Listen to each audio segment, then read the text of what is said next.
they never cease to impress. You know, just the determination of some of these teams. I feel like they're almost Ignite caliber. You know, I think that whatever's next, we could see a lot of these teams be a part of that. Ooh, so you're telling me we got some scouts in the audience today? People may be looking to, add to their Ignite teams from the results of MRC.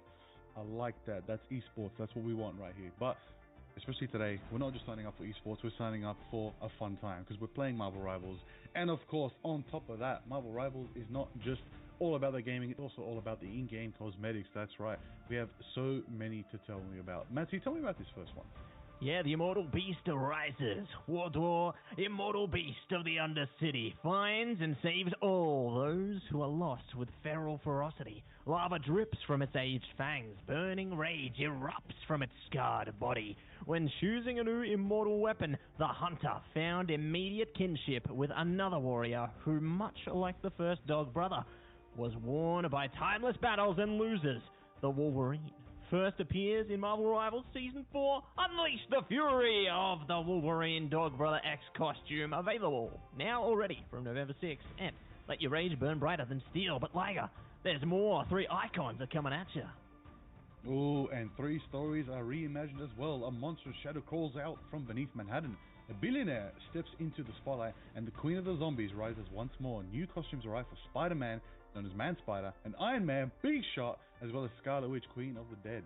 Inspired by Marvel Animation's Marvel Zombies, ready to reshape the battlefield in Marvel Rivals.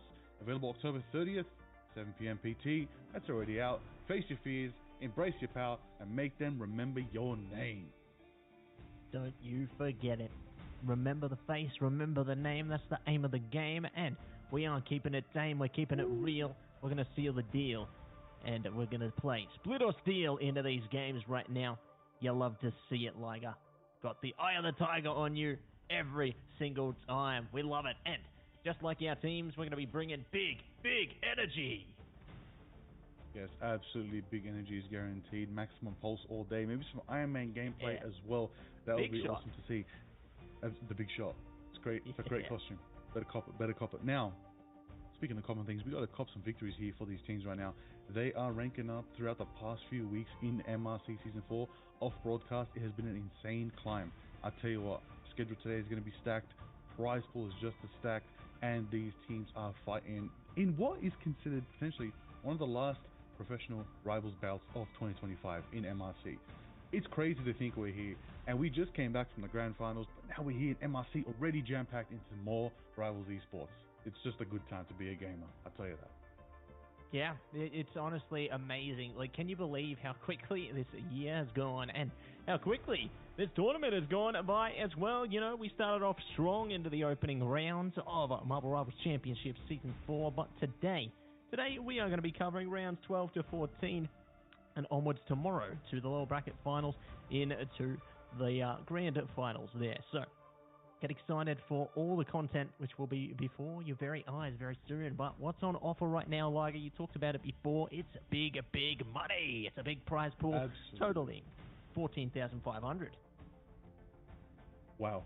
And the champs walk away with $6,000. That's $1,000 per player. Runner-up also get $3,000. Third place get $1,500, fourth get $800, fifth to eighth get $400, and 9th to 16th get $200 each. But on top of that as well is the bracket for today. Our teams are rostered up and ready to go. Upper bracket's looking spicy. Xavier vs Volters, Bath Trembler vs Prada Boys, and then lower bracket is 6-9 X vs Kosatka, and Rusty GBs vs Evanes. These are some formidable teams. A lot has happened, and it's going to be very, very good. Now, the last winner. Who was the last winner for MRC Season 3? That was an insane bout because I believe that also was not a qualifier into Ignite, but it was definitely a fact to consider. You know, so many people were playing. We've got the previous champs back, 6-9 X, I believe. I believe they're back here again. Maybe they can take another victory again, but right now, Xavier Hope seems to be the front runners in the moment. So, yeah, branching back on that for a second, Liger, the previous winner was actually Crazy Raccoon. With the runner-up being XOXO01 there. So champions of the Asia region. Yes, all good. That's right, yeah. So we did see Crazy Raccoon have a pretty decent run, I'd say, at the grand final. And, you know, there's a reason. Like, this is the path where champions are made. And, you know, I was talking about how we're seeing a lot of great up-and-comers now. Well, I mean, you look at last season, Crazy Raccoon, they won MRC Season 3. They moved on to play in the Grand Finals. So I think that they should be an inspirational story to a lot of the teams here today. You know, you can make a pathway out of this. There is going to be a chance for you. But speaking of chances, it's time to take a chance to advance into the Ban Protect phase of our first game. Oh, I'll tell you what, Matsy, I've missed the MRC ban system. It's a very straightforward system. Gets down to business, all right? We've got 6 bans, okay? These are not per side. These are lobby-wide. Straight away, Spider-Man is just not an option. Gone. Out of here. Ain't no friendly neighborhood. It's time to get down to business. I like it. But we're going to see on the other side, Kosaka, what are they going to ban return? It's going to be the Psylocke. One of the most heaviest bans in pro play lately is the Kunoichi herself. It is a good ban starting them off. It's going to be a great way to kick off here, and interested to see what else will be on the deck as Daredevil gets protected through. So, definitely do not want to be in the face of that one. Hela on the Protect as well, maybe looking to play into the Deep Wrath team up here. If the Hela's broken in, it wouldn't surprise me if the next ban on the Kosaka side is going to be Namor, or deeper into the piece. But 6969X do have the opportunity to take away their own ban right now. Are they going to focus strategist-wise? No. They're going to focus on Cap. That's a strong ban coming through to nullify the Vanguard lineup. 100% Captain America right now is the tried and true strategy to shut down triple strategist lineups. Every time. Throw them in the back line. Throw another dive duelist like a Magic or a Panther, or even, yep, you heard it, Matt Murdock on our screens, Daredevil, into the mix with a Captain America. You're going to have a bad time in your backline. But speaking of the backline, Namor's going to be banned, and not in anybody's backlines. No chance for Kukulkan today to be setting up some of those ghost squids, I'll tell you that one. No, not going to have any opportunity to play into that, but they do have a chance to at least get a Protect through. It's going to be Jean Grey, Phoenix, taken in to play this time. So interesting to see the focus around Phoenix here, because I feel like the impact of Phoenix hasn't really been felt as much into this season. It's a fact to consider, definitely. You know, after we saw the change from, you know, the Infinity Spin, it definitely nullified a lot of the Phoenix players in the scene. Everybody's just said, you know what, we'll go back to Hela. On top of that, Hela got the new team up with Namor. Just more reliable, more consistent, and most people have way more hours on the Hela. So comfort picks do come into play, and Phoenix did not see much play. But Jeff ban makes sense. I think right now, you know, if I put my ear to the ground of what people have been saying, Jeff is actually one of the strongest strategists in the game. Especially after that healing pool added to the ultimate, that adds so much value to the Jeff ultimate. It's Jeff time. I know you want to see that one, Matt. It's going to be awesome. But the final ban locking in is Ultron. Everybody's going to start hovering what they want to play. Yeah, that's it. They're going to be hovering through exactly what they want to lock down here, what they want to lock in. Great to see, you know, the focus around Venom. I feel like Venom is going to be the Vanguard at the moment, considering the impacts that they can make, you know, playing into a bit of a dive-centric meta, and it doesn't surprise me that both teams are focused into that one. Great to see Illicit. Also a MRC champion, by the way, from Season 2 with Yo Yang Won. So an important little note there, you know, they are... And branching on to that as well, it's crazy to see how their former teammates managed to move on to the likes of Crazy Raccoons, managed to move on to their other squadrons there, and just really putting in the hard yards. You know, they're playing Crazy Raccoons, playing Reject. It's just insane where that team went as well. But Illicit, their time will come again as well. I can feel it. Absolutely. Oh, I cannot believe it. You know, it's been a minute since I've casted some live Marvel Rivals. I'll tell you that, Matthew. I am very excited for this. This is going to be fun. We got some good competitions. I've been waiting to see firsthand how this Venom meta has been. Dive meta, Venom the Vanguard, actually in the backline, in the front line, you name it, just in your face at an insane pace. But we're going to move forward as we go young, moving in on the Invis Waffle, playing the Daredevil, Matt Murdock on the scene. Court is now in session. Oh, they're looking to scout them out nice and quickly here. Uh-oh, I'm getting scared of what they can do here already. Jumping in on the Venom, looking to see if they can cause a bit of damage up front at first. But mission area is now going to be unlocked, so 6969X already looking to contest this one. Captain India doing a good job of trying to keep the damage up front though, but it's going to be an exchange of blows, and it is favouring Kosatka into the opening fight here. Absolutely stellar performance already from Captain India. Nullifying them down. RFF with the follow-up on the Phoenix, taking shots, taking a pick themselves. Everybody moving in, hurrying on the individuals, keeping staying on the team. And getting a pick on the lizard there. Wounds is down as well. It's going to be a quick reset for 6-9 as Kosatka do capture their first bit of percentage and start us off in this round. Yeah, really decent start coming through there, you know, focusing up, managing to lock down those key KOs.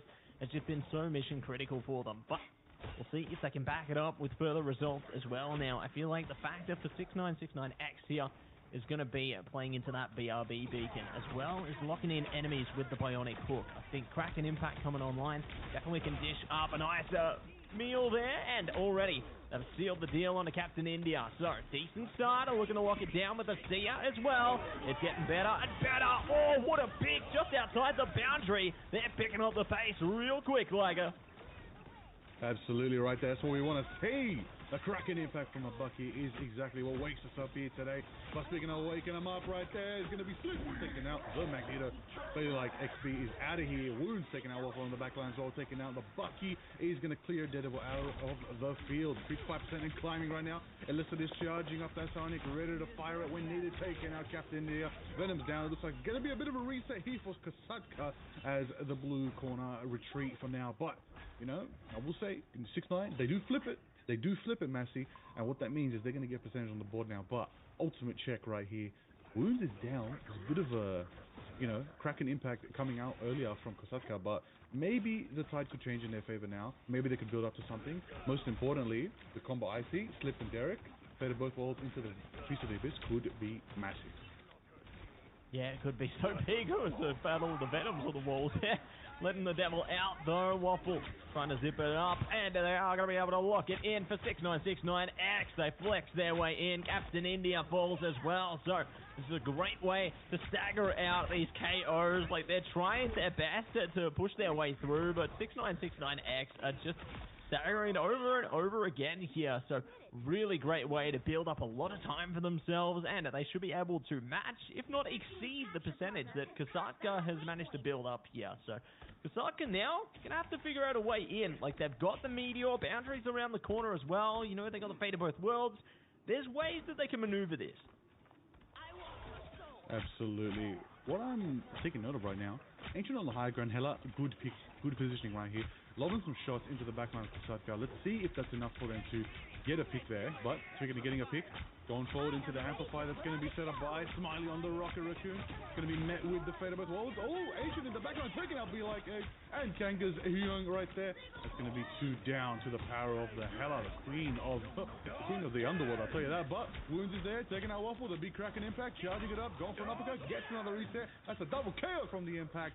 Is it going to be enough to get another? It looks like it's just going to be enough to fend them off. 91% and climbing. Matsy, do Kosatka have a chance to contest? I mean, they've got that portal opportunity if they can get it in time, but it is not going to be happening in time. You know, they're not going to be able to chime in there. It's going to be sealed away. So, first mission area on the cradle going to be locked down, and it's going to be moving on to the Grove. So, curious to see how both teams will fare into this one. 6969X have had a confident start, but Kosatka have a lot of tools at their disposal to build a bit of confidence themselves. Like, they have 4 ults online. Endsong Inferno, great way to open the account there. They can combine that with the Feast of the Abyss, perhaps, build up a bit of damage, you know, get some great KOs over the top there, but it's just tough to see how they're going to be able to navigate these landscapes. Yeah. What I want to know is, how are they going to navigate the fact that 69X, they got the Bucky factor here. The Bucky factor, especially in the grand finals in Atlanta, everybody ran it. It was a mirror match. You had both teams have Bucky. At one point, I believe Bucky even got protected. It's crazy to think that you needed to do that because of the fact that people were banning Bucky, who is not even seen as a threat, but he's just such a comfort pick in pro play. that just, literally lives up to the name, can make an impact when you least expect it. So what I want to know is how Kosaka are going to turn this around for themselves and try to nullify that damage pouring in from 69X. But at the same time, it's not even just wounds. Ancient is just so pinpoint on the Hela. So accurate. Yeah, they've been able to really make huge waves there, playing into the team up as well with Venom. So they're going leaps and bounds on this one, I'd say. But already, Feast of the Abyss coming out from Derek and Captain India there. Captain India finding double KO onto the strategist there. Gonna nullify all of the frontward presence here from 6969X. And they will be forced to retreat out of this one. So, a great way to kick things off early. This is the kind of swift response that Kosaka needed in order to establish themselves onto the mission area there. They didn't commit too many ultimates as well. They've still got a couple available, maybe even a third around the corner soon. But 6969X now, the ball's in their court to try and bring it back. Absolutely right now. Percentage climbing for Kosaka right there. RFF does have, Endsong Inferno online when needed.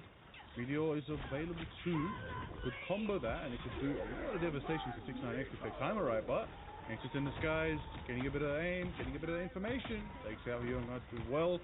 Bit of a meteor on the back line, doesn't manage to connect and get the value they need, but there it is. The devil is out. Waffle's going in on the Daredevil, trying to get value, but it's shut down by wounds on the Bucky, who is just buck action over here. Going bang for bang. Inferno does not connect. Slip is dancing, giving them sustain. That's going to be 69X in the lead here, and putting Kosaka on the back foot, who are going to regroup as 69X capture point and get their percentage started up. Yeah, decent way to swing things back. Similar position to what we saw in the first round, where Kosaka were able to build up to around, 60% there. Then 6969X managed to bring it back in their favor. So definitely a similar pacing thus far. 6969X do have a couple of tools as well to maintain a course over the mission area here. If push comes to shove, they got Sia, they got the Seduction and Feast of the Abyss online. But we'll see what is going to be primed up, good to go. First and foremost is already starting to get closer, get up close and personal here. Kosaka. Oh, I see something. Ready and waiting around the back there, going to be keeping the dispute. You want to also see a Feast of the Abyss building up right there with the amplifier from Smiley. It might be the combo instead. Lissa goes for the massive Sonic right there. Going to give him a nice scooping presence. Derek takes out Rift. That's going to take Blue. That's going to take Kosaka on the back foot right there. Big Venom diving in, hitting the tendrils, hitting them down, load him in. Oh, there it is, a massive Feast of the Abyss. It's just keeping them at bay right there. 69X climbing up in percentage, already beating Kosaka's early 48% lead, and that does put him again on the back foot. If 69X take this next fight, that is most likely meaning they'll take the map here in our first domination match.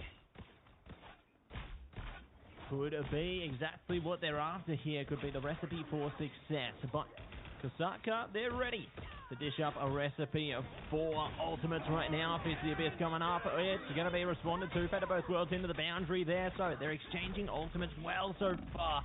And they're still managing to keep themselves online along as they can. Got a step coming at you with the Endsong Inferno here. Fate of both worlds are going to come up with the Meteor, and it's going to be Kosaka get the better end of this one. They do exchange onto the Invis though, so 6969X are not out of it yet. And they're still fighting strong into the OT timer. Into it indeed. Holding it down, Kosaka's not giving up yet, which is what we like to see. Bit of formidable fighting power right there. RFF taking out Alyssa. That's going to be 3 down from 69, putting them in the back foot. Kosaka do capture back, but they cannot lose another fight here, or they lose the map in its entirety. And they also are down around as well. They're going to need to win this round to keep themselves in the game. But speaking of keeping themselves in the game, Waffle on the Daredevil is scouting out right now. Does see the positioning of 69X. Decides to go in. Bit of baton. Action going in, letting it out right now. Going in and rushing, taking out Slip. But it's taken down by Ancient. That's a trade right there. Trade it up, trade it in, and take this round for a spin as they combine into the Feast of the Abyss into the Seer. The damage is legendary here. They are getting KO after KO onto the OT timer. Waffle, their final hope. Will they be able to get on the mission area in time? The portal's up, but they've been shoved out of it. That's going to be 6969X taking control of the next objective, taking control of the map, and they start off strong into the opening statements. They do indeed in this best of 5 bout. They do claim that first map for themselves. Playing victory clean as can be in a 2-0 scenario on domination. It's a strong start. Ancient gets the MVP, well deserved, well earned. Powerful, powerful presence coming out from the Hela. I tell you. Oh yeah. Ancient was just putting in the hard yards for their team there. You know, you talked about how precise some of their shots were. Definitely putting on a convincing showing, to say the least there. You know, there's a reason they locked in 11 final hits there. And we're jumping into the highlights right now as well to see exactly how they broke it down. Like cracking impacts for days, Liger. It was just huge. Absolutely, absolutely. Couldn't have it more than that. And on top of that Venom presence that was matching Bucky's overall presence, anytime they had an opening that they could try to execute on, it was just shut down by Ancient. Ancient was just so clinical on the Hela, and backed up by Derek on the Venom was just the presence they needed. A bit of symbiote shenanigans definitely were at play here from both teams, but 6ix9ine just had that extra level above to secure victory for themselves. Yeah, and I was impressed with how, you know, even if they kind of played, I guess, a bit of a warm-up into the early statements of each round, you know, obviously you saw Kasaka consistently take that early control. 6ix9ine were playing a long game there. You know, they were feeling them out, waiting to see what they can do before they stole it straight back, and they came into it hard, and they will not let up from there. Yeah, that is true. That is exactly what happened. Now, one thing to note, the Daredevil factor, right? That could have been elemental in victory, but it just wasn't enabled. I feel like the timings were off. I feel like we were maybe seeing just a bit of an unprepared team to run alongside their Daredevil. Maybe hit the scrims, hit the VOD review, figure out what to do, or just take a moment and talk to each other, communicate now before you go into your next match. How are you going to execute Daredevil correctly? Or if you can't play it, ban it out. Don't even give it as an option to the opposing team, and just lock in victory on some comfort picks. I mean, we're talking MRC, we're talking $14,500 grand prize pool right there. You need to play to win, all right? Not time to get experimental. It's time to do what you know best and run the fade and get in there and go to town. I'll tell you that.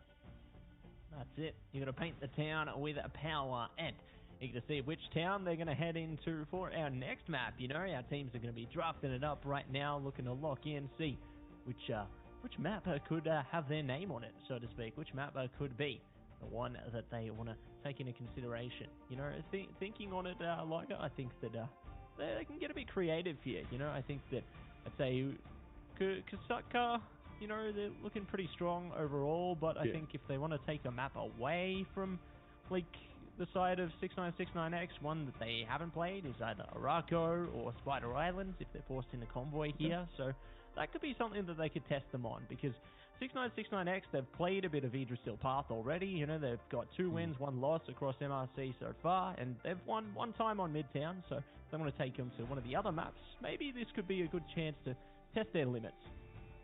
That's true. That's true. You know, you need to break past your limits if you want to get victory against a team that is currently in the lead.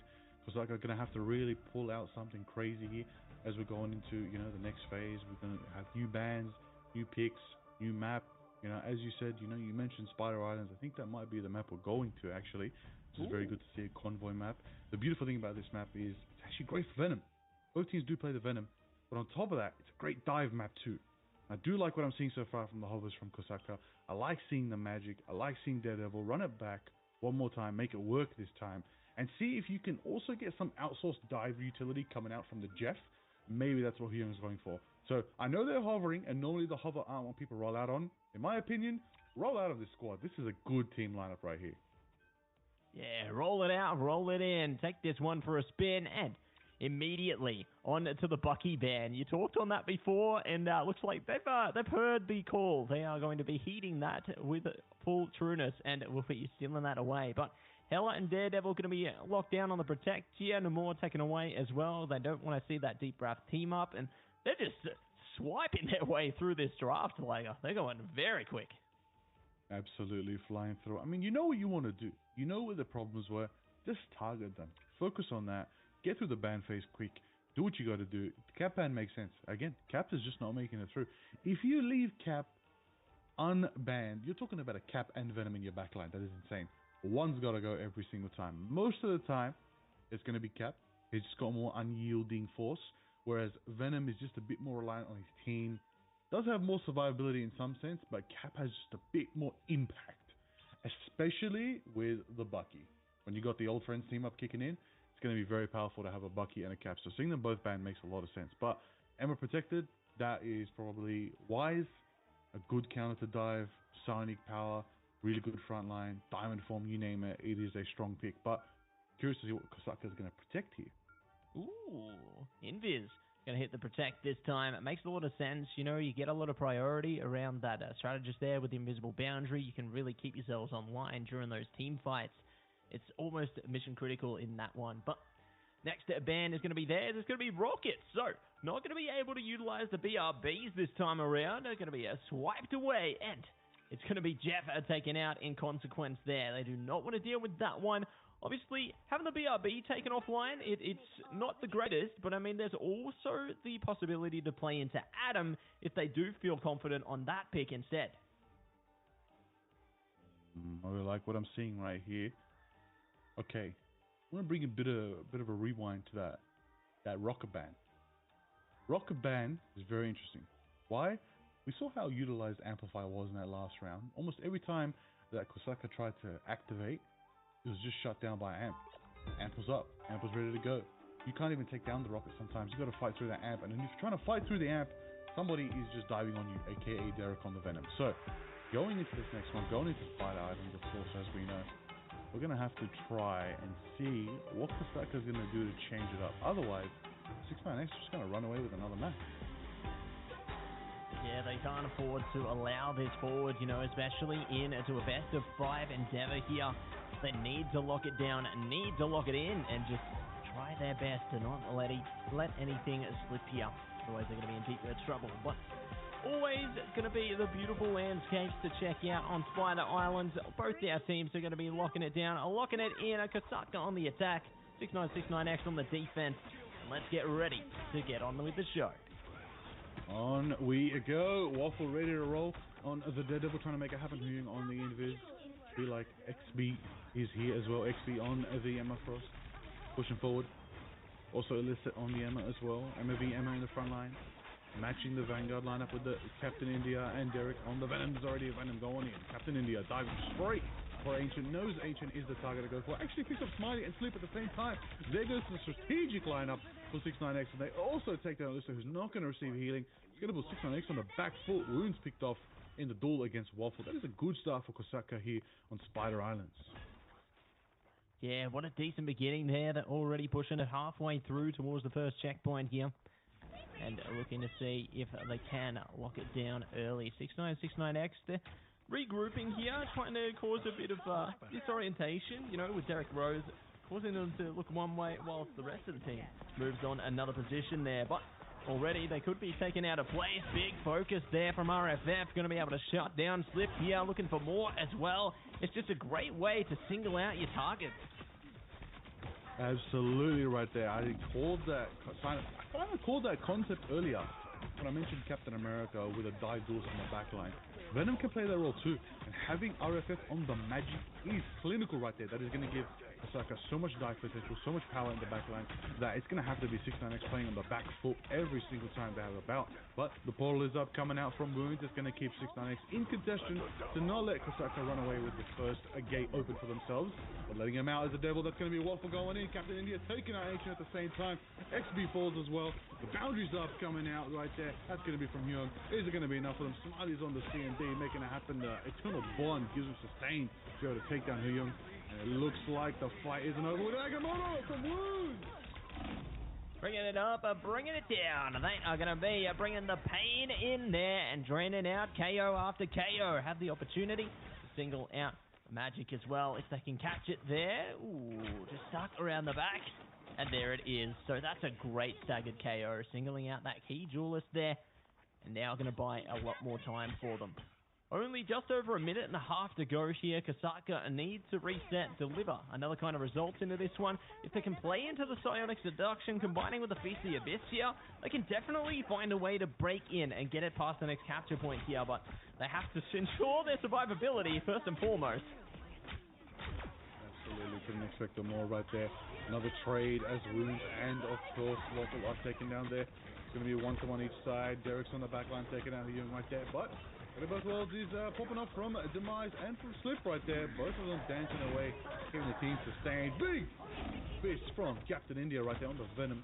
That'll give them some sustain, keeps them in the fight, keeps them going. But 69X are holding formidable right now. Wounds is on the side, and the side is cleaning XP, taking them out. It looks like Osaka do have a player jump off the map for the quick reset, prepare themselves for another fight.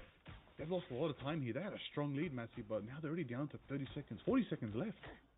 It's great adaptability shining through from 6969X. You know, they lost a little bit of presence in the beginning of the round here, but now they've managed to recompose themselves and bring it all the way back. And speaking of already focused up and trying to shut down a Waffle here, they're going to be falling back. Captain India frozen through as well. RFF in big trouble there, locked in place. They clear the space.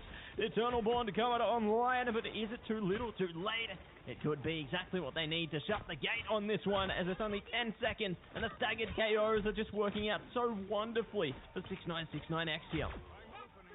Unbelievable performance from 69X right now with a massive hold.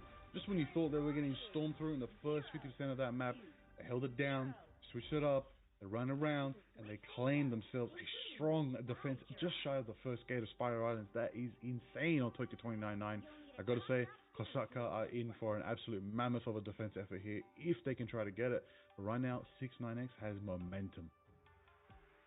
They got momentum, they got courage, they got grit, and they are looking to take this a little bit further. Step up, step two, and see what they can pull through with here. But I got to say, I've been impressed with how 6969X have dealt with the Daredevil, because you highlighted in the last game, you know, they weren't able to really let the Devil out. It felt like they were kept in containment, and once again, they're just kind of kept at bay here. But at least now they're starting to experiment. They're playing into it with Adam. They can definitely get that revival through if required, and could be exactly what they need to kind of keep their fights online, keep them engaged here, because if they're getting singled out in the KO department by 6969X, they need something to bridge the gap. Absolutely, absolutely. Couldn't agree more. Could not agree more right there. You need to be able to make sure that you can try and just change the factors that helped you in the first place, and that nullified you from pushing in the first place. Got to work around it, got to switch it up right now. I do like what I'm seeing with the Waffle on Daredevil, but right now, it's collecting information, but you need to act on that information. You need to find a way for Kosaka to be able to back you up and get the value. But right now, Wounds already sees where Waffle is, and he's pre-firing to nullify Daredevil's die. Fulfilling exactly what they need to here, but for now, we get into the fight. Enlisted immediate evacuation for Captain India there. Oh my goodness, Demise going to be taken out as well. So once again, it is going to be 6969X just flexing their way into this one, shutting down every single player. The Carbon Crush coming through as well. It's just insane to see the presence coming out from 6969X right now. My goodness, Liger, they're already almost halfway there. Listen, I can't believe it. Ancient is back on our screens again on the Hella. We could have seen Ancient in MRI. It would have been a perfect fit, honestly. One of the best Hellas in the scene. That is Ancient. I'm loving what I'm seeing again. But Wounds as well. Another great player. So clinical right now on the style. Absolutely just nullifying so much pressure. You saw the pick earlier on C&D, on Hyun, getting massive value. Here we go. 3 minutes left. The final fight. Face shifting in the back line. Big stacks from Wounds. It was like 20% charge built in that one move right there. Enough to take out Captain India. Sonic throws them forward. It looks like it's going to be pushed 3 meters, 2 meters, 1 meter. All they look at. The face shift in action. Daredevil's there. Waffle's trying to make it happen. Taking out Smiley. Goes to another pick. Taken down by Ancient. Ancient takes Demise. That's a double KO. And you clear it. And that's going to be 69X. Taking map 2 here on Spider Islands. Oh my days.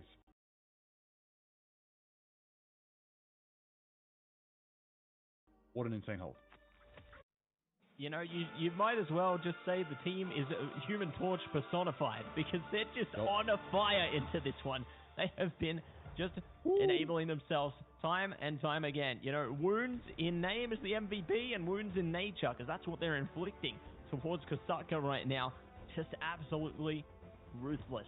They put themselves on series point already, and Kosaka, it's time to step up. That's literally it. Right now, it is not good to be one map away from getting knocked down in the bracket.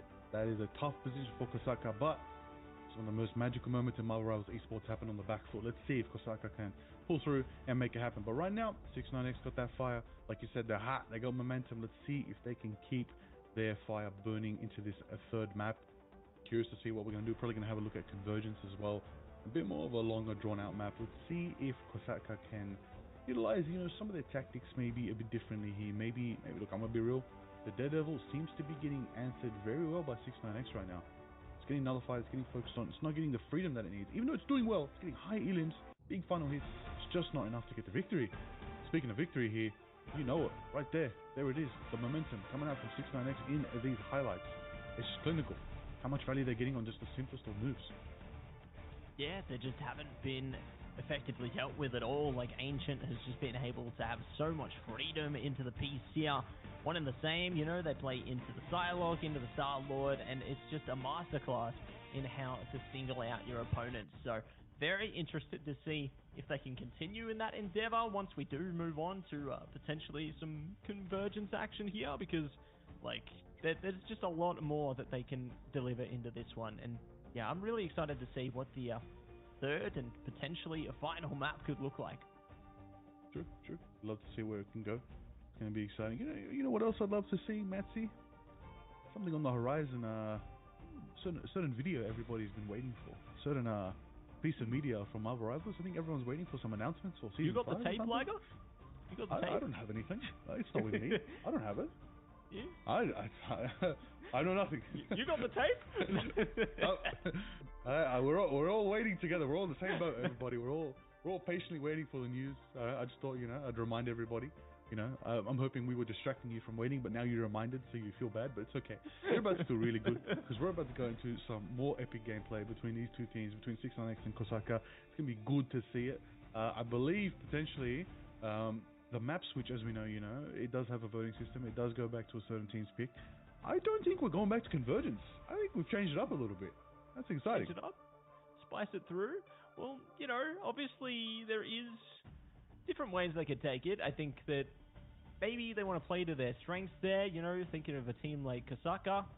I think if they had flexibility of picks there, they've had a pretty impressive record on Burner T'Challa so far, as well as Krakoa. If they wanted to run it back towards Domination, obviously if they want to play into Convoy, Midtown is where they can find a lot of strength there, because across all three of those maps, they've taken away 2 wins in every single one of them across the MRC this time around. So really curious to see, which map they might want to pick into here, where they can kind of find their own strengths, because obviously if they play into something like, Krakoa or Celestial Husk, 6ix9ine on Celestial Husk in particular, they've had 2 wins and 1 loss. But bearing in mind, that 1 loss is into the one very impressive upper bracket team right now, which is Xavier Hope. And that is the undefeated team so far in the Marvel Rivals Championship. So that's the team to beat. Ooh, Hope up in the chat right there. They are doing it up, Xavier Hope. Keen to see their gameplay very, very soon as well. But what I want to know now, is the Daredevil going to be let out again? I think we need to put him back in the cage. I hate saying that. I think he needs to go back in. I think you need to put him back in court, put him in session. All right, you need to move his case up the docket. All right, sorry, actually lower it on the docket. All right, do not bring it up the docket. Lower it on the docket. Go back to the library. Study up in court before you come back out. All right, we've had enough. All right. What I want to see is get some anti-dive built up right now. Okay, Jeff and Rocket were banned out previously. I'm curious to see if we're going to get those bans again. But on top of that, the Venom seems to be a factor here. Both the teams had access to Venom. Both the teams were playing Venom. And clearly, one team's Venom seems to be getting more value than the others. Derek seems to just be doing that one extra step, those 2 extra steps in the backline to nullify even how good Captain India is, just nullifying that Venom presence. So at the same time, what are Kosaka going to do to change that? I already see something good here, Matsy. A good target ban taken away Ancient Teller. It's a great adaptation, but now it leaves the Bucky open as well. And we saw what Bucky did before, and immediately It's just protected. So, like, there's sacrifices that they have to consider here, because, sure, Ancient has been doing great on the Hela, but then now the Bucky's open, and now they can go crazy on that too. So they're looking to play into that Devil again here, I don't know, like the switch up I think could be something like the Iron Fist, you know, but it just ain't happening. And what is happening right now is the next ban is going to be locked in, and it's Emma, so they've targeted Illicit with this one. Listen, not to get superstitious, but I don't think a third time's the charm. I don't think third time's the charm, okay? We don't need to protect Daredevil. I don't even think 6ix9ine are planning on banning Daredevil at this point. You didn't need to protect it. You could protect something more valuable. But game's the game nonetheless. They're going to ban out the Cap. You know what? That's 3 times Cap banned. I am curious. Does Kosaka have a Captain America specialist? Because I would like to see that. I would like to see someone rolling it down, running side by side. Maybe it is Captain India. You never know. Maybe it is the other Vanguard. But XP, for example. But protecting the Psylocke, protecting the Bucky, 6ix9ine are going for an absolute storm right now. They're going in. Like you said, they were on fire, Human Torch style. Right now, the Jeff Protect is smart from Kosaka. That gives them some survivability. Also gives them the It's Jeff time to be able to just munch them, absolutely throw them off the map, you name it, or just delay them from playing the game. That's going to be a good banner. Good Protect. I actually like what Kosaka did here. That's something different, and let's see if it matters for them. Let's see if it does matter. Let's see if they are going to be able to lock it down, lock it in to the ban right now, as it's all going to be up to 6ix9ine, and they've banned the Magic. They do not want to have that mobile duelist playing in at all. You know, I can respect it. Like, they tried to play into it previously, didn't work out so good, but now they're looking to change it up, looking to clear a bit of space here, and curious what they might be looking to deliver, as Waffle is hovering over the Bucky this time around, so maybe the Devil has been caged after all. Maybe they were baiting things out with that Daredevil Protects there. That is true. Could be a factor. Let's see how it all rolls out. I like what I'm seeing from Derek. I like the Doctor Strange. I like getting a bit supreme out here, you know, doing it up on the Sorcerer. But let's do Husk. You know, we mentioned this earlier. Going to Domination for this third map. Could this be another repeat? And do 6ix9ine take victory here and move on to the bracket?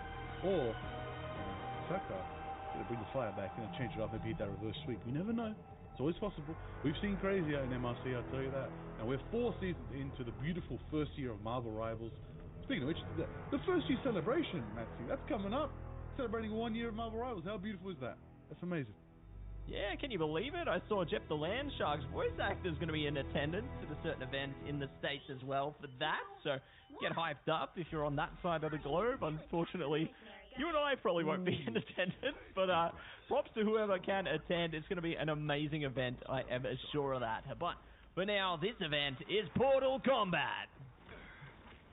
I have to say, it is actually so interesting to see what Daredevil looks at through a portal. That was an interesting POV. But another POV to match. Hold on a second, I just realized Kosaka's not running the Daredevil. They protected it, but 6ix9ine is running it with Illicit.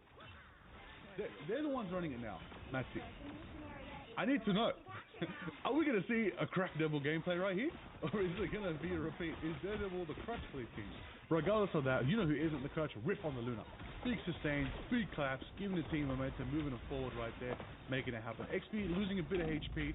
A lot of 6ix9ine are low at the moment, putting them on the back foot. XP is getting chased down right now by Wu on the Bucky right there. But I'll tell you something else, Nancy. You know who's already got the ultimate? Ancient on the Phoenix.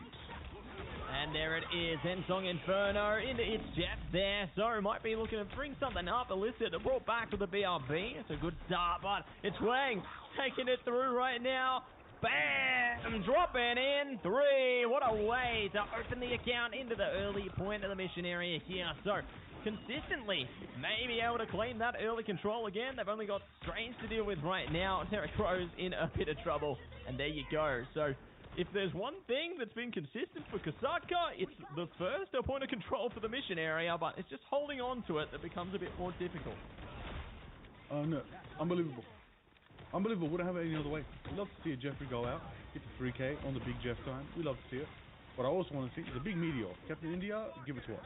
Get that meteor M going, alright? On top of that, Demise has Karmic Revival. They do have a 22% lead. They're climbing, probably going to hit that 40% mark By the time 69X tries to make a move here, they are moving to the high ground though. They do take away Waffle, taking out the big power from Bucky and Kusaka, following it up with the Devil, letting it out right there. Listen, going in, making it happen, comboing forward. But Wounds is going to turn the tides as well, taking him back, taking out the Mites, and he's chasing the Adam. Adam's trying to get back in the game with the Cocoon, but he's getting chased. Dance of the Butterfly strikes once, taking out RFF, and the second step takes out XP. It's a big Butterfly from Wounds. The Butterfly is breaking free there, flying away. And again, you know, it feels like I got deja vu. Seeing the mission areas flipped around that 50%, 60% mark there as 6969X take the driver's seat. But Kusaka, I'd say, have taken the lead in the ultimate department right now. Can definitely take on the next fight with a lot of confidence, especially with It's Jeff up into the Karmic Revival there. There's a lot that they can bring here, but 6969X, if they can shut down some of those key ultimates first, it might be great. Akamoto coming out, and it's Jeff here, and Song Inferno trying to shut it down. Big damage on a Huang there, not going to be able to get it though. It's Jeff brought out from Slip in response into the Kraken impact. Might just be able to take a bit of deeper control here. They're strolling ahead, are looking to lock it down, lock it in, and now 6969X take their position. Absolutely. Look at the truncheons going crazy with Alyssa right there. That's a triple KO from the Daredevil on the back foot right there, cleaning them up as they try to return. The reset was not successful there for Kusaka, but 69X have now taken back the lead, 55% and climbing in the percentage. It looks like this double dive duelist composition come from Alyssa and Wounds is strategizing something sneaky here. What are these two planning?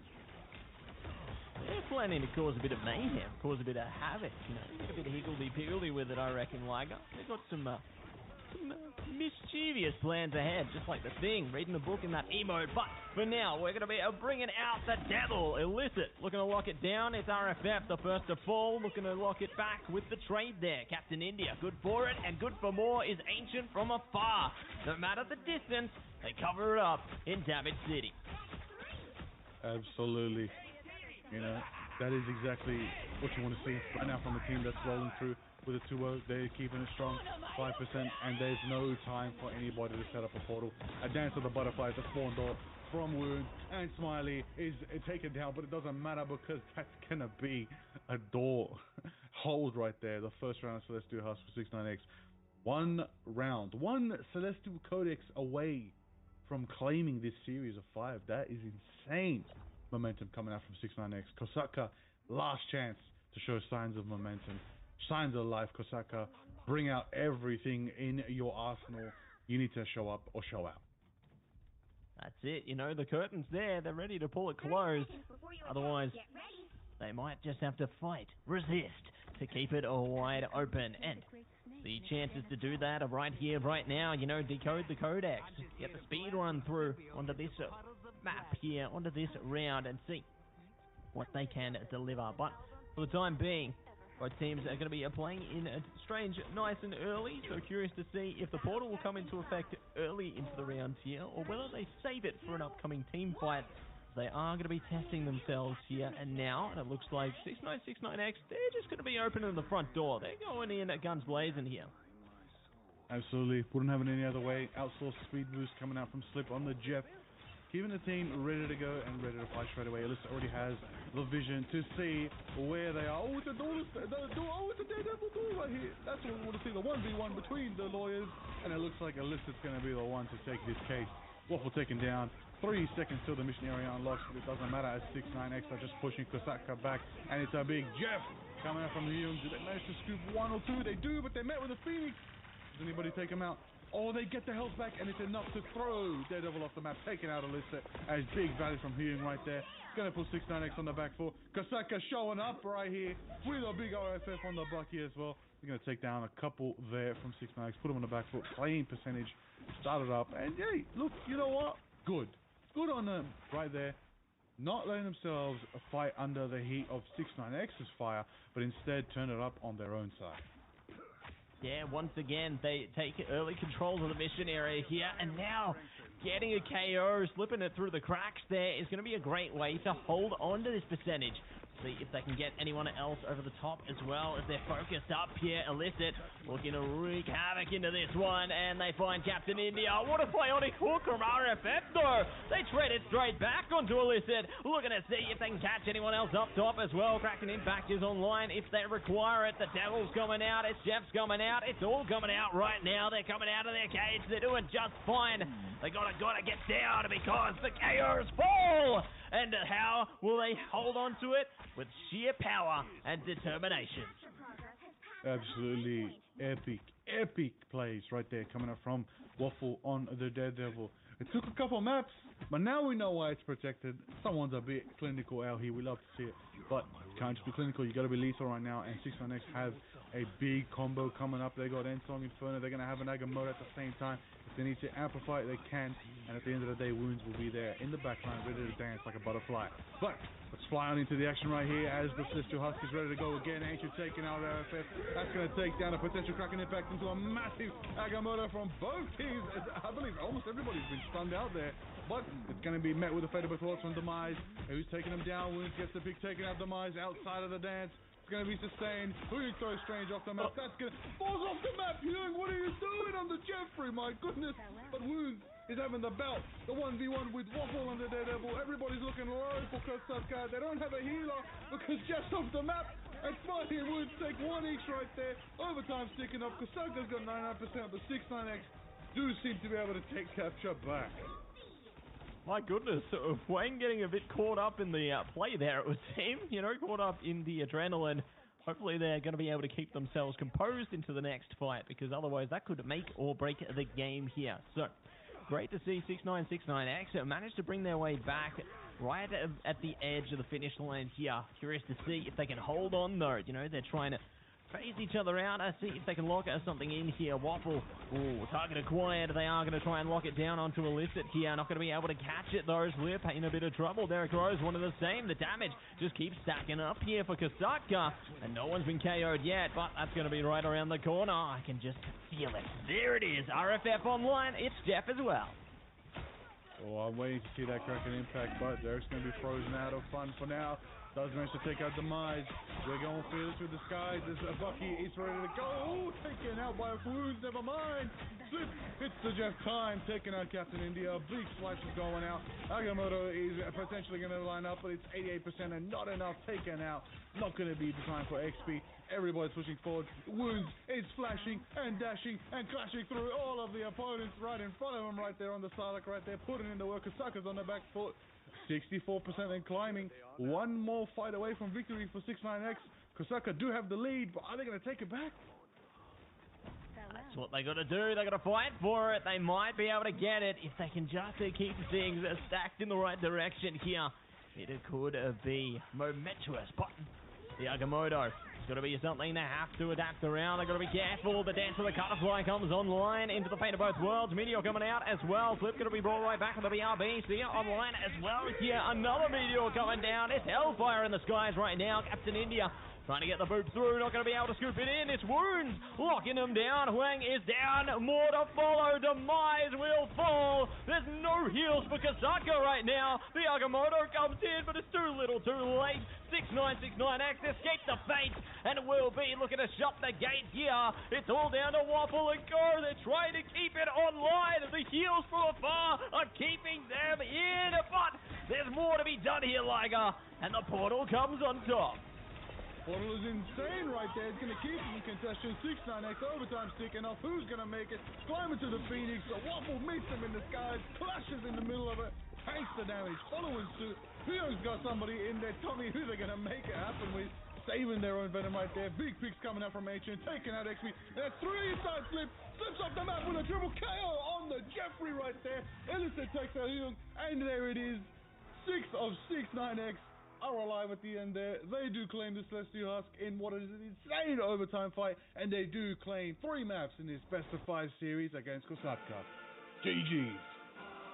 GG, well played all the way around. Amazing stuff coming through in the end of that one. Kosaka, they needed to deliver, and it felt like they locked it in, especially on that last map there. It got tighter and tighter as the series played out. But at the end of the day, 6969X, they just flexed their way up.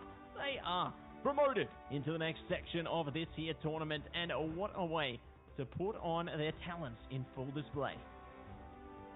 Absolutely, couldn't agree more. Massive performance in our first screened match in MRC Season 4. 69X, thank you very much for a massive performance. Kosaka, I will say though, they put up a good fight. There were moments of truth. There were moments that I honestly think that they could have turned it around. Especially in that last round. Wow. Having such a strong lead, I believe a 60% lead, and for 69X to take it all the way back and bring us both into overtime for both teams, 100% on both sides. I'm sorry, 99. Crazy numbers, putting up big value right there. But they're all popping off, they're all doing good things, but Ancient MVP is deserved. Massive presence on the Phoenix. I will say at one point we saw it, the triple duelist strategy came out from 69X. That was exciting. Yeah, you could see they felt so confident, right? Because traditionally, obviously, Illicit are going to be playing into that Vanguard role there, but when they brought the Devil out, they were ready to play. You know, they were ready to play Duelist with their teammates there, and they did it so well. You could see just how that confidence kept shining through for them, and it definitely worked out a treat here, but they did have to, you know, fall back towards the second section of the map at least. So definitely great to see how they are adaptable. They can play into any role, really, and they do it so well. Absolutely. Couldn't expect anything less from these teams. You know, we're dealing with a very shifted meta. I feel like this meta only came into existence maybe about a week before Atlanta Grand Finals. And now we're seeing the sort of understanding of the meta. Everybody knows what they're doing. Daredevil's getting played, Venom's getting played, Cap's getting banned, Bucky's getting banned. On top of that, Jeff is probably the most contested Force strategist right now, alongside Rocket. Believe it or not, that's right. The group players are very happy right now. They're very happy. They're homeboys. Jeff and Rocket are the most banned, but they're also the most picked. It's a good day to be a group player, I'll tell you that. You got team ups galore for yourself right there. Could not agree more. You know, it was great to see a lot of Groot actually break through into the grand finals. You know, one in particular, which we both love, is Zed-Starry. You know, great to see a lot of great Groot play coming out there. But curious to see if the Groot will break in to the MRC side of things, because we haven't seen it thus far. You know, we've seen obviously a bit of Venom. Cap's been focused in the band department there, but I want to see, you know, the tree start to bloom. I want to see that Groot. Couldn't agree more. Let's get into that. Guardians of the Galaxy action with a bit of Groot. I like seeing some Star-Lord. Star-Lord's a big pick, you know, as we saw, you know, representing OCE, Bobo as well from China. Chopper Mag, Star-Lord, put in the work on the grand final stage, you know, best in the world out there. But on top of that, we've got to find out who's the best in the Pacific region. That's the whole goal of this weekend of games. So very soon, you know, we're going to have our next matchup of the day. But before that, of course, we're going to go to a quick break. Quick break, of course, Massive. That's it. We're going to a break. We are going to be leaving the States and breaking it in. Here we go.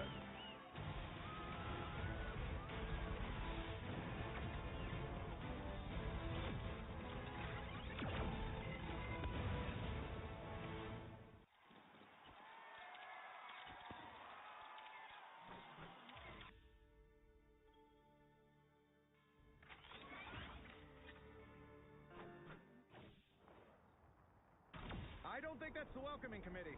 Bombs away!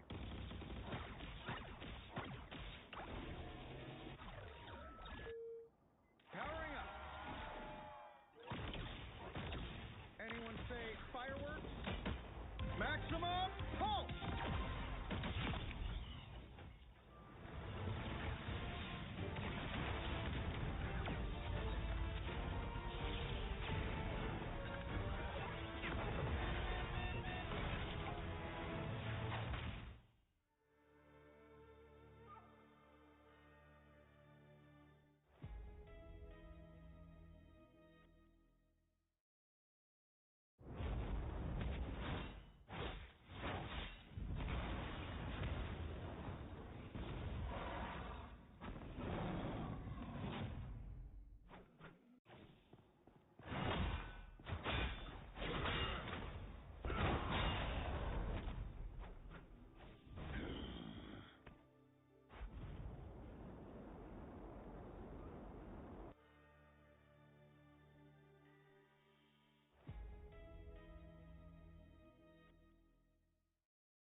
afraid to commit unless you give me one.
I don't think that's the welcoming committee. Bombs away!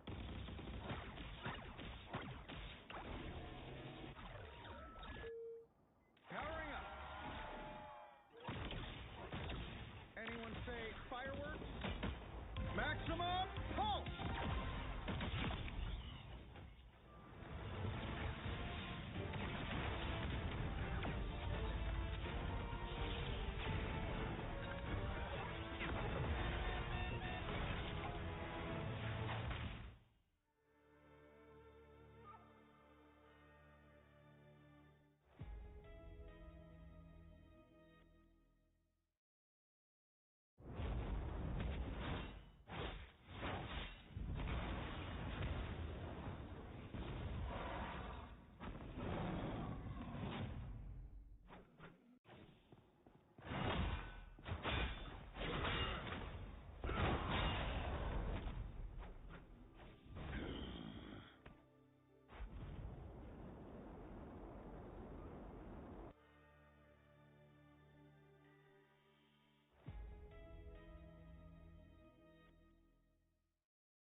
There is no reason to be afraid to commit unless you give me one.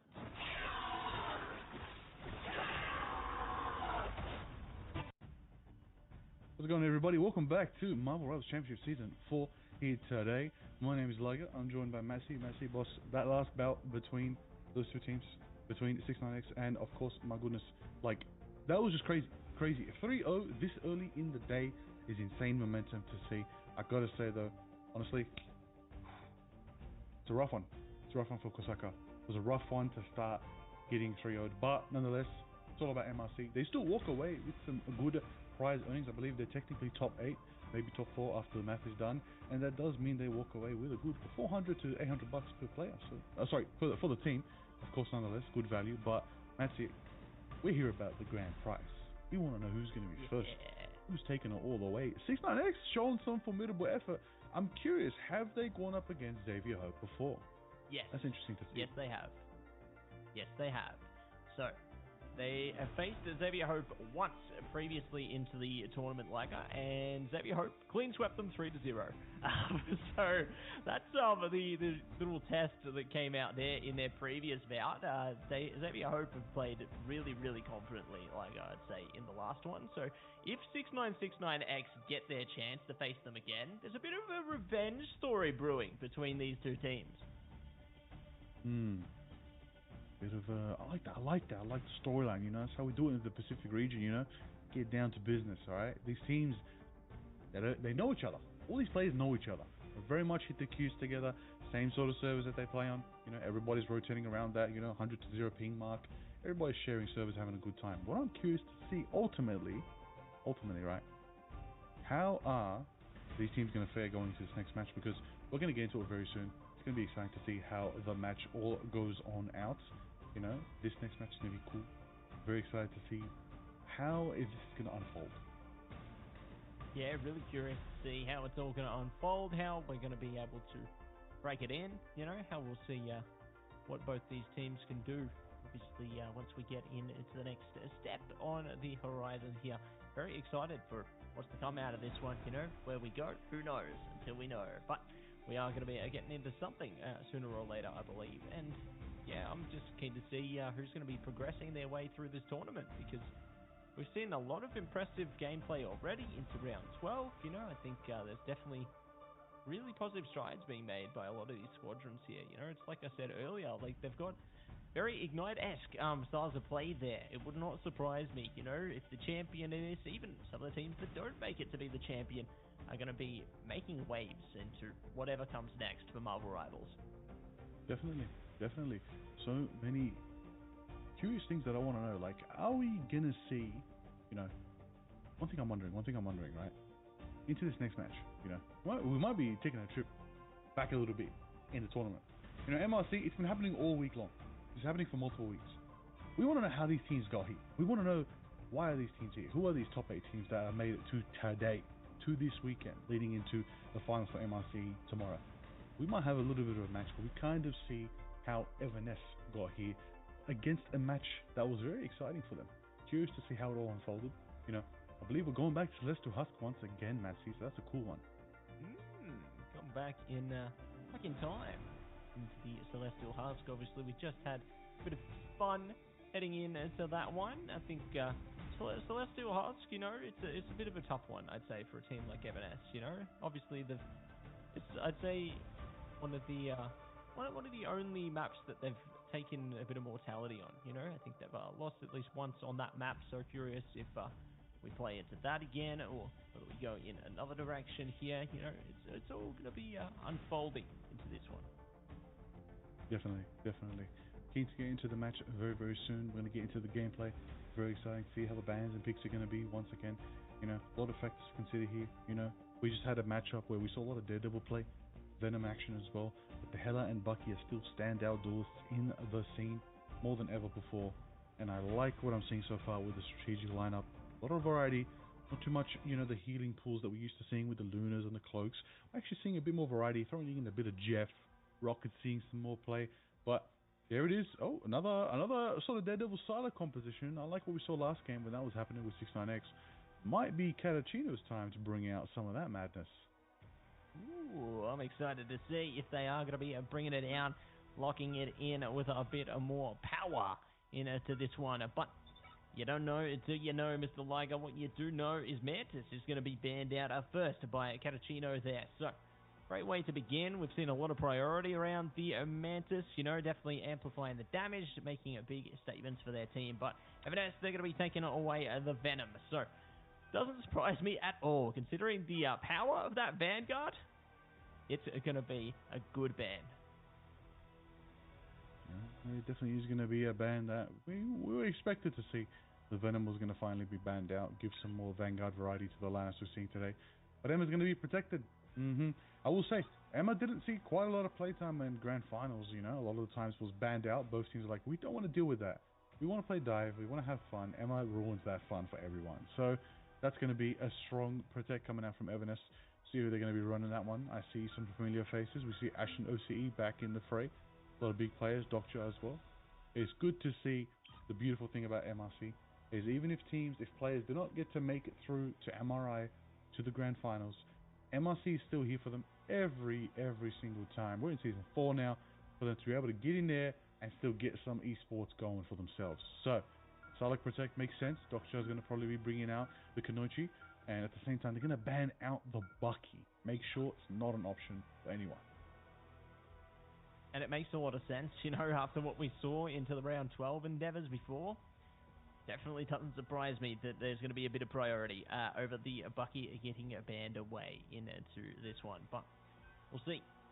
What else is going to be veering through? Luna is actually going to be banned away this time. Okay, so curious to see what the next protect will be from Everness here, as they are going to be looking to take their time with it. You know, do they lock down the strategist here? Do they put focus onto the Vanguard again? There's a lot that they can consider into this portion.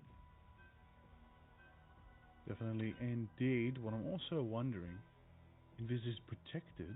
Smart choice right there by Menace. That's going to give them, you know, if they can't get Apollo on the limb, they're going to have Invis as an option. At the same time, what's Catachina going to roll out with their final protect? That's going to be interesting, because here we know they've got the Psylocke protected. Do they have anything that can help the Psylocke? They've got Emma. Emma's available. Angela. Now we're talking. We're talking modern strategies here. Angela, newest Vanguard added to the game. Definitely some shish kebab gameplay. It is going to be a very interesting one to see how the Angela is going to work into this composition. It does lead me to thinking we might see a professional, maybe, I believe, dive composition coming out from Catachina with the Star-Lord band. Yeah, they're looking to shut down pretty much anything that can kind of be pitted against them. You know, utilize ineffectiveness now.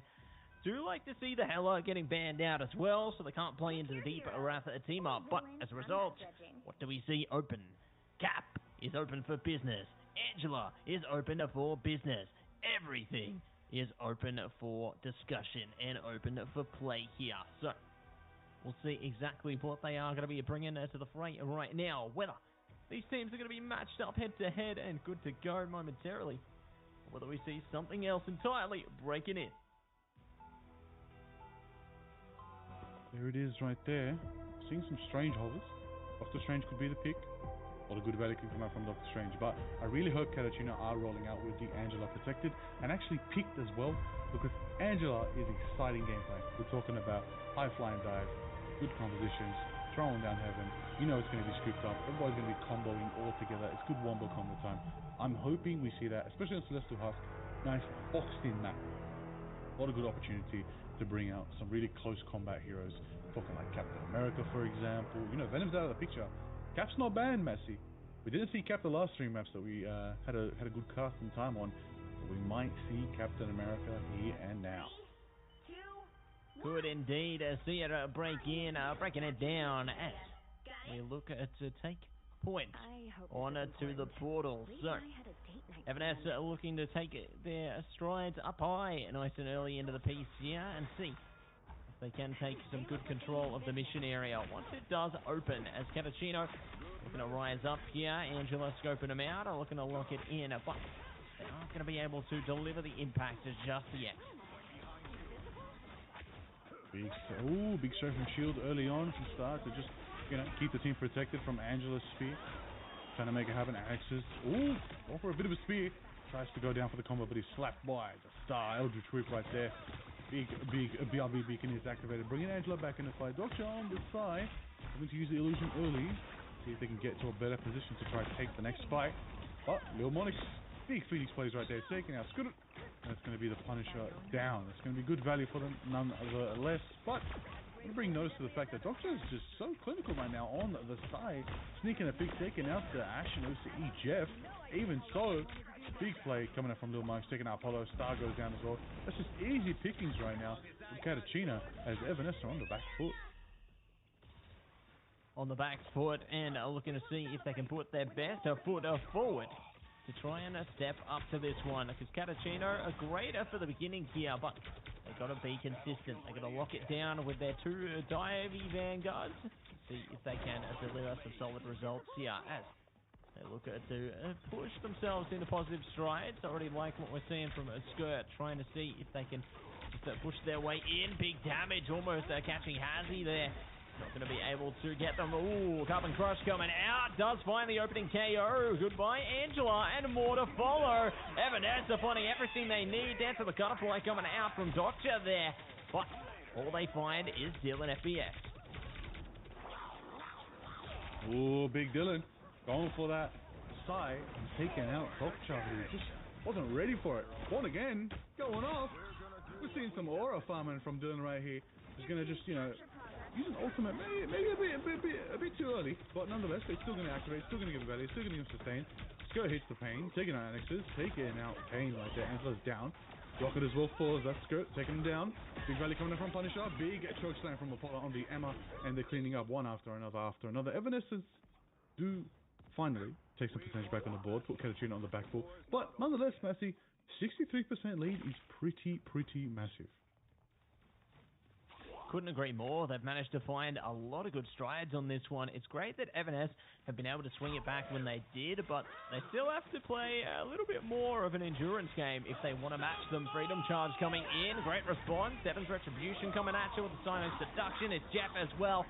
Could be a good way to isolate them into this one. And Song Inferno. Going to be Freedom Charge in Final Judgment. Everything's going down here. And Ashen gets punished by Sura. So, great way to just put their way in there. Going to be able to push her through even more as well. Has he coming back with a BRB there? Uh-oh. And Stars on the hunt. Poor Doctor trying to run away. Get some support from their teammate there. And will be able to keep this fight going. Definitely keep the fight going with a bit of Star Spangled Man from Star on the Captain America right there. Moving forward, making it happen. Seeing if the action is on their side. Bit of force. Both the Caps going for each other, bang for bang. Who's going to take each other out first?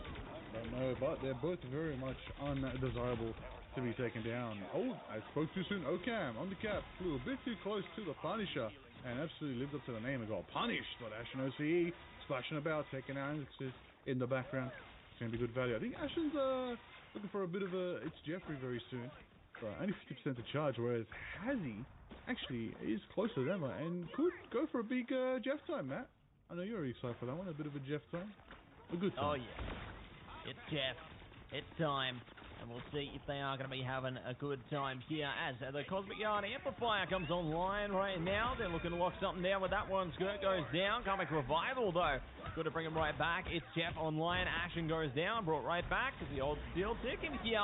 A bolo down. Straight back up. That's the power of the atom right there, isn't it? And they are going to be able to deliver them down and under. Sura escapes, though. Oh, my goodness. That is insane. Doctor on the side. Big pain, big power. So it is going for the Atom Cocoon. Taking out Dylan. That is a massive KO spree right there for Cappuccino on their duelists right there. It's getting so much value. Here it is now. 99% for Everness and 81% incline for Cappuccino. This is potentially the final fight for this round of Celestial Huskers. Keen to see who's going to activate first. Star does have Portal online. They might start the fight with a Portal. Yep, looks like they're all grouped up. Wake up, everybody. It's about to be a Portal fight. Yeah, time for a bit of Portal combat once again. Looking to lock it down in OT here. Big catch coming through. Boundary force there. They do manage to catch the rocket to a decent start coming through, and they're going to be able to get much more. Final Judgment is going to be able to shape away a player after player here. Has he in big trouble, and they will be able to crawl out of the rubble there. All going to be up to one last player. It's the Angela. And Axis doing the best they can, and they will be punished. So just like that, Everness bless the timeline and take control of the Celestial Hand. Off to the vault we go. Let's see if Everness can keep the momentum going and take Celestial Husk in its entirety. I will say though, Cappuccino putting them in the work right there. Not letting them walk away with it very easily. Which is good. Which is what we want. Nice competitive bout. I will say though, Angela, back on the scene from Alexis, does have Heavenfall online. Question is, what can they combine it with? Feels though Doctor's Dance of the Butterfly is a good second to that. I feel like Song Inferno from Lil Most could help as well, but sometimes just an amp from Rocket might just be enough source for them to be able to just push through with one ultimate. We'll see what happens. A couple combinations are online for Cappuccino. Everness, however, need to really build up. Only thing they're closest to is a Karmic Revival. Best they can do, take a quick fight, take some losses, hit the Karmic Revival, return to the next fight with some ults. That'll be a good rotation of their energy. Let's see if they can make it happen. 25 seconds till the mission area unlocks here on Celestial Husk, as we know. The big tower in the middle. A fun time for Venom swinging around, but Venom is unfortunately bad. Yes, we will not be seeing Venom this time. Maybe next map. But who knows? Till we know, as mission area is looking to unlock right now. Do have Heaven's Retribution available for an X's there, and might be looking to see that one picked up very, very quickly. If they can catch them off guard, it will be Ocam taking outskirt there. Karmic Revival coming up, though, early into the fight here. They really want that control of the mission area. Sia coming up as well, but it doesn't matter if they take them down into this one because they're just going to come right back with the Revival there. Ooh, it's run its course now, though, and the Ulster now favoring Catachino. In to the Entong Inferno they go, and the fire pushes ahead with the mission area. It's been quite a while since I've seen an Entong Inferno get a triple KO on impact. Crazy time from Lil Monix right there. And the rest of Catachino backed it up, kept Evanes at low HP so we could have that cleanup on Isle Phoenix right here from the Lil Monix over there. Putting it up. Well done from Catachino. Good positioning, good utilization of their ultimates. But Evanes, they did use Karmic Revival, but they have all other ultimates online for this next fight. Skirt's going to be really close there to that final judgment as well. Yeah, getting closer and closer to that one. It definitely has been a sole statement maker for the Evanes side there before. But see if it is going to heed the call once again as Star now looks to rise up, try and isolate the Phoenix here. Big damage over the top, and they're looking to drop in with the Heaven's Retribution. It's Jeff coming at you with a Freedom Charge on both sides as well. Might be looking to collide in this one. Ashen, no support, no worries. They are down, and looking to get It's Jeff from Hazy here. See, it can cause a bit more calamity on the mission area. As things look good, things look great even, but Hazy is sealed fate. 63% and climbing right now for Catachino. That is ecstatic points for them right there, but, you know, Final Judgment's online, and it's actually going to be activated.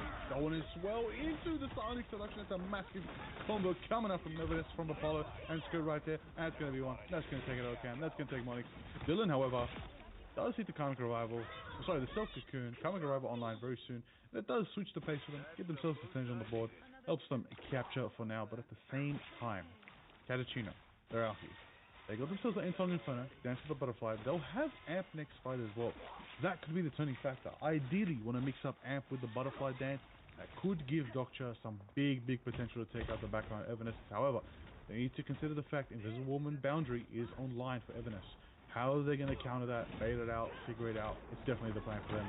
Let's see how it unfolds. Angela with a bit of spear action on the sidelines right there, taking them out, but does not get the value, and in fact actually gets pulled out of here from the Invis. Looks like a bit of a back foot gameplay for Catachino right now, so Evanes do have the numbers game, but they're going to amp up and fight nonetheless.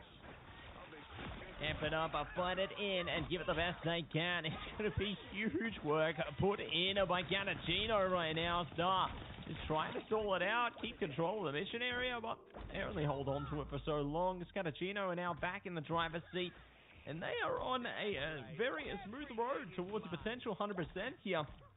Could it look to match Evanes 1-to-1 unless they can get onto the mission area in time here. They're doing a great job of stalling them out in spawn. They're not even able to escape. Like, and Exodus has just been putting in so much work there. They try to get on, but Star can't get there in time. So it's just a masterful play coming through from Catachino to stall things out when it counts.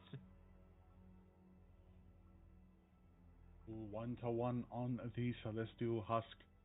I like what I'm seeing right now. We're going to settle on the Codex. One team's going to walk away with victory here on Domination. That's the beauty of this mode. It's got to go to one side. Who's going to take it? Is it going to be Evanes or is it going to be Catachino? We're going to find out. I do like what I'm seeing so far with the compositions. We do have a switch though. Star, instead of going the cap, actually is going to play Magneto. Apollo and Star running the very tried and true strategy composite Vanguard team up between Magneto and Emma. Very confident pick. But Catachino, more modernized. Going for that dive composition we've been hearing about, going for that meta that we believe we're kind of taking a step towards flying with the dive, but at the same time they're still very grounded in their duelists, back for Lil Monix on the Phoenix. Doctor does have a little bit of dive presence as a side, but the main core factor here to consider why they're doing so well in that turnaround match, the Rocker and Jeff, is just too elusive to take down, and the healing they can pour out as well as the speed they can enable their team with is just elementary in their success.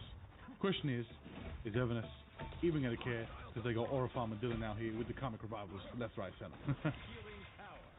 and plays into the impacts that Adam can have. You know, they've been able to keep their team online in the fights, but I mean, despite that, Adachino exceeded them into the last round at least, and might be looking to do more again. Great to use the Soul Bond as well. Disperse the damage out a bit between the team there. Then to Butterfly coming online. Boundary activated. It's Jeff wanting the same into the Heaven's Retribution here. Going to be able to disable that immediately. And Lil Monix is going down as well. So Soul Beginners coming through here. Ashen taking a little bit of a dive. Unfortunate there. And might be looking to see if they can lock in a little more. Has he somehow, some way manages to keep it going, keep it flowing, but it's gonna be Catachino priming up in the KO farm right now, and they are eating good. Alrighty, I like what I'm seeing right there. A big fight for Catachino right now, and they claim first percentage on the board at the same time. Checking out the positionings right here, we do have Amplifier alive for them. Online could be valued. Ocam as well, ready with the Freedom Charge. It's going to give us sustain for this next fight. Question is, what Evanes is going to roll here? I think highly recommended. Bring out that Sonic nice and early. Start to scoop up Catachino. They're very spread out on the high ground defense right there. You want to force them onto point. Bring the fight to your courtyard. See if you can change the tide. Because Angela is just going to disassemble all of you when you least expect it. But speaking of disassembling, Okam's going in straight away with the Freedom Charge. Diving amongst the midst of it. And actually splitting up the team. Yep, Evanes is trying to regroup right now. They do actually pop 2 ultimates on a Judgment alongside the Sonic Seduction coming out from Apollo and Skirt. It does give him value to be able to take out Annexes, which is the Angela. Big value right there. Action falls, Skirt falls. They're going to be back. Dylan has the Karmic Revival, but is it enough? Lil Monix takes out 1 more, 2 more, but Dylan's Karmic Revival still activates as Apollo and Ashen are back in the fight.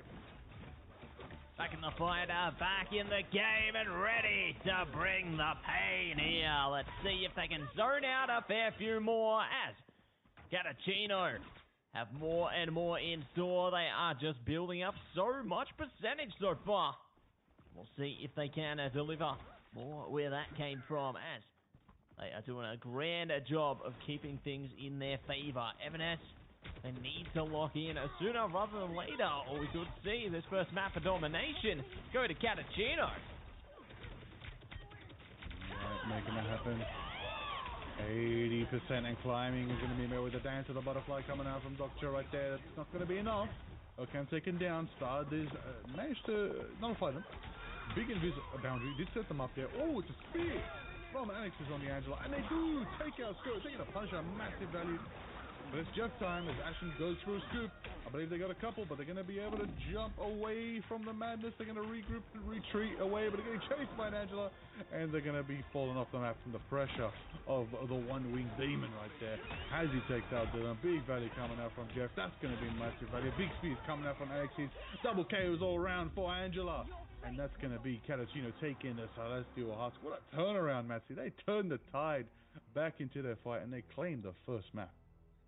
That they do. They ignite the time stream and do manage to add another dent into Evanes's record there. So now going to be losing both times they've played the Celestial Husk so far into the tournament. So one of Evanes's weaker maps, I'd say. And now Evanes, they do have freedom to choose into the next map here. So very keen and curious to see, I guess, if they want to play into their strengths into the next portion, whether they may be heading into another direction entirely. As you know, even if Catachino took this one away, Evanes definitely put in a lot of hard yards into that map, I'd say. Like, it wasn't an easy stretch by any means. Absolutely.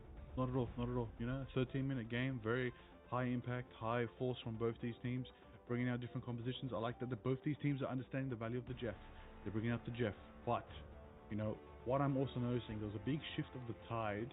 I do know Evanes do have a Star-Lord player, so Catachino's target band there was actually effective for themselves. They got some value from that, and allowed them to, you know, just know that their duels picks were going to just be that extra bit stronger. I feel as though Phoenix Sai works a bit better in tandem compared to the Punisher and Sai on Evanes' team. Also to mention, the Captain America factor definitely leaned towards Ocam. Ocam was disrupting more, providing more power. Star did have their moments, but Ocam definitely put in the work. I will say though, Dylan, Adam, it's not being enabled as much as it needs to be, and it is getting value, it is getting revives, But I feel like once the revives are going off, Evanescence aren't really grouping up and activating after the revive. Maybe they need like a Jeff to support that, enable that, bring out the rocket, and amplify the team as soon as they've been revived. But again, you're seeing it on our screens right there. Big replays, big moments, big action, big highlights coming out from these duelists especially. Phoenix's Enton Inferno was so clutch. Lil Monix, put that in the highlight reel. That was a clean one right there. You earn that one. Take that one home. For sure. Yeah, take it home, claim it straight to the bank there, and they are going to be locking it down, locking it in to bank away a win. So solid stuff coming out from Catachino, and I got to say, their ultimate management, I feel, was much more effective into that matchup there. Evanes, I feel like sometimes they let some slip through the cracks, and Catachino were just a bit swifter to respond with some of their own there. I think they definitely held their own with a lot of strength and vigor. So curious to see how things configure into our second map in contention, which way they want to take it. Who knows, it could go one way, it could go another, but I'm just excited to see exactly what they are going to be looking to bring. Absolutely. I am excited because so many variables to consider here, so many factors that we are seeing right now. An unstable meta. Everybody's trying to figure out what it is, but at the same time, it could be different very, very soon. Within a week, we're going into Season 5. We might have a new hero. We might have new things to consider here today. We're seeing updates happening. We're seeing Thor get buffed in Marvel Zombies. Maybe he's going to get buffed in the live service too. You never know. He could be. Alright? I would like that. I would like the Thor buff. It's time for Thor's meta. He hasn't had one yet. I think it was in the beta. Regardless, give us the Thor meta. It's time. Because it brings more Angela. And I like playing Angela. I like that team up. Bring it out. Asgardian team up. It's a good one. Surely.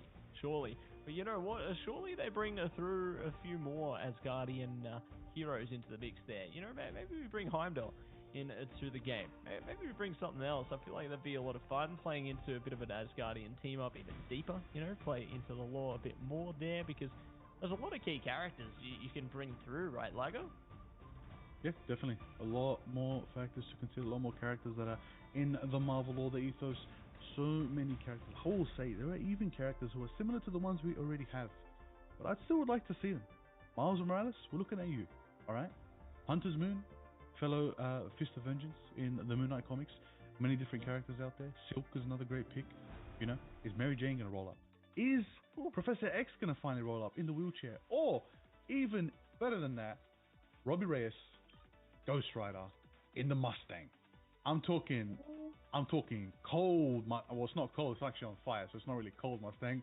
It's on fire Mustang. But hey, I'll take the I believe second or third Ghost Rider. Many people have held the mantle of Ghost Rider. All I know is that I just want one of them. If we're gonna have Johnny Cage, we're gonna have Johnny Cage. You name it. But give us something that the OGs want. All right, we want something fun. And I know that the Marvel Rivals dev team is absolutely cooking. We've seen some teasers in the patch notes for the heroes maybe coming out in Season 5, Matty.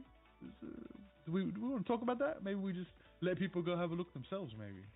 Yeah, maybe they can ignite the time stream. Maybe it could be real gambit of an endeavor. Who knows? But we'll see how things fare into the rest of this Ban Protect phase here.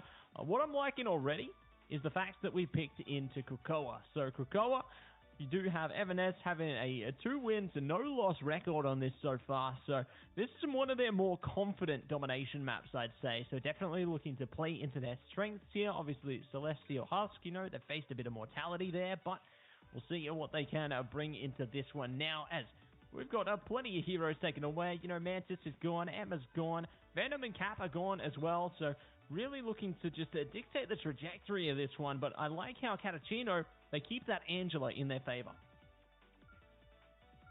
Alrighty. They're going to be picking the Invisible Woman. Boundaries are going to be online. This is going to be grand. Angela, protected? I like it. I like what I'm seeing. Fundament coming out from Evanes, 10 seconds out. Who's it going to be? Who are they going to shut down? And it's going to be the Hela. We don't want Hela hatred out here. We want to get cold with it, which is why Hela's going to be banned out. Cap's banned out. Venom's banned out. I got to say, a lot of Vanguard bans. A lot of Vanguard bans so far. This final ban, if it's another Vanguard ban, oh, we are in for some, I would say, it's a Bucky. Never mind. Which does mean we're probably going to see Magneto. Cap's not available, Venom's not available, Ember's not available. We'll probably see the Strange, Magneto. It's going to be shield play, I think, in this round. Which, you know, categorically, Evanis have a bit more experience on. We do know they have a formidable Magneto player as well. But I will say, Jeff not banned or protected is good. Both teams have Jeff open and accessible. Same thing as the Rocket as well, so we might see that coming out from Ice-Jin. That could be a big pick from Catachino. But Phoenix is open as well. Lil Monix can run it down again. It looks like they might run the same Phoenix Sala combination again, Nancy. And honestly, they cooked with it the first time. Might run it back again. And it makes a lot of sense, you know. They managed to really just run wild, go absolutely crazy into the first map there on the Celestial Husk. But now we've moved on to Krakoa. Things could be a little bit different for them. So they just have to take into consideration how they want to approach this one. Regardless, we are going to be breaking our way into the map right now. Curious to see if Skirt can manage to skirt their way in with Star-Lord right now. Will it be the response they're after? Will it be exactly what they need? As the battle now looks to begin, it's time to ignite the battle as the gates will open. Here it is. Open up the doors. We're going to Krakoa. A beautiful map, as we know, home of the mutants, home of those with the X gene. But the question is, who's gonna, you know, find the genetic code to victory? Big portal early on. It's gonna put the Evidence squad directly onto point. It's gonna be on Catachino right now to play on the offensive here and try to find an entry point. But if anyone's gonna find it, it's gonna be Anixes on the Angela, who's just got that spear frontal power. Be able to go forward and just start zoning them out and get an angle. Let's see if they're gonna go for it early. Looks like Evidence are capturing. Catachino's with the contest. On the Angela, big spear taking off two off Evidence. It's on the point right there. Massive value, big spear action. Is it going to be enough for them to scoop one? Looks like it's going to be about coming forward from the squad right there. Apollo on the Strange, making it forward momentum. I like it. Making it, breaking it, and looking to lock it down. Let's see if they are going to be able to lock it in right now as the damage works for Oakgum there. Now looking to zone out even more. Nicely done by Doctor. They lock down two. Still Ashen won't be able to pull through as all strategists are gone. So the early fighter favors Catachino once again here, and they open the account. Percentage goes their way. Definitely does indeed right there. Going forward into that action. What I will notice as well, Rocket does have a beacon online. It's going to be good value from Catachino. If they want to maintain this point contention, this percentage climbing for themselves. A lot of good options there. As as well with the boundary. Big plays, big tower. Big flashes coming out, flashing and dashing, and there it is, the dance of the butterfly. Not going to get value for Doctor as it was just utilized to, you know, bait out some cooldowns. But unfortunately, it wasn't enough to actually bait out the ultimate coming out from Ashen. The boundary stayed clear. Everybody grouped up. Patty cake action definitely kept, you know, Evidence alive right there. Let's see how it all unfolds. Big Agamotto. I mean, we got a couple in the sky right there. The meteor's charged up, and at the same time, everybody's popping ults right now. Dylan and Ashen as well. There's no Monix in the Rocket right there. Big pick. Doctor taking out Dylan. Is Jeff getting any value? The boundary's going up. It's going to be there to nullify Skirt in the skies. It looks like a bit of a stalemate as everybody's throwing their ults at each other. Yeah, just looking to throw everything against the walls there, see what's going to stick, and it is going to be Evanes is sticking it through with a few KOs in their favour. Catachino is still online on the mission area here. They've done a great job to stall things out as long as they have here, but they're still going to stall it out a bit longer. Evanes online to take a spin onto this one, but again, the portal comes out. So they're doing a really great work to just continue to build up that percentage here. Like Vanguards are online on the mission area. Things are looking fantastic for Catachino. They've managed to already get it to 80 and more. That is massive pointers right there. That is going to be 85% climbing right there. That's a final fight victory. If Catachino can hold it down, Apollo hits that massive Agamotto. That's going to give NX an opportunity to take down Dylan, the Jeff. That's going to give Star a massive triple KO on the Magneto with Hezi as the final pick. That's going to be massive momentum right there. But Monix is there on the Atom. And he's taken out by Star. Star is just farming on the Magneto. I called it. I knew there was going to be a Magneto presented match due to the bans. That's going to be very... That's a penta KO from Star. Just one by one, picking one after another. Confidence on the Mr. Meteor M-Man himself. Putting in the work. Popping it up, popping it in, and there's going to be another Meteor around the corner very soon. So the Meteor Man ain't done yet, but see when they are going to be able to lock that down, as they're holding the front line for now, you know, making sure that Catachino can't just stroll their way in. A little brisk, a little walk on to the mission area. They got to work for it, and they got to work hard. But speaking of working hard, both our teams now looking to face off as Catachino get a big shove through. We're going to be in a bit of trouble, and it's time for Heaven's Retribution coming around the back here, trying to smack it in. The boundary comes up. Sia as well in response. Here we go. The big swoop is going to be scooped up with the meteor. And they do catch Doctor. No one else on the chopping block just yet, but they've brought back Doctor, and the Karmic Revival comes online. Catachino, perfect timing. Absolutely perfection right there. As 1, 2, 3 are all brought back by the Karmic Revival from Lil Monix. It's going to be another fight undoubtedly there for the lot of them, but didn't stay on the map and has 4. That's a quadra KO for the Dylan on the Jeff. The FPS. That's just crazy. That's just crazy. A big 4. Honestly, everybody got revived and absolutely scooped up into a Jeff. That is a sad day for the Adam Warlock. Yeah, that is a very, very sad day there, and curious if they can make it a happier day. You know, maybe it's sunshine and rainbows around the corner on this one, as we are going to be. We're going to face off with a little bit more of the action around the corner. Ooh, Apollo. Now gets taken away. Good for Lil Monix here. More to follow. And Extras. Good to find Dylan there. Looking to see if they can catch Skirt as well. They can just push their way through. Fate of both worlds. Couldn't have come at a better time here. They needed to keep their team up, but the boundary delayed. This is great for Catachino. Evanes might not have anything to face it. It's the butterfly. Oh no. Agamotto comes out from Apollo. Galactic Legend. This is great timing. And Song Inferno into the meteor. It's all happening right now. It is critical. Skirt takes them out here, and they are succeeding in their endeavors. Just when you think Catachino can bring it back. No! Evanes, shut the door. Enjoy the show. And there it is, Krakoa. Absolutely, absolutely, absolutely insane. First round on the carousel. Wow. Wow, what a start. Head to the Grove. This is going to be very interesting. Evanes to take that first round. Ooh, it was a strong map start in this series from Catachino, but Evanes holding it down, waking up. Let's see, let's see. I will say though, on the other side of things, the Magneto factor is definitely there. I think right now these teams got to figure out how to shut down one another's Magnetos, see if it gets them some openings, because those meteors are absorbing so much damage. That pretty much nullifies all the chance of Skirt to pop off with a Star-Lord ult. Talking about those shields as well, coming out are strong. Polo is bringing out the Strange, which is getting value. This double shield composition is just blocking a lot of the damage that would otherwise come from Lil Monix's Phoenix. It's crazy. The battle starts in 5. Oh, there's more craziness where that came from, like.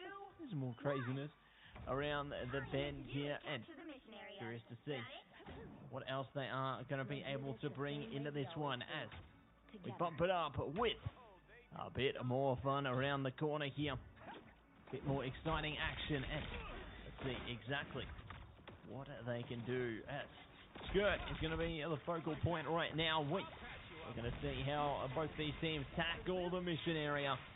Sia could be good for it, but the boundary can come out in response. There you go, Sia online action into the boundary, so immediate response coming out from our strategist here, and the battle rages on.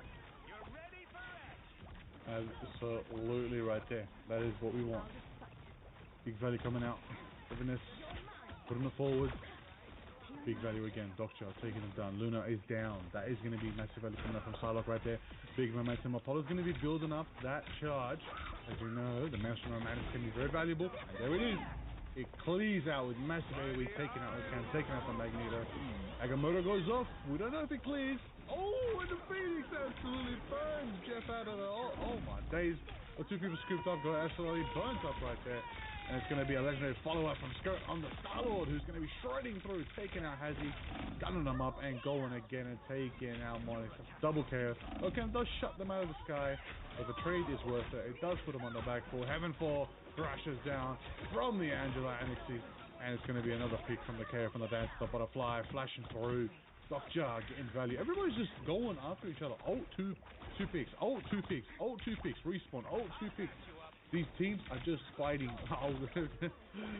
one after another. It's like a doom match mentality right here. Get some teamwork going and get some team wipes. But nonetheless, Catachino do claim some percentage finally, after such a long fight, they start capturing some percentage. Yeah, finally gaining a bit of wind in the sails there, and looking to see what else they can achieve with it, as they are going to be looking to take this one for their own. Zone it out, zone it in. Take this one for a spin. I like Doctor's positioning right now. You know, they're dishing out a trickle of damage up top and managing to stay unscathed for the most part. Evanes, though, are going to be looking to carry here, but on forward. Dylan FPS in a lot of trouble there. Does go into the cocoon form. They can come back if they want, and they will. So the Meteor coming out right now from Star as well. Oh, look at that damage, Dylan. Just a nasty thorn in their side. Absolutely right there. Massive, massive value right there. Bringing it into action. Agamotto combined with the Engsong Inferno. That's going to be massive combinations. But the Meteor Amps fly, but they don't manage to get the picks they need. In fact, Star put in the back foot on the side of the map right there. Has he taken him down? Skirt follows suit. Taking out Little Mike. It's a 1-to-1 trade. 5v5 is left on the Maya right there. That's going to be value pouring in. Red is going for gold right there. That's going to be enough. Angela is going in, trying to dismantle the Star Lord of the Skies. There's so much flight potential there. On again is Dylan with the Karmic Revival, sets it up, and he's going to bring the team back. But a Heaven 4 crashes in on all of them as Angela tries to go in and flash him out. But the Karmic Revival doesn't manage to bring everyone back, but it does deter Catachino from full committing in the fight. So much so that Skirt can take to the skies, hit the legendary flare, and take out a couple on the way. Take out a few along the way. Keep this one up flowing to the end of the day. Triple KO. Going to be flowing its way in, and a great response coming at you from Evanes here. Trying to bless the timeline and see what they can do. But, oh my goodness. What a delayed KO. That is great for them. I love the style of that. You know, we need more KOs like that. Big little push. Walk the plank. Absolutely. Absolutely walk the plank moment right there. Alrighty. 93% in favor of Catachino, but Evanes are climbing. Climbing faster than ever to that 10% mark. They win one more fight. They might potentially just take this entirety of the map and take Krakoa and get their first map on the board. It's on Catachino to activate right now. We're going to see Ocam on the high ground, trying to get an angle. Hazzy's back there with him as well, matching the pace with the Rocket Raccoon. Is it going to be forward for them? Maelstrom and Madness. Shields are going up. Phoenix doesn't land just in time. Cancelled. Flying Agamotto from Apollo. Gonna manage to only get one. Apollo is taken down from the pressure. Sorry, Apollo takes down Ocam from the pressure. They do get value. Angela's flying around trying to get an opening, Nasty. But the dance of the butterfly is taking his first step. Taking his first step, and we're going to take a few more. Where that came from, we'll see who's going to be able to last a bit longer here. Meteor coming up from Star, looking to leave a nasty scar, booming it down. Skirt falls through. Apollo one of the same. They got the aim of the game. The OT timer is rushing its way down, and just like that, Evanes take it in. It's gonna be Krakoa online. Both teams have a map apiece. Absolutely. Absolutely. One map each for this bout. This is a competitive bout. I like it. I like it. This is what I wanted. This is what I needed. This is good stuff for us here today. Victory has been claimed. Apollo with the MVP. Absolute clinical right there. That is the good stuff. But, ultimately, strange was the factor to consider. You know, when we're talking about an Emma ban, a Venom ban, and a Cap ban, last remaining, you know, versatile pick that can sort of enable your team in scenarios, you know, portal play, is a Strange. So having the Strange roll out, and a confident Strange at that with Apollo, not surprised. 27k blocked, 19k on the numbers, putting up the most damage on their team, tied with their duelist of Skirt. It's a well-earned victory for Evanes right there on Krakoa, I'll tell you that, at the Hellfire Gala. But, at the same time, I won't sleep on the rocket picks. I think Dylan was just that one level extra. Very generous with those Karmic Revivals as well. Yeah, they really managed to make it count. You know, that you saw in the first map, they weren't able to get as much benefit from it, but this time they delivered when it counted. This time they managed to really prime their teams up with that one, and I was really impressed, not just of the Karmic Revival impact there, I was impressed with how they managed to flow together KOs for their teams as well. You know, we saw some huge right clicks coming out from Dylan there. You know, I saw when they got KO'd, then they used the cocoon, they waited out, and they bring the KO straight back to them. Just amazing stuff coming through there. That's why Adam's a duelist, right? Absolutely. Adam's a duelist, Ultron's a duelist, Mr. Fantastic's a Vanguard, Emma is all of the above, Moon Knight is throwing. Besides that, what is throwing? Moon Knight is Blade Knight. Blade Knight is great. Listen, everybody, if you haven't already, get on the zombies mode, start farming your Blade Knight, fill up the board, get everything you got. The new patch has dropped for Marvel Zombies. Everybody's buffed. Thor's looking good. You can run a full red build Thor and go in there. You can do a solo Nightmare 4 run with Jeffrey now. That was so difficult to do before. I don't think anyone even did it. And now you can. The leaderboards are looking spicy. It's not just full of Blade. I've even seen Magic be absolute Sky Bombardment builds. Go in and play some Marvel Rival Zombies. It's been updated. It's even more fun. Get your squad, get the friends on, and play some. Duo, trio, quadro, you name it. But what you can't do is play with 6 people. That's why we're watching 6v6 right now, so we can entertain you with the 6v6 gameplay. However, if you're listening, Netties, I would not mind 6 people in Marvel Zombies. Just sneak it in for the last week. Why not? Sneak it in. Let's just go. Make it Nightmare 7. Okay, I don't want to do that. I take it back. Nightmare Hexa. No. Yeah. Nightmare 5. I don't want more than 2 wonders, please. It's too much. But you know what isn't much? We're getting 6 wonders. Ooh. I have to retreat. We need a comic revival then. At that point, I'm just going to have to roll all random. But what isn't random are these players here today and their plans and their action going into this next match. Both teams have a map each. Fire is on. We're going to Convergence, the Heart of Heaven in Kunlun, the new map of Marvel Rivals. Beautiful map, bright map, fun map. Has the concept of Fog of War as well, which is a very unique concept for the genre. I'm very excited to see more pro play on this map. Massey, you saw it in action. It was good. It's a good map. Couldn't agree more. Beautiful map. And it's really amazing to see how the teams have started to approach it, compared to the past. Like, it's great to see it really finding its place into the meta here and just, into the fold as a whole, It's great to see teams are finally starting to adapt around it. But, I mean, sure, they can adapt around this, but there's a new map coming sooner or later as well, which they're going to have to adapt around again. So you can't get too comfortable in this awesome game. Absolutely. Getting comfortable? Who would want to do that? I want to stay on edge. I want to stay ready for the next fight, the next map, the next hero, you name it, the next villain maybe. It doesn't have to be a hero. Green Goblin, Doc Ock, Dr. Craven, Doom. Dr. Doom. Oh, hey, listen. I feel like they're saving that one for a special occasion. Next year. Surely. Wink, wink. Surely, right? It has to be. Or my favorite villain, the Collector. No, sorry, not the Collector. Ooh. What was his name? Kang. In Guardians 3. What was that villain's name? I can't believe it. Oh. It wasn't the Collector, but he was ruthless. Hey, listen, everybody loves Rocket Raccoon now because of that movie. You want Yondu. And ooh, the arrow. Ooh, hey. Yeah. Oh. Well, maybe Taserface. The real ones know who that is. Anyways, besides that, Katashiro did protect Rocket, who we were literally speaking about, but they're going to go for their final ban here. Now, let's recap, of course. Katashiro obviously have banned out some strategists. And Bucky as well. So, no Mantis, no Invis, no Bucky, but they've protected Angela and Rocket. On the other side, M&S have taken out this dive pressure. Once again, Venom banned. Psylocke banned. But they protected Starlord to have some fight in the skies, and Emma to hold it down on the ground. But final ban is going to be on the Hela to just reduce the sound. At the end of the day, that's going to be all the bans and picks locked in. Let's see who they pick. Let's see who they roll with. I will say, though, I'm liking Angela. I think Annex is onto something here, running it down to Angela. I think they see the vision. The question is, does Everness have an Angela player to match it? Or are they going to have to play some anti-Angela compositions, which is very tough and kind of restructures your whole team. A lot that they have to take into consideration here.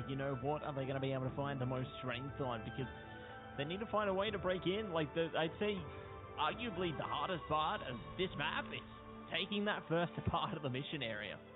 Having to break up past a defensive team here has just been the most difficult part of everything. So, Very keen, very curious to see if they can break in with like the Angela again on the Catachino side, or whether it will be Evanes blessing the timeline with a solid hold, a solid defense here, as there's just so much that they need to do, so much that they need to bring into this one. But enough about the beautiful landscapes, enough about the map. We are going to be looking to break into the map, as now the gates are open and it's time to ignite the time stream. It's also time to get your fists out, to get down to business, because we're in Kunlun with Iron Fist trained hard and earn the power of the Dragon of Shaolao. Question is, who here is going to be an absolute dragon when it comes down to winning this game and absolutely burning up the opposition? Let's see. Catachino on the high ground, on the roof, pushing Evanes back into the corridors, but they're still holding it down with their vanguards in the front line. Presence is good. 4 of Evanes are in the back line. It looks like they're about to get flanked from a little bit of a little Monix, but Angela's there, making it happen, making the moves, trying to get in to scoop someone. But it looks like they're able to just hold it down in this little corridor here. Annexes is taken down, but brought back by the BRB beacon. Catachino healing up, trying to fight for this next fight. A little bit of pressure, and it's not going to be enough as Okam is taken down.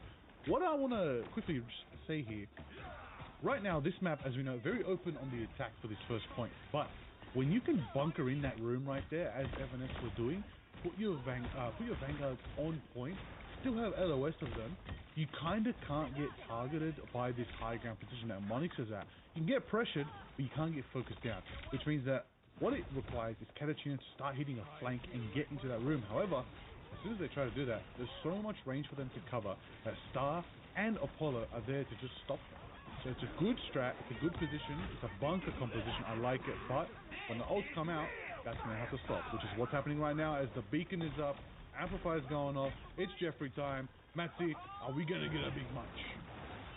Oh yeah, we are not going to get anything. I thought we were, but no. Denied. Computer says no. But Luna says yes to the fate of both worlds, keeping their team online a while longer. So at least they've got that going for themselves, and might be able to dive in with a little bit more as Arkamdos go down. So it's going to be a great way to start here, and looking to find a little more over the top. Skern, Galactic Legend, going to be breaking in, a force in the fate of both worlds there. Do find little Monix around the side though, so great response coming through here, and there's more where that came from. We'll see if they can deliver it over and over again. Over and over again right there, moving forward. Action is going off here. Ocha taking out Star, big value, but regardless, even if they're taken down, Dylan's going to hit that Karmic Revival as they do. And Adam Wallace bringing both Vanguards back into the fight. Ashen as well, who's the third Vanguard on the Strange. That is a composition right there. They've been all brought back, but Apollo's taken down again. Can't come back from another Karmic Revival, but did manage to hit the Sonic to help them take down Doctor with a 1-to-1 trade. Meteor flies, and Meteor makes little Monix cry. That is big value coming out from the Magneto on Star. And I will say though, next Ultimate Online is going to be the fate of both worlds. It's going to give Evanes some big stain here. The question is, do Catachino have what it takes to start capturing here? And we'll start off with Okam, who throws in the tiny sort of... Throwing it down, throwing it in, and ready. See if they can take it for a spin. It's time for the Galactic Legend once again, and immediately they're going to be adapting around it. Star in a lot of trouble, but they're taking cover here. Like Doctor trying their best to smother their way through, but it just didn't happen. Maximum power for Okam now, though. Looking to see if they can get them over the side of this one. Big damage, no protection. It's going to be another Galactic Legend, but they're not helping their strategists. They're in deep trouble, and Okam is just wreaking havoc on the back line right now. Ashen, last one standing. It don't even matter. Catachino lay claim into the mission area and convert this one onwards to the convoy sector. Absolutely right there. Keeping themselves in the fight. And we're going to go deeper into, the heart of heaven right here. We're going to go into Kunlun, have a good time. Annexes on the Angela. Flying in, just gaining some information, trying to get a moment, trying to see if they can pick someone off. As we know, the fog of war is there. That is not a wall. That is a path to pass through. Question is, will anybody scoop up around? Looks like instead Evanes are going to go for the low ground defense here and give up the high ground, knowing they don't actually need it, and they can just kind of bunker in on this little tunnel here and just stop the Dragon Turtle from moving forward. But you know, as it does, trudging along, the Dragon Turtle is still taking steps forward. We need Catachino to, you know, keep it going. Amplifier's online. Sonic's going out from Ocam. Is it going to be enough to scoop one down? And the big pressure does take out Ashen and Star, but even then, Dylan's ready for it. Karmic Revival, bringing them both back as he gets a triple KO. Big pressure from the Luna, but they're all back and in the fight again because Adam refuses to let anybody go down. Doctor takes out another right there. That's going to also bring drawback from the Karmic Revival. There's almost a full team revival right there. Apollo taken down again. That is a massive presence coming up from the Adam. But Karmic Revival's not going to last enough to bring Apollo back again. And they are on the back foot. A meteor from Star could be the turning tide here, Matsy. At the same time, Doctor is ready to fly and go legendary at any moment's notice. Yeah, they're thinking about it, looking to take it for a spin. Don't even need to, though. They manage to get their KO through with a bit of burst fire here. Little Monix as well, dragging it down from afar, leaving a nasty scar. They spar their way in and will be able to take the KOs for a spin. Goodbye, Apollo. Goodbye to more. Catachino continue to push the mission vehicle forward and draw the sword to slice their way in.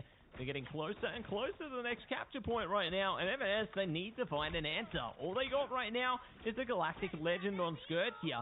They're not as close to other ultimates right now, and they need to build them up really quick. Otherwise, there's going to be a lot of problems because Catachino have 5 ults right now. So this is almost 6. This is so tough, and it's time to get legendary. First one goes up from Doctor. Going legendary in the sky on the Star-Lord.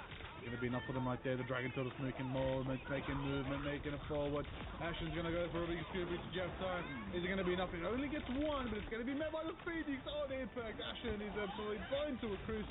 Putting your fish nuggets in the oven right there. Doctor takes out Dylan. That's going to be another one from Doctor. Taking out Skirt, and Lil Mike gets one. With the Rocky getting another. That's a big 1-to-1. That's 4 down for Evanes. That gives Catachino the push. And it does give him an extra 90 seconds added to their overtime. This is tough. This is the hardest part to push on the map. You've got to turn around 1, 2, 3, 4 corners to victory here. It is a zigzag of absolute doom towards the end of Kunlun. It's going to be absolute doom, absolute chaos, and Skirt pushing over the top there. Going to be a great way to begin, but I mean, they've been taken down, and we're going to see if they can get born again. The Karmic Revival comes on now, looking to see if they can hold strong here. They're finding KO after KO in their own favour. So, Dylan FPS going to be able to bless them here and keep them primed up. But Catachino, they don't got much time. They do got at least the Cosmic Yum Amplifier here, but Evanes, they got 4 ults to their name right now, and they are ready to take aim at this last fight. If they can single out a KO here, it would be just absolutely perfect. Psionic Seduction coming out could be the spark they need to push them aside nice and quick. Oh, they've already got a Phoenix. Well, they aren't going to be able to shut them down just yet. Shutting them out, shutting them down. 15 seconds on the round. There is going to be a moment for everybody right here to activate. Looks like the Emmers are going out for a duel. Big scoop coming out from Angela. Goes in once, goes in twice, hits the combo, and it cleans Dylan out of the fight. They might have to cocoon if they want to bring the revival into the next fight. Then they build it up to 6% to charge. But there it is. Speaking of charge, it's going to be Doctor on the Star-Lord charging forward right now. Cleaning 1, cleaning 2. That's Apollo. It's going to take it out. That's a triple KO for the Star-Lord. That is Doctor. It's going to be overtime, still ticking off. They get another pick on the Luna on the side. Evanes has to regroup. They got one more chance to stop this full push coming out from Catachino. There's going to be enough. They have a Meteor. They have the Fate of Both Worlds. They'll probably have Eternal Bond if Ashen can make it out of the spawn door. But they're all holding them down. And Heaven Falls online. It does lock down 2. Not going to go for the second mark just yet. Going to go for pokes. Go for more. Try to make it happen. But Ocam's going to hit that Psionic to push him away. Eternal Bond does buy some more time. By a bit more time, that's all it out. Long as they can, they will be able to take it with the Galactic Legend. Now looking to barge their way in. It's Jeff coming out with the Meteor as well. They catch Lil Monix there, looking for more. Ashen's gone down. Lil Monix back with a BRB, and they're going to be taken away by Dylan FPS here. Nicely done to at least take one with them. So, going to be in a bit of trouble as well. Or come, doing the best they can to stall it out long as possible here. The KOs just continue to favour Catachino. They do lose their rocket though somehow, some way, but it don't matter. It don't matter because they push it in, and that is going to be Catachino taking it the full distance. Woo! The full push. there for Catachino. Down to the overtime as well. That is formidable. One of the toughest convergence maps to push. So in general, speaking of the meta that we're dealing with right now, convergence is just so hard to push. Especially when like Wolverine and Thing and Hulk and Namor back in, a few seasons ago was the meta. You could push fairly quickly, but now because of dive compositions, not having a lot of front to back positioning, you're just going to have a lot of a hard time just getting that convoy constantly moving. Because you're always waiting for the pick, waiting for the timing, waiting for the moment. Whereas old school compositions, from a couple of seasons ago, it's just all about running it bang for bang till the very end. So now we're seeing a bit of a different route. Domination maps are kind of a bit more. Actually, you know what? Domination maps are quicker. I would say they're quicker because it makes sense. Dive, getting into the action quicker. However, convergence, you only can move as fast as that convoy does. So even if you are playing a fast-paced comp, outsourcing speed buffs from your Jeff players, it's still limited to the pace of the objective. That's right, still going to be limited to the pace there, still going to be limited to go as fast as the mission vehicle will go. It can't go any faster, can't get a jetpack on that one, don't have any special rocket fuel that they can inject into the mission vehicle, although that would be quite hilarious, to be honest, if they could just speed it through like a freight train, but maybe that can be left to a custom arcade mode in the future. That would be quite amusing, but we'll leave that in the idea tank right now, because we are going to be banking our way into the portal time on the mission area. The fight has just begun. Oh, into the portal action right there. Early fight, fourth from star right there, making it happen. It looks like Evidence might have a chance to cap here. Let's see how it ultimately all unfolds. Big pressure coming out from Star, taking a Hazy, big holds, big folds. We're going to see where that envelops right here. I haven't seen, I'll be honest, not often do we see a fight on this side of the stone pillar. But you know what, nonetheless, we're exploring the map all together. First time for everybody. Adam Warlock making it happen right there with a big self-cocoon. Does manage to get away from danger, which means one step closer to building up that karmic revival. Big maelstrom as well from Star, takes out Doctor. Apollo taking out Ocam. Apollo putting in the work, taking out Little Mike with a double KO on the Emma. Diamond form is online, 100 built up, and the diamond thrush right there. It's going to be a big thrashing right there if they can make it happen. Going into the action. Maelstrom of Madness is executed right there. But the portal is up this time from Hazy, and it keeps Catachino in the fight. But they're going to be absolutely scooped up by a Jeff time. Oh, they will be. A Jeff time, but a good time, it would seem. But we'll see how good the time is going to be as Doctor goes down. Dylan locked in. Agamotto coming on top. Psionic Seduction over the top as well. Looking to stop it through, stop it down, and they will be able to drown out KO after KO. Apollo is putting on a masterclass, but with the Karmic Revival, it don't even matter. They're going to be back online again and again here. Great work coming out from the God of Mischief as well. But speaking of Agamotto, it's time for Hazy to see the Eye of Agamotto into the Eye of Agamotto. No, and they will be taken out alongside their team as M&S steam ahead and take control. It's time for the convoy. Making it happen. Movement is ready to roll. The Dragon Turtle is moving on forward, but yeah, it's triple strategist lineup coming out from Evanes is it's kind of putting in the numbers. I won't lie. Catachino is also matching it this time. We have the Adam Mirror in effect. Which means both teams will have access to bring in their entire squads back into action, and there it is. Starting it off, the legendary Starlord in the Sky is massive. But I will say though, Annexes might land a Heavenfall here and scoop them on up. They're pretty grouped up. It will also block them from entering spawn again.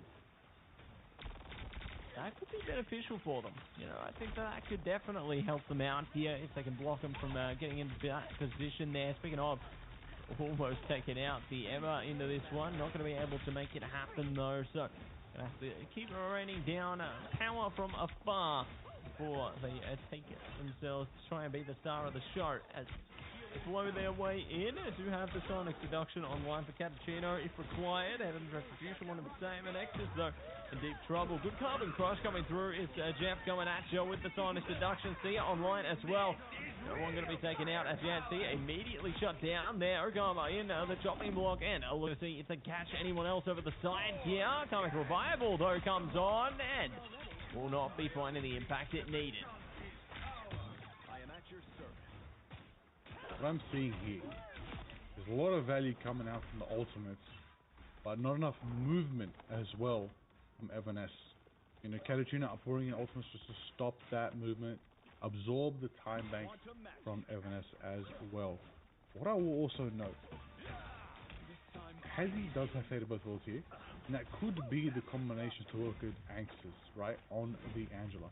If they can get the value there, put in quite a bit of damage, but we're going to start off with an Ocam Sonic Seduction. It's going to give them power, it's going to give them value. Let's see if it's enough. It does force out Fate of Both Worlds coming up from Luna on Evanesce. Dylan's trying to get some marks on the sideline, flying through the fog. Heavenfall drops in. That's going to be comboed alongside Dogshot on the sideline. It's going to put a lot of damage in on Evanesce right there. Scott's going to get taken down. Ashen's going to get shredded as well. But it doesn't matter because Dylan's going to bring both of them back with a Karmic Revival. But once again, that's two ults that is going to be baiting out the Adam's Revive right there. The Karmic Revival's not online. Starlord's making it happen. Putting forward this time, the shred's coming through from Scott. It's not going to be enough. It's going to be matched by Hazy with the dance. Again, same thing, both teams using ults to bait out ults. We're waiting to see whose ult is actually going to be the deciding factor to stop momentum. I think it might be Apollo. Oh, it certainly could be, as they've already caught a couple in their web there. And looking to scrub past them, piece by piece here. Hazy in deep trouble and now gets forced to the floor. Say no more as Evanesce takes the dance floor. Doctor slips away. Still looking to play here, but the mission vehicle, it don't play around as they're already steaming their way through fast as they can in towards the next capture point, and they're dishing out a ton of damage, all up front and personal, all ready to go here as Catachino look to rise back up. A Karmic Revival is ready should it be required. Could be required. It could be the factor to consider here, but Dylan's going to be pushing forward, taking out Doctor. That's big value coming from, as you said, Matthew, the duelist. Adam Warlock, the duelist, putting in the work. Double Agamotto right there. That's going to be a big flying one from Star right there. It's going to stun a couple, but a few of them do manage to get out. It wasn't enough follow-up just in time to balance it out. But Fate of Both Worlds drops. Attack boost is there as well to give a bit of sauce for Skirt, who does manage to back up with a bit of power from Apollo, take out Ocam.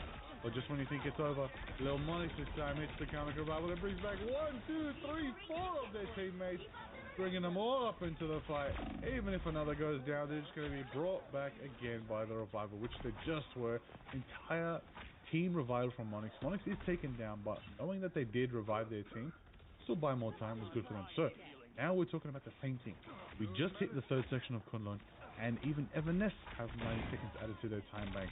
Same scenario as Catachino. The question is, can Catachino hold it down, claim the map victory, or are we going into overtime if Evanesce can push to the end? It's all going to be proven and tested right now as Apollo going to be the first one to fall. Karmic Revival, great timing there.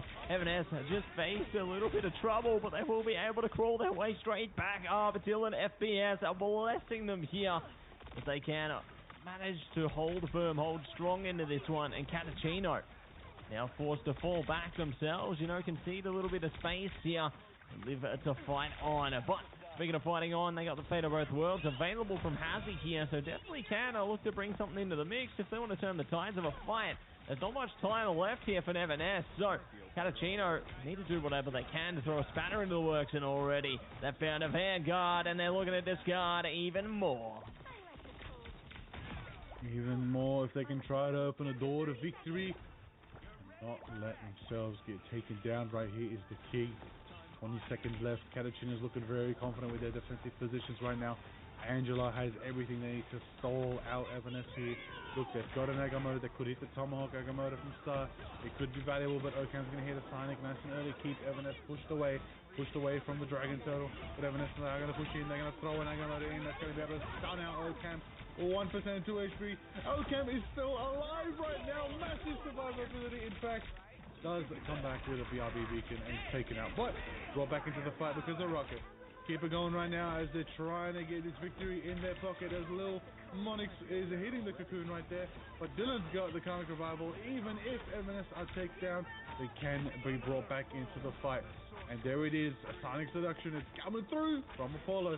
Going to be massive value right there, scooping them all up, but Apollo's a bit too close. It's left behind with the rest of their team. Left behind with the rest of their team as they try to prime up. Lock it down, lock it in here. Karmic Revival, Apollo is back on deck here and ready to keep pushing their way up into this one. I see. They can do whatever they can. A big KO from afar. They found Doctor. It's Lunar Snow Show for Sura right now. They are just putting in the work. It's Jeff coming at you, trying to respond to the Galactic Legend here.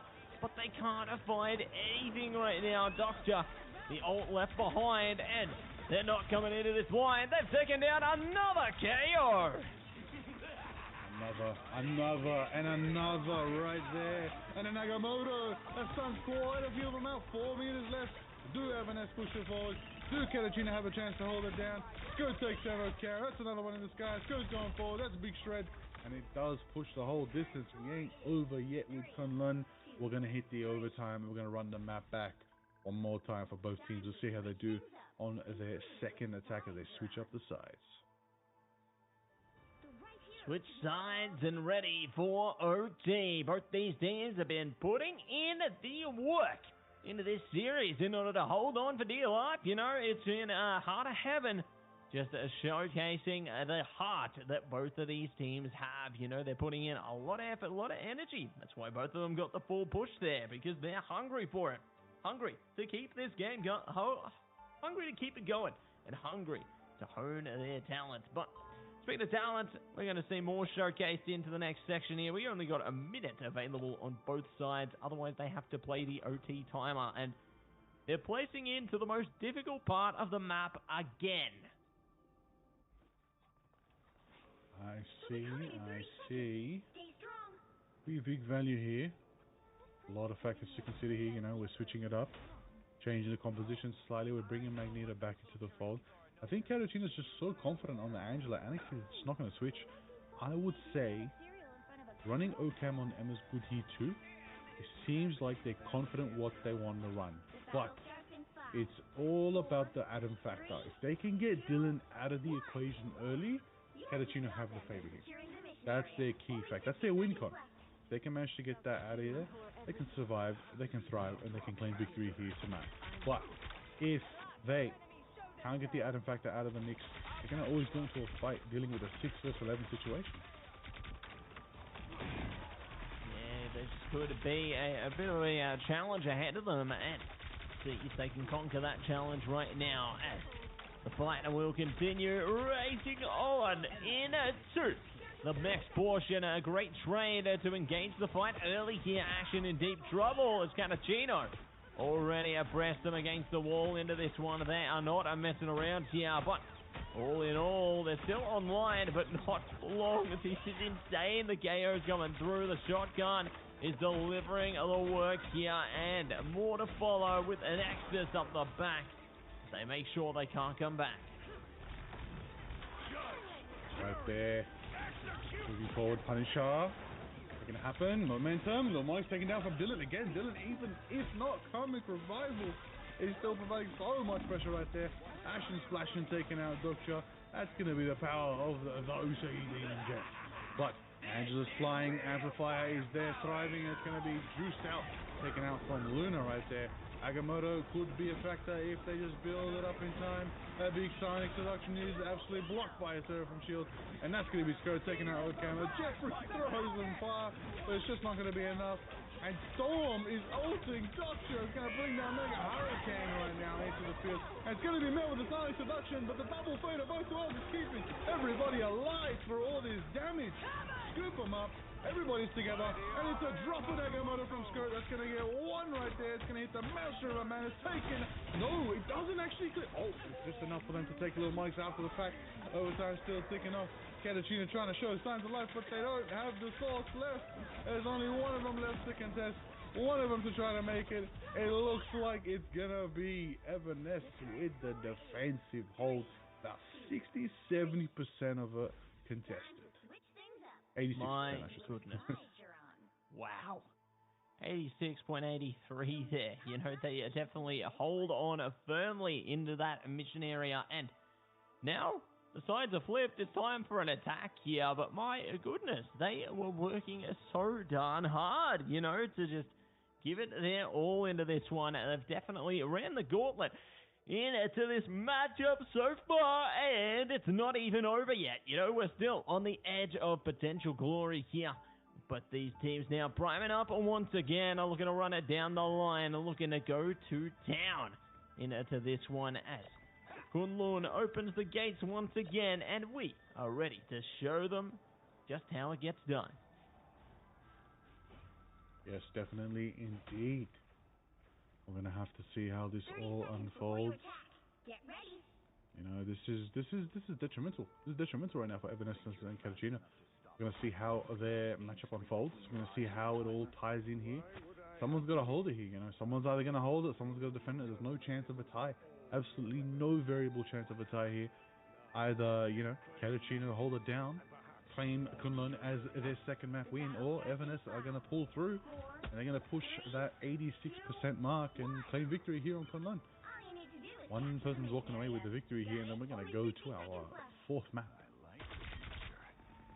My goodness, can you believe that? You know, it feels like we've had two maps in one with this map right now, Liger, and oh yeah, we're not any closer to being done unless one of these teams can get it done right now. Will it be the defense of Catachino? Will it be Evanes pushing themselves up here? Both teams are one map apiece already, and could see more reach them as well. A star goes down, the more that's good for it in the beginning. Going to be brought back by the BRB though, so good to utilize that rocket there.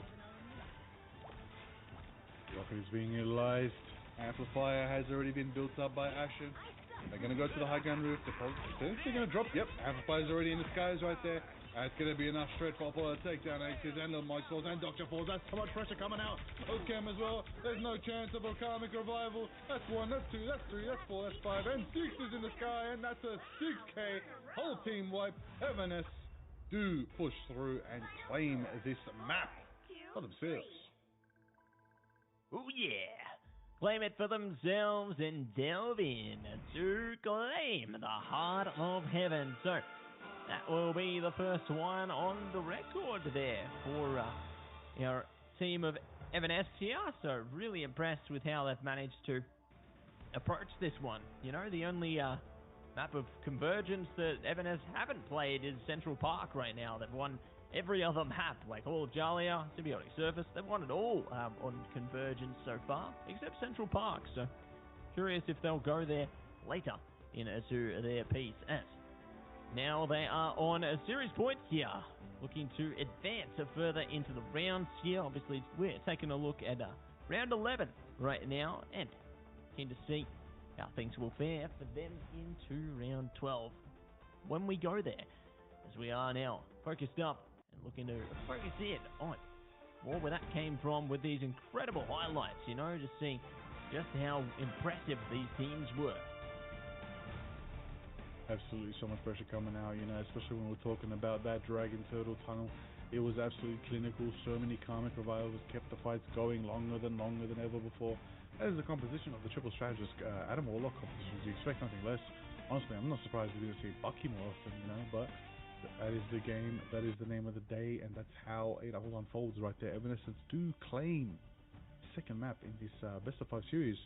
One map away from victory, Massey. One map. Can they take this into a 3-1, or we go on a 2-2 and deciding it on the 5th map? That would be exciting. Ooh, I don't know. You know, Catachino, they're looking pretty good. Like, it hasn't been a one-sided affair by any means. Like, Evanes not going to be able to convincingly claim it. Catachino wanting the same. They're taking it to each other. There's a reason that the Heart of Heaven went the full distance on both sides and went to a long-lasting OT there, because both these teams are primed up. You know, they're facing each other face-to-face, neck and neck into this one, so it could go all 5. Really, it could. Or it could all go down here and now. But that depends on what kind of product these both teams are going to be bringing to us. Absolutely. Keen to see. I just want to jump into it. I just want to get into this game. Yeah. Get into the action. Take us there. Now. Take us into the action. It's so good. It's so exciting. These teams are so good. I can't wait for it. This is exactly what we want. A nice competitive bout. Teams are evenly matched. Adam v Adam, the Emma v Emma, you name it. Even throwing in some Phoenix action. Throwing in the Rocket Raccoon is putting in work. It is Revive City. Honestly, we're talking about the BRV beacons. We're talking about the karmic revivals. So many opportunities for these teams to just keep getting another life and keep fighting on. But keep fighting but eventually you got to win the fight. So as much as you stall it out with revives, need to have some ultimates that can collapse the enemy team and guarantee they're not coming back. Angela was there as a factor for NXT. They did have some good combinations, but no one was there to back up the Angela. No one was there to just bombard that entire Heavenfall with some artillery, with some damage. You know, Bucky's a great pick there. I'd like to see Bucky unbanned, but Daredevil being hovered? Ayo?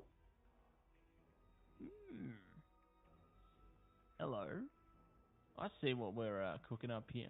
I see what we're looking to bring. Curious to see what they will be bringing in to the fray right now, as it's going to be the Ban Protect phase coming at you into this one. Star-Lord immediately banned away, one and the same. It's Venom. So, great stuff coming at you into the ban so far. It's time for a Protect, though, from Evanescence. It's going to be Mantis looking to lock in on that damage amplification. I will also say this next Protect is very pivotal from Catachino for sure, because you've banned out the Star-Lord, which means you don't want to take those guys. You might not want to bring out Adam. I would say an Adam ban, honestly. One of these teams might drop the Adam ban, but see what the next Protect is going to be. It's going to be Captain America. That's a very good choice right there. As I mentioned earlier, that's going to stop this triple strategist lineup from walking out the front gate. If you can shut down the Captain America, you can definitely, absolutely definitely have an opening for glory. And Adam ban, yep, there we go. They want to lock out the Guardians. They want to bring Captain America, and they want to force Evanescence to play on their terms. So much so, the Psylocke is actually going to be banned out, which is interesting because I feel like Evanescence have the more Psylocke-oriented comps. Yeah, so interesting to see that they've opted to slice that one away, I suppose, but we'll see what else they are looking to consider here, what else they are going to be able to bring as the next Protect will be injected into this draft by Catachino. Jean Grey is going to be kept in play this time. We have seen some really solid stuff from Lil Monix in particular, you know, one of the same. I think that we've seen some pretty good work on the other side, but speaking of the other side, no Jeff, no worries.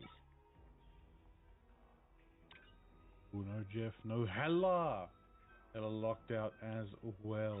That's going to be an exciting one. You can see how it all unfolds. 25 seconds till the game opens up. You know what I'm thinking, Matsy? I'm thinking there's a lot of potential here with the Ultron. I think Ultron's a good pick. It's been a while since we've seen some Ultron action. Could it be a factor to consider here, as, you know, if Adam's not available, they're still going to run the triple strategist. But I feel like we've teleported 2 seasons ago. I feel like I want to get to the reality. We're not playing Ultron out here in Ignite. Why are we still playing Ultron in MRC? What do they know? What secrets have they yet to tell? That's my question. Why is Ultron seeing play? It could just be the factor of the early stage of this map, right? Because naturally, in Ignite, in the Grand Finals, I felt like the Ultron pick was a bit of a crutch for teams that just didn't know what else to kind of bring in terms of their strategist lineup. You know, they felt like they could amplify things with a bit of damage through from the Ultron there, but it just feels like there's other things that they can take into account to, I guess, go that step deeper. You know, that's why we saw a lot of focus around the Mantis, around the Rocket, as well as the Invisible Woman there. I'd say, yeah, those would have been your staple strategists pretty much the whole way through, with Loki slipping in here and there. But curious to see how Ultron will go for both teams right now as they look to storm the front, lock it down, lock it in, and they're already looking to disengage some of the terrain here. They want to open up those lines in sight so then no one can slip through the cracks. Absolutely right there. 3 chances for them right now. If they can try to push through, how? Easy. If they can get an Ultron pick in the skies, that's good value for Catachino. If they can try to push through and start away from their team with a bit of, you know, shenanigans from Ocam, maybe go for a choke slam kick, you could get that execution in your favor. But it's going to put Ocam in a tough position. And already are taking quite a bit of damage, but they're moving in, they're making it happen, they're pushing forward, the heals are going off, everybody's throwing everything they can, and it looks like it's going to be putting Catachino on the back foot as Ocam and the Mantis are taken down. It's going to give them value. A big meteor power coming out from Star. Honestly, I called it a meteor because that impact felt meteoric, I tell you that. But it's nowhere near the meteor yet. If anyone's closest to the ultimate, it's going to be Skirt, who just got the Kraken Impact online. But, on top of that, you know, Kraken Impact What's going to combine with it? Maybe the end song? Sorry, the signing from Apollo? Could be a good combo indeed. Definitely. Could be something over the top there, but Ashen is going to be the first one to lock down. A Rage of Ultron coming at you as well. Kraken Impact is available, and they nullify the end song Inferno. What a great use of the Rage of Ultron there. You know, they managed to catch Lormonix as well on the tail end of that. So, impressive way to start, and they're looking to rip them apart up front here. Doctor is just suffering the wrath of Dylan right now, and they are forced into a full reset back to spawn here. Absolutely. 2 minutes trying to see if Catachino can show something. Try to make it happen. Doctor does have Age of Ultron, Rage of Ultron. Could be big. Could be wise. Looks like, you know, Anixie is just trying to find an angle on the flank right there, seeing if they can get value. Honestly, I would do it. I'd activate early. Try to go in. Try to pick someone off. Try to, you know, twist their heads a bit. Give your team just even a little bit of extra meterage to move on forward.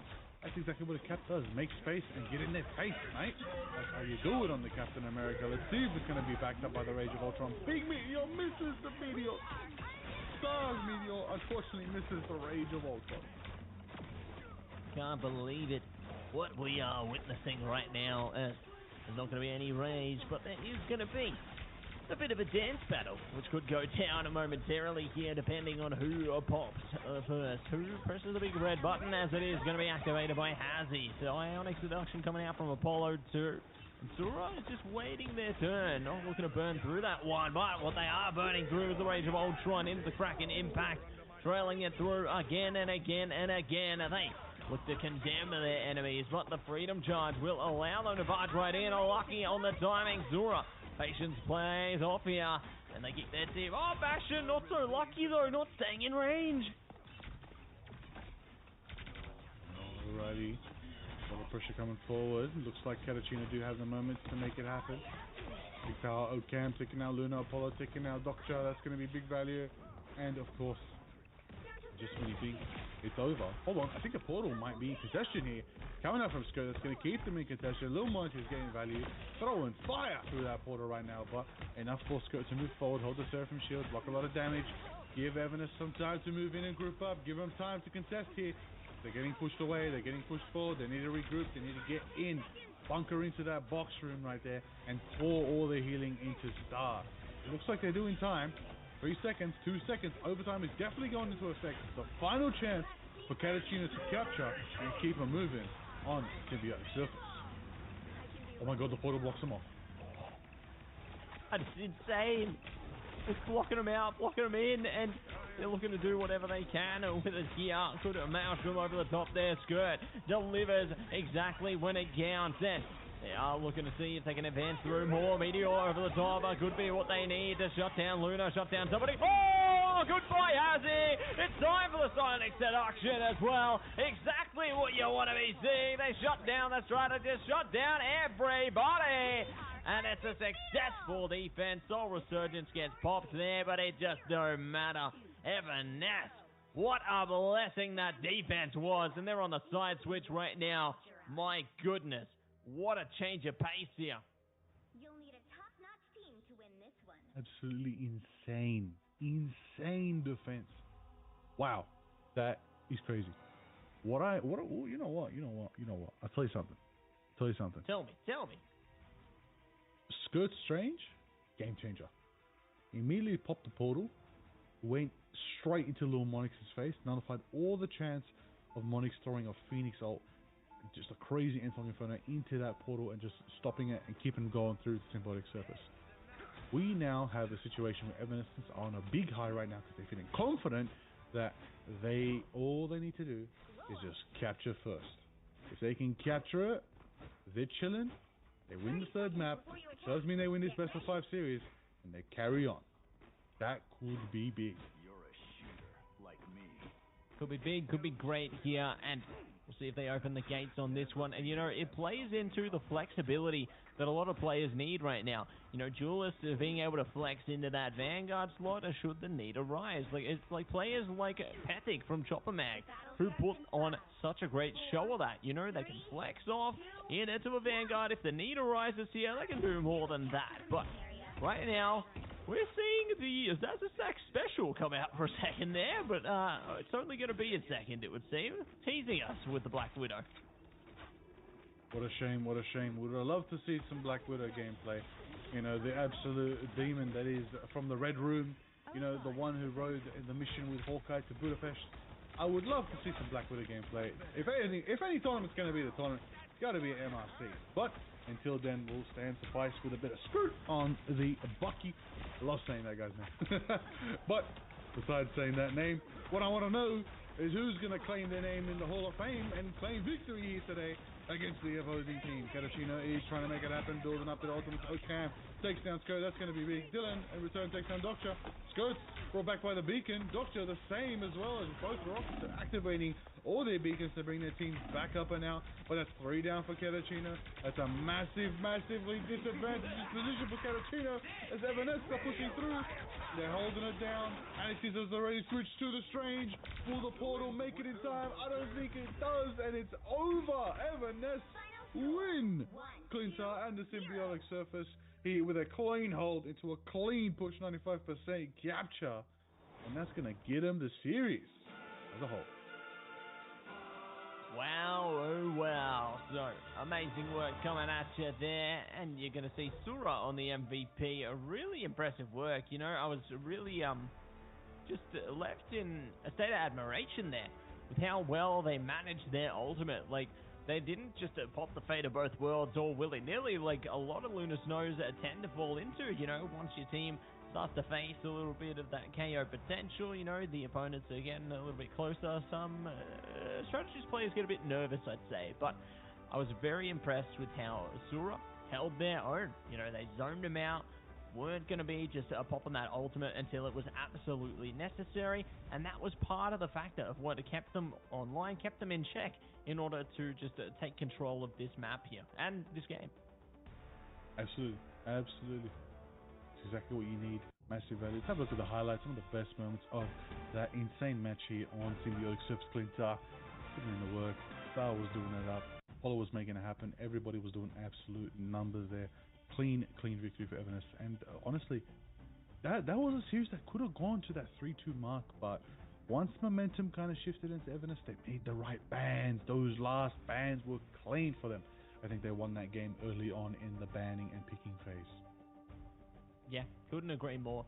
They managed to play so well in the drafts there, you know, dispersing some of their opponent's strengths, playing into their own there. It was just a masterclass. Like, sometimes games are made or broken before they're even played. You know, it's kind of like playing a game of chess into the draft phase there. You know, just got to outsmart your opponents, and that's exactly what they did, and managing to lay a claim into their strengths there, and they put on a hell of a show. So, amazing work coming through from all of them there. Really impressed, and eager to see what they do deeper into the tournament as well. Absolutely. Can't wait to see how these teams unfold into their next matchups, you know. Big finals for MRC tomorrow. A lot of results still being calculated and tallied up. A lot of matches still to be played. A lot of fun still to be had here tonight on the Marvel Rivals channel. We're having a good time. No matter where you're watching from, we hope you're enjoying the show. Of course, as we know, we are all here in the tail end of Season 4.5, waiting for the big news to come for Season 5. We know there's some new heroes. We know there's a new map. We know there's some new content. And we know that we are dying for an absolute great time to watch all of the action. But I'll tell you something else. Matsy, I'm enjoying what we got in front of us right here today. I really am. I can't wait for more. I can't wait for more either. Like, you know, there's going to be so much great work coming at you later on in the PCS. So many great pieces of action. But we're going to find out all about this action right on the other side of this break, Liger. We will see you, everybody, right after this break with another matchup of Marvel Rivals Championship action.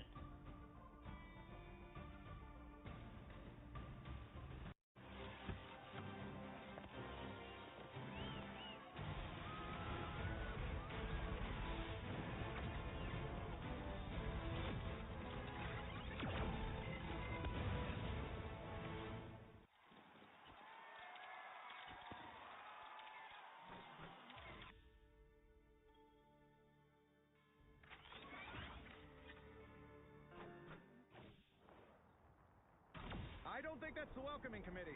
Bombs away!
that's the welcoming committee.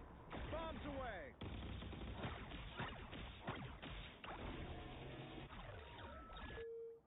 Powering up. Anyone say fireworks? Maximum pulse!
There is no reason to be afraid of our magic, unless you give me one.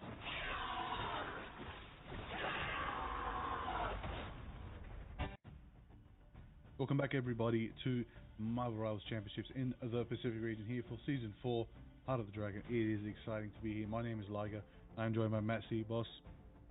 That last one was epic. That was an epic match on that last round of Clintar. I couldn't believe it. I couldn't believe how quickly that one ended, but it was epic nonetheless. Keen to see how those teams do. However, we're going to watch a really interesting matchup next. One that a lot of people are very excited to see. Oh yeah, we are going to be jumping back in the time stream. We are going to be checking out Xavier Hope taking on 6969X here. So, two of the favourites, I'd say, across the tournament so far. You know, both these teams have had a pretty clean pursuit against one another, or just into the tournament in general. So, very excited to see how this series played out and how competitive it's going to be between these two squadrons here, because yeah, they have been looking red hot to the trot in this tournament so far, and this is going to be another series which is one and the same, you know, a good showcase of what these two squadrons can do. Absolutely. Cannot wait. It is going to be a really good time to watch these two teams go at it.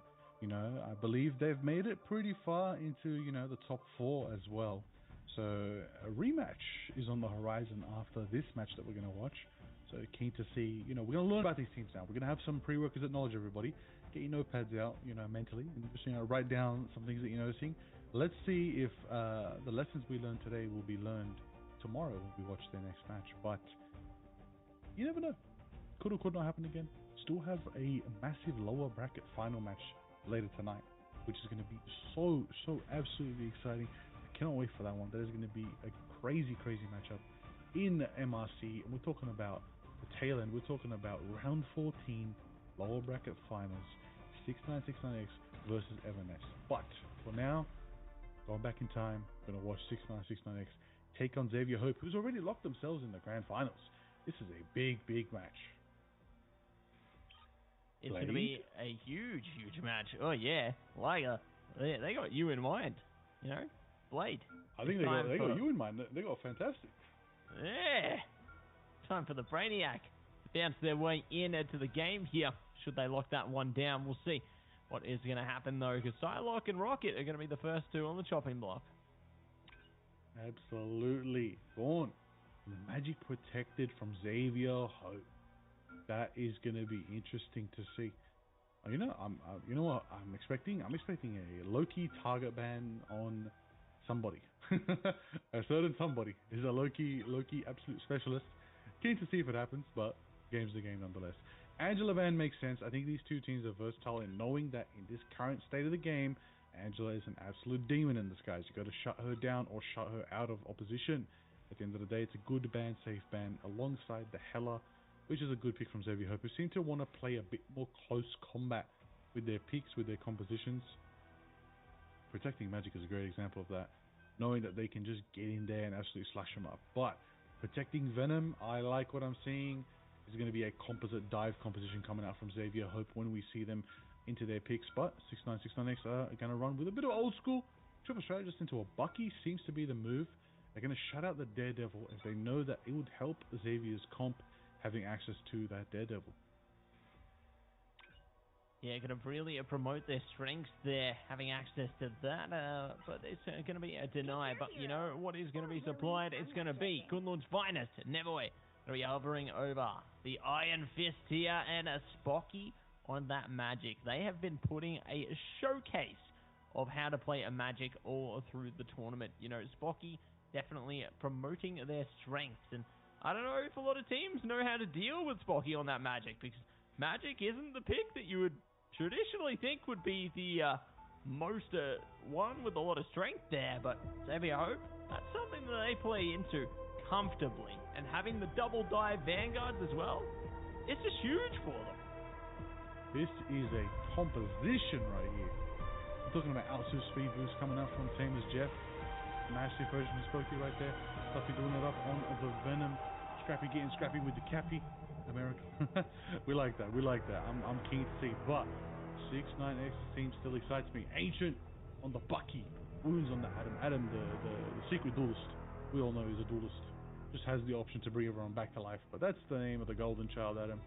Bringing it out right now. 5 seconds till those doors open, and we go deep into the Celestial Husk on Clinta. Let's get into it. Big match going up. Capture the mission area. Got it? Big match going up and a big match going down. A mission area going to be unlocked in 20 seconds. And let's see which team will be able to find control of it, because we already saw a little bit of what 6969X are capable of earlier into the day here. And I mean, a team of that strength are facing off a team of Xavier Hope strength. A showcase for the age of... That's a drive-by KO if I've ever seen one. Scrappy. Going to be scrapped away by Derek Rose. Absolutely right there. Making it happen moving forward. Listen on the Emma. Just absolutely tracing down the Venom. Tracing down absolute Stuffy out there. Moving forward. Phoenix form Emma. Diamond form is up too. Power of both entities is just enabling her. Stuffy taking out Smiley right there, taking out the Loki, getting value, but a bit of a counterplay from Nevoy on the Iron Fist roundhouse kick, taking out Winter, sweeping on through, Wounds falls as well, Ancient falls as well, Illicit takes out Tamer. That's going to be 1, 2, 3 from 6-9 taken down. That's going to be a 1 pick down on Tamer for Xavier Hope, but it's going to be turning the tides. Stuffy takes another, and it's a double KO, taking out Derek and Wounds. Big Venom action coming out from Xavier Hope right there, and they throw down from Loki Rune. Smiley gets slapped, gets absolutely woken up by an Iron Fist in the morning. Matthew, I don't know about you. Iron Fist waking you up in the morning, that is the alarm clock of the century right there. Yeah, that's a nasty wake-up call if I've ever seen it, Liger. You know, I feel like that'd be as blaringly loud as a siren off an ambulance. Or something crazy like that, you know? We aren't in Midtown right now, but I'm getting flashbacks. I am as well. I would love to see massive ultimate coming out from his right now. It does bring Ancient back in the fight, and if Xavier Hope fully contests here, they're just going to bring them all back with Karmic Revival. But going undefeated, the Smiley's hitting it right now, getting the charge going right there, making it happen on the Mantis. Big crunch coming out from Derek Rose. It does give them a little bit of force to take out Cotton, but it doesn't matter. As Taylor hits the 4K on the Jeffrey the Land Shark, taking them off the map, absolutely cleaning the roster of 6969, and Nevoy gets the final pick on the list. That's another 50% climbing for Xavier Hope right now. They're probably going to range up to 70% before 69 contest again. Going to contest again and again here, and see just how they do approach it, because that percentage ain't getting any lower here. 6969X now need to stop them in their tracks. That's Stuffy. Ooh, gets the day defensive. It's now combined. Dark Job coming online from Spocky right now. Going to be the Soul Resurgence from Winter, though, trying their best to give it their all. Spocky's down. Good from Smiley here. We're going to see if they can lock down any more KOs into this one. Tamer in a bit of trouble, but they will be able to push through it. Winter somehow, some way, still online, and the trades come through. So, good start. Ancient once again locking it down. Oh my goodness. They are just having a field day on the KOs on the mission area right now, and no one is shutting them down. Absolutely. Absolutely. Crazy. crazy turn right there. Just when you thought Xavier Hope were going to hit that 100% mark, 6-9 show up to business right there. Big power coming out, big ultimates. Winter with a massive feather supposed to enable all of that. But Ancient here, you know, it's got the Bucky ultimate, cracking impacts online. But I'm more care of Illicit running the Luna team up right here, you know, giving them team some overhealth. Iron Fist, you know, can be very strategic when you least expect it. And right now, it's an Iron Fist duel in the skies. Both of them are just having a bit of a Meditate v punch fight. You know, it's a little bit of an anime battle in the skies right here. We love to see it. Right, Alyssa goes in, cleaning house, taking out Scrappy. Gap is down, chases forward, going for the Iron Fist. Will they be able to catch her on the void? And they do with a roundhouse kick. Yeah, gonna be swinging their way in, and the Hurricane blowing them away as well. And we're gonna see the Eternal Bond on the line from Smiley right now, trying to prime up, keep their team in the driver's seat. Oh, Living Cheese shut down immediately. Illicit, not gonna be eliciting a response there. Spocky shuts them down promptly. So, Freedom Charge marching in for Scrappy right now, looking to see if they can shut them down. Illicit, good change up onto the Strange there. Might be able to get back on the Missionary nice and quick, but the Kraken Impact is just swinging its way in. Oh my goodness, it's disgusting. The work they're putting in for this one. A portal comes out at the last possible moments here. The OT timer running its course. Spocky sending them back into spawn there. Luckily, they've got the Fate of Both Worlds. It's Jeff coming online as well. They're waiting to thwart. That is so cheeky. And they will be able to take some on a cruise and see if they can push their way through. Ema is just locking it down. Good night. Absolutely, good night and goodbye. Their host to contest here, but there's still a couple fighting on the point. It's a Luna, it's a Venom, they're holding it down, they're getting sustained, they're feeling the pain. Derek's down, Ancient tries to reach the Iron Man, but it's not enough. Xavier Hope do take first round on Celestial Hearts, claiming the Celestial Hand. But the Vault is next. Who's going to crack it open?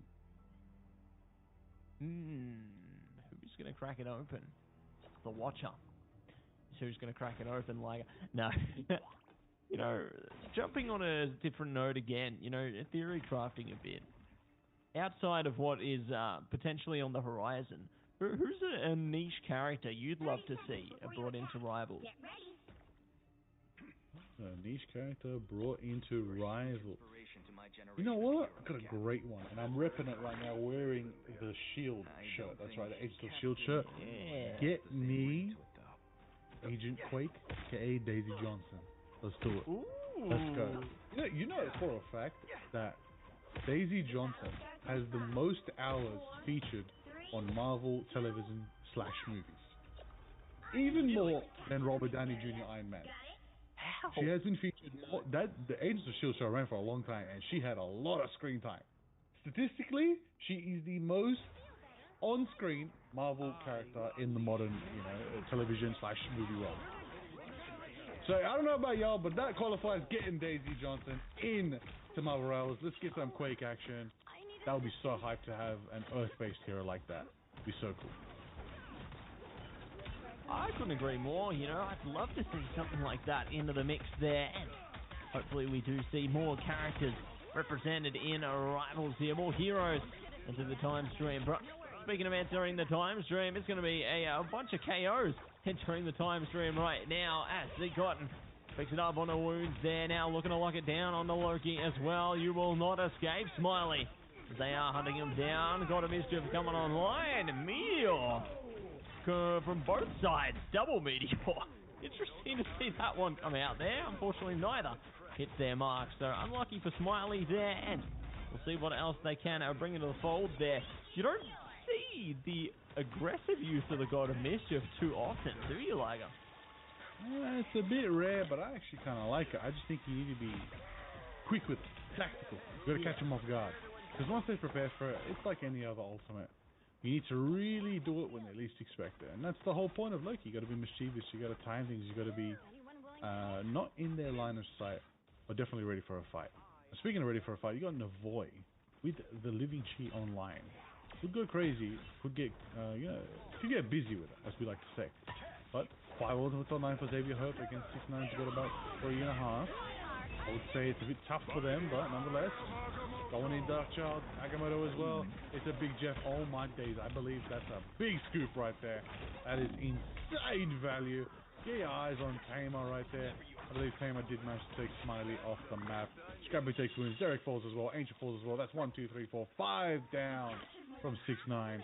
As Xavier hope to win this fight again. It's going to be 52% now. Climbing. They're probably going to hit that 70% mark by the time 6-9 return to the fight. It really is a backwards situation right now. 6-9 have to make something happen for themselves. And I think the key to that is going to start with Derek Rose on the MR. If we can get that Psionic to scoop him up, it could start a massive impact for Ancient. Could be exactly what they need, exactly what they were hoping for. Living Chi coming online in the Kraken Impact though. Who wins? It could be Navoid right now. They are just annihilating the back line alongside Spocky here. This is just so impressive. Huge work. Comeback Revival though just nullifies all their efforts. The team is back. Wound, not so lucky. Ooh, I like what I'm seeing right here. Ancient does get a big kick taken under Void, but Tamer is absolutely splashing and making him crash out right here as they take down Winter. Ancient falls to the Stuffy, and Spooky takes out Smiley. Oh, there's a portal. Hold on. The fight's not over yet. They're going to keep on portaling in. They're holding it down. This is going to keep him in contention. Holding it forward. Slashed away by the magic Spooky right there, putting in the work. But Tamer's healing their team. They do have the ultimate online. Will they be going for the scoop? I believe they're waiting for the portal to go away. See if they can get an angle. Big Spooky going in, taking out Ancient, and Magic is absolutely cooking right now. Darkchild is absolutely lethal and cutting up the composition right there. That is just insane. And that's going to be Xavier Hope taking second round, taking the entirety of the Celestial Husk. We don't even need to see the Codex. Wrap it up. Wrap it up. Null's back. And they will be drawing the sword there. So Tamer gonna be the Jeffo Lantern, taking away the MVP here. Big shout out to Xavier Hope.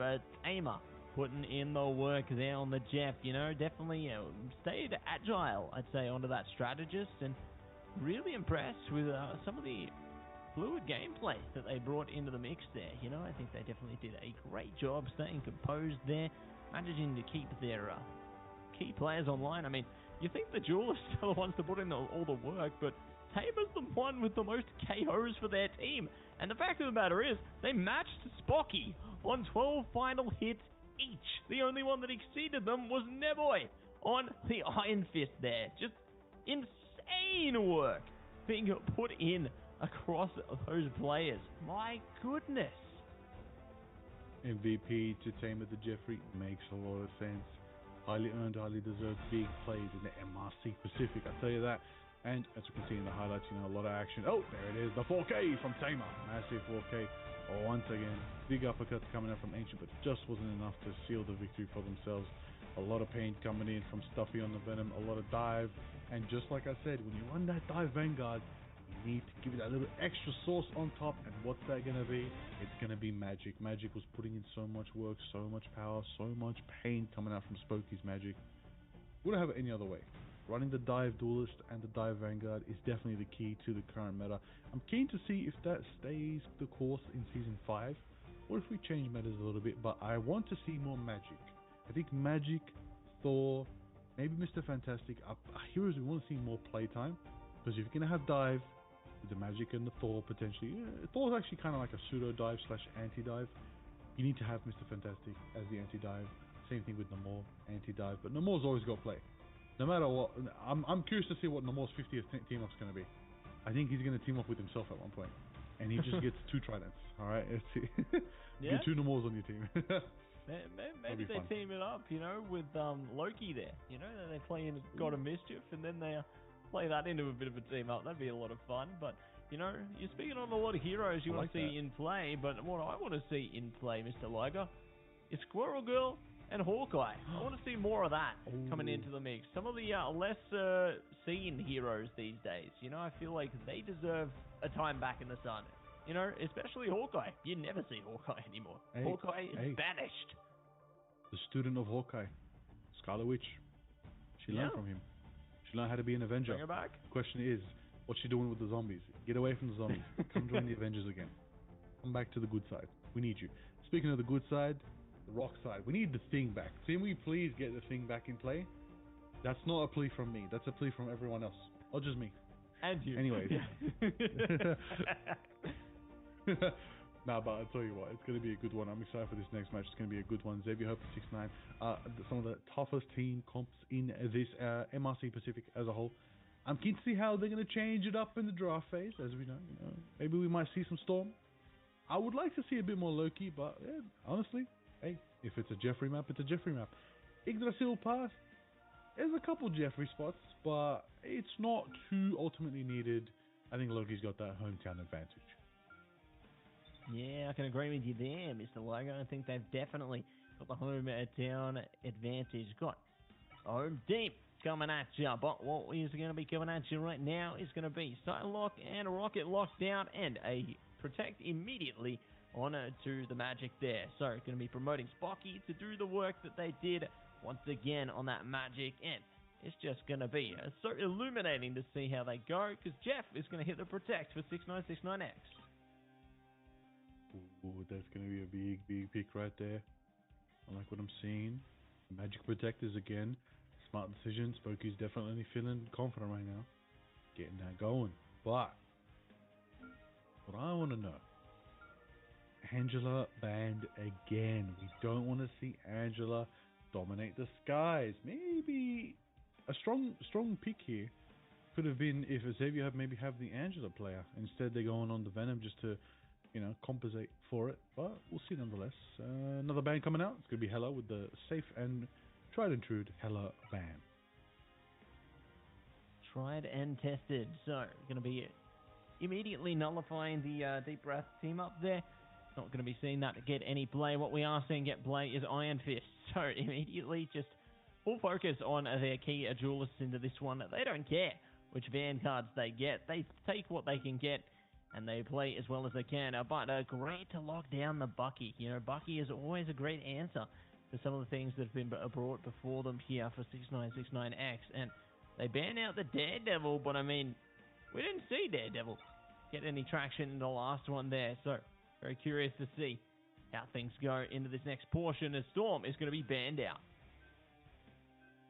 It's going to be interesting to see no access to the Storm. How badly does Derek want a Storm? What's going on, Xavier Hope? How frightening is the Derek Storm? I need to know now. I'm curious. But nonetheless, curiosity is not going to matter for me. I want to know, what's Ultron going to do here? This is an interesting composition. I believe Xavier Hope may be running the triple composition right now, which is going to allow them to really have a strong hold here because they're on defense first. This could be exciting, Massey. I'll tell you what, I'm trying to figure this out because 6ix9ine is still going to run a triple strategist composition. This is going to be interesting. But instead of running a double Vanguard, they're going to go solo with Derek. They want to blast out that front door. They're not going to have a lot of shielding to do it, but hey, if anyone is going to give them more shielding, it's going to be the Magneto pick. It's probably going to be a slightly stronger pick than an Emma or a Strange, so it's a wise decision there. However, the game's the game. We'll see how it all unfolds. Triple strategy is lethal, but we'll see if they can pull it off. I would say, everybody, keep your eyes on the Atom, the real duelist in the house. That's it, number one duelist in the game as he's going to take aim at this one. And are very eager to see how they will prepare themselves for battle. Rattle them up and lock it down, lock it in. But for the moment, we are seeing that triple put on full display once again, and are very excited to see if it will be successful or if it will be immediately nullified, as 6969X are already trying their best to push up the mission vehicle here, but Xavier Hope are not allowing them to push it even an inch so far. Ooh, pushing an inch, pushing a mile, but ready to go. Finding out if they have what it takes to try and turn that first corner. There's a question on their minds. We can see Ultron in the sky, trying to make it happen on the Atom. Getting some picks, pushing forward. Eyes on Spooky, on Strange. Eldritch Whip is strong. Combos into a Maelstrom. Takes out Derek. Big power, big pressure. We'll be able to take out another one if they're very confident right now, but it looks like they put their focus onto Derek and they throw a final judgment in his face from Wolves right there.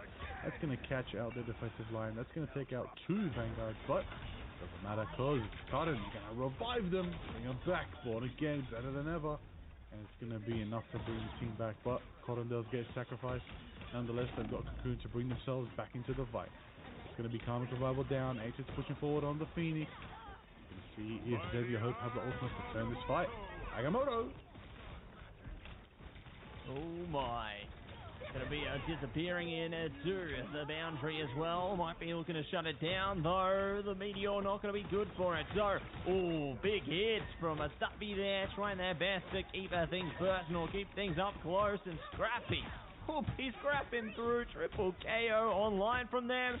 And they lock it down for one more from Spocky there. So, good stuff going at ya from Xavier Hope into this one. But they ain't slowing down anytime soon. They're looking to bump it up one more time.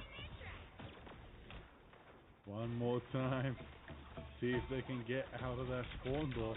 Because again, Xavier Hope's triple composition is absolutely farming them. Absolute incentives right now. They're actually getting massive value from all the way above right there. They're going to be able to hold it down a little bit longer. Let's see if the Captain America Scrappy is able to just jump at the back line and put in some work, and the boy is going to be splashing and crashing. That's going to be big value. Spoken hitting the Maelstrom, taking out another. That's 2 down for 6-9. That's another fight they're not going to be able to push it. It's another 30 seconds down the drain. They really need to build up some ult and activate. The best bet for them would probably be combining an Ensong Inferno into a Kraken Impact, but even better than that, bringing out the absolute avatar of the moon. We're talking about Moon Knight, Elizabeth on the Moon Knight, on the Mecha Moon Knight. This is going to be big, and drops the moon straight away, and it's enough to take out Spooky. That's going to take down one Vanguard, and they're going to get Stuffy taken out by Derek as well. But once again, Cotton's in that corridor, and brings Spooky and Stuffy back into the fight. Let's see if they can have another 6v6 bout. Ancient's the first one to go down. Freedom Charge coming up, barging in with the Agamotto. Spocky good for it there now. Going to be locking it down once again. A big KOs over the top. 6969X are not even able to escape their spawn right now. Xavier Hope are putting on a masterclass of how to play into the triple here. Illicit, good with the Wolverine here. Playing into the team up as well. Could be the answer they need, but maybe it might be too little too late for this one, because one more fight and this could see the side switch before our eyes, but it's not going to happen yet already. Diving down, diving in. Good freeze coming down. Scrappy still going to be pushing into it. Heals coming in just at the right possible moment there. Soulbond online as well. Spread the damage out. Keep their team good for it. Let's see where they dive in again. And again they go. Captain America frozen. Hopefully not for 70 years this time. Let's see where it goes next with the Meteor and crashing down. Unfortunately doesn't land for Stuffy, but the fate of both worlds is there in contention as the overtime is ticking off, and Tamer is holding it down with an invisible boundary on life. Any wounds are taken down. Stuffy's going to hit it. There's a Derek Meteor taking out the boy. That's going to turn a bit of the tide for 6-9's favor, but the boundary's up from Tamer. They're pushing forward. They're holding it down, and Ancient takes down Scrappy. There's a big damage coming out from the Phoenix right there, and Derek rushes forward, taking out the invisible Tamer. That's going to be a Karmic Revival. Just when you think they're down and out, Cotton brings them back and up and again, and they're going in, and a drying flying Agamotto from Spooky as he gets pushed up and doesn't manage to collapse the full Agamotto onto them.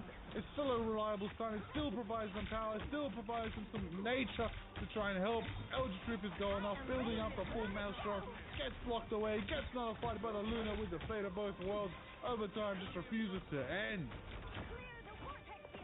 Refuses to end. They will not let up. They will not concede. They will strike and strike firmly. Scrappy is bringing in the Freedom Charge, barging in, forcing them as far back as they can. Wounds, though, won't give up the bounty Cotton, and they are looking to put up a fight into this one, looking to contest the mission area here, give it the best that they possibly can. A 6969X, they need to dig deep here. They need to fight back. The boundary coming up to be a big problem. It's Jeff around the back as well from Illicit here. They're doing whatever they can to fight desperately to keep this game online. They've caught one. Meteor going around the back as well. They drop him off, drop him in. Stuffy is doing what they can, and they caught Ancient, but there's still more they need to consider into this one. There's still more they need to fight through. But 6969X finally get the mission vehicle moving. They do indeed, in what is an insane overtime fight, and so much so that they have 4 ultimates online in the lead, 2 above Xavier Hope's. The best bet they can hope for is a big Agamotto, lead it into a big It's Jeff time. and the void throws them off the map. But they're going to be ready for it, and they got Smiley on the flank ready to counter it in case.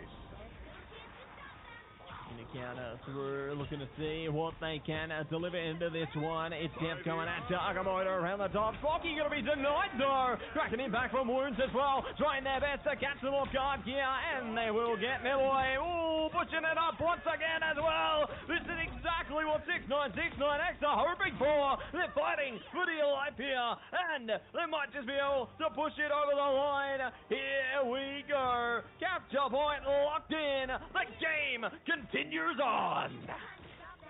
Overtime is done right there. 2 minutes 30 added to the time bank of 6-9. Take a breather, everybody. Take a minute to realize we ain't done yet. 6-9 still are here. They got plans of life. They ain't going down just yet. They're going to hold it in. Let's see. Xavier Hope, though, do have Cotton on the Atom. Coming to Rival Online could bring a bit of value, but they're poking now, trying to focus out Ancient. You know, the key for them is to run this composition. They've decided, you know, we're not going to run triple anymore. We're going to bring our Spooky. We protected the magic, let's use the magic. We're going to double dive right now. We've got the Scrappy dive, match it with the magic. Big limbo action. Scrappy's just getting some value in the backline, seeing if they can get an angle, see if they can maybe, you know, scout a little bit and give an opening target for Spooky. Let's see. Looks like Phoenix flies a bit too high. He's going to be met with a cap. And Jeffrey holds it down for a little bit, seeing if they can get more, and Cap is actually blitzed into a... Scrappy just got absolutely scrappy.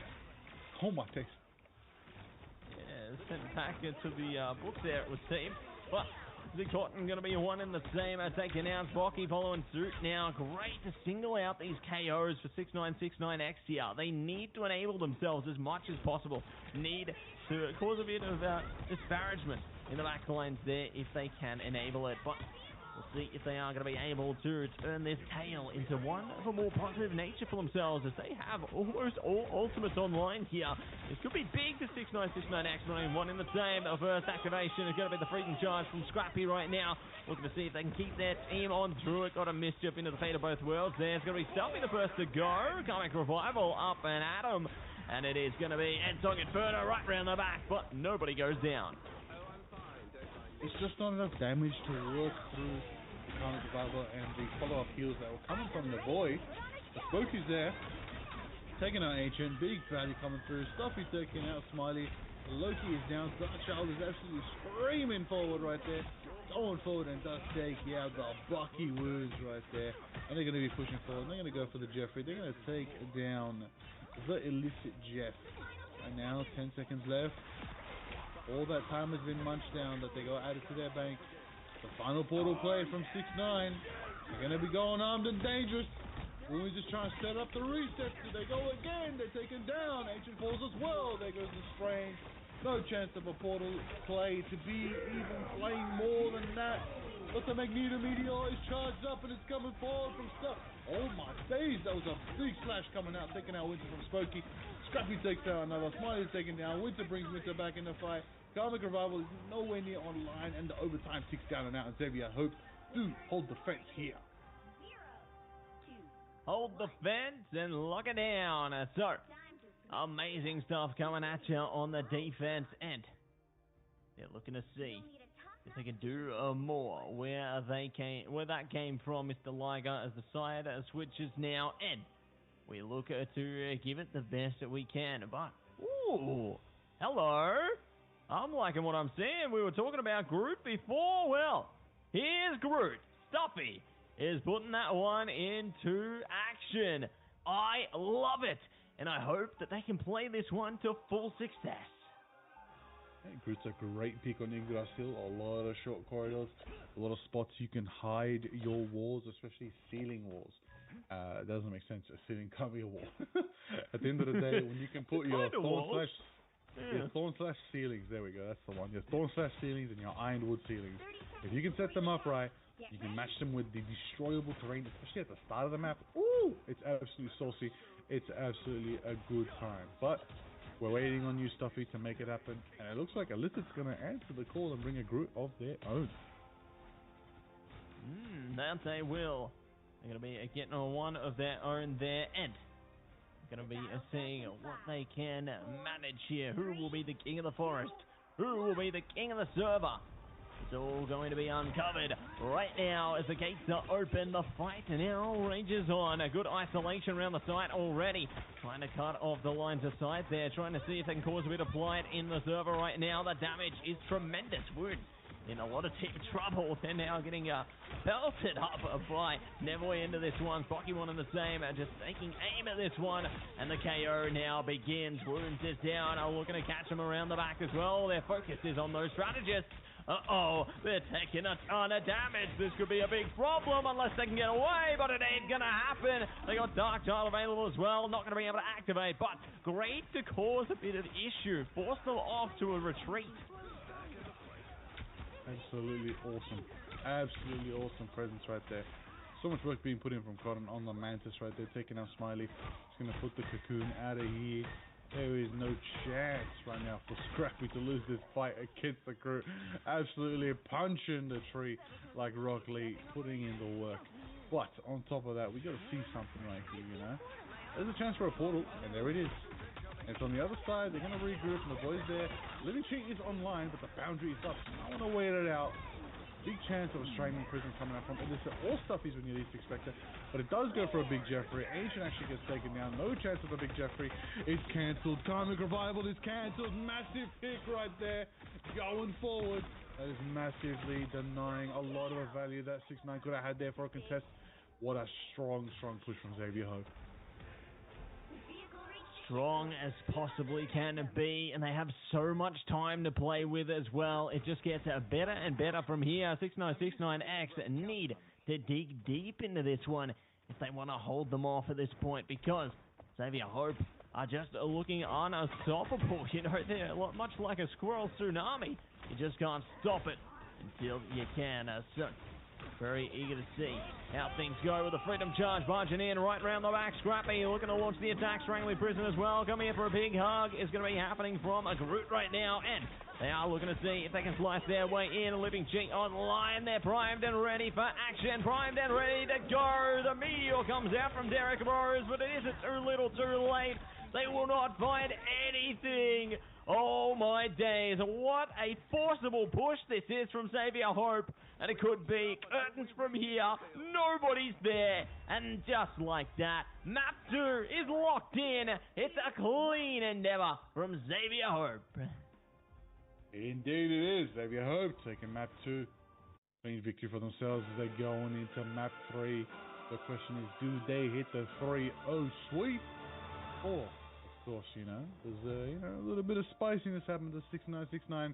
Show them up and bring a map back in their favor. We'll find out very soon, but the MVP to Spooky on the Magic is well deserved, well earned, and absolutely well entertaining. I will say myself, I enjoyed some Magic gameplay.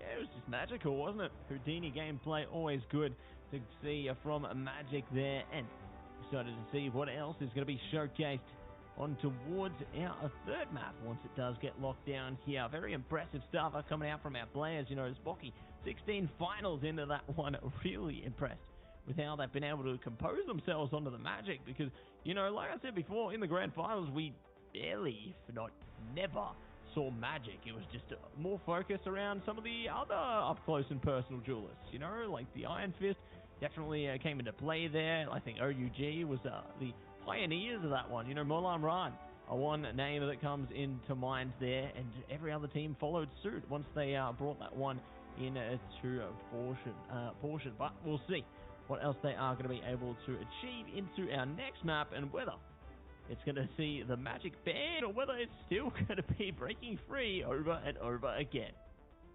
Absolutely. Absolutely. Wouldn't have it any other way. Have a look at the highlights from that match, you know, very quickly. We'll have a look. Scrappy absolutely just getting in there, scrapping, that's what we said. You want to counter that triple strategist lineup, you just throw a cap in the midst of it, and he'll get it done. At the same time, you know, massive numbers being put up by everybody in the game. That fight, especially with the double Fate of Both Worlds, the Kraken Impact, and the Magic Dark Child, so much value. And I even love seeing some Iron Fist gameplay, and the Groot was absolutely entertaining as well.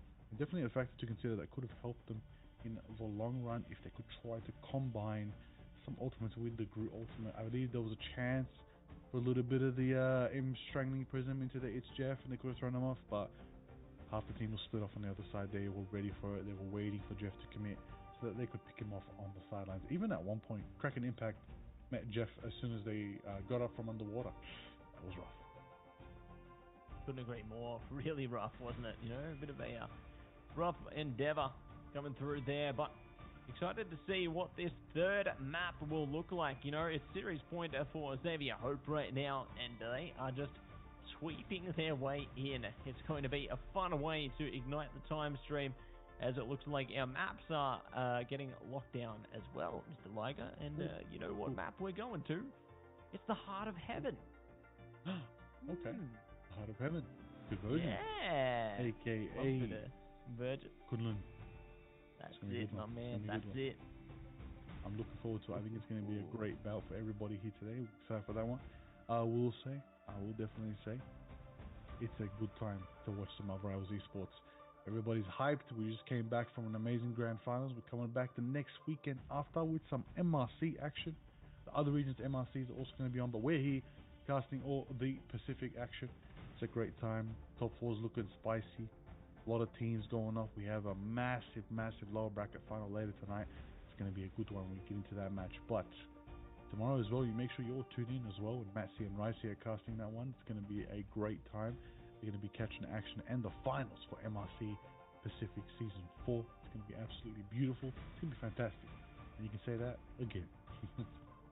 Yeah, fantastic.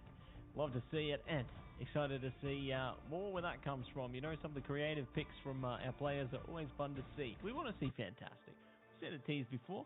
We might see it again. But right now, what we are seeing again is the Band Protect phase coming at you right now. And first picks is going to be towards 6969X. And yep, that's unsurprising. They've taken away the Iron Fist. Finally.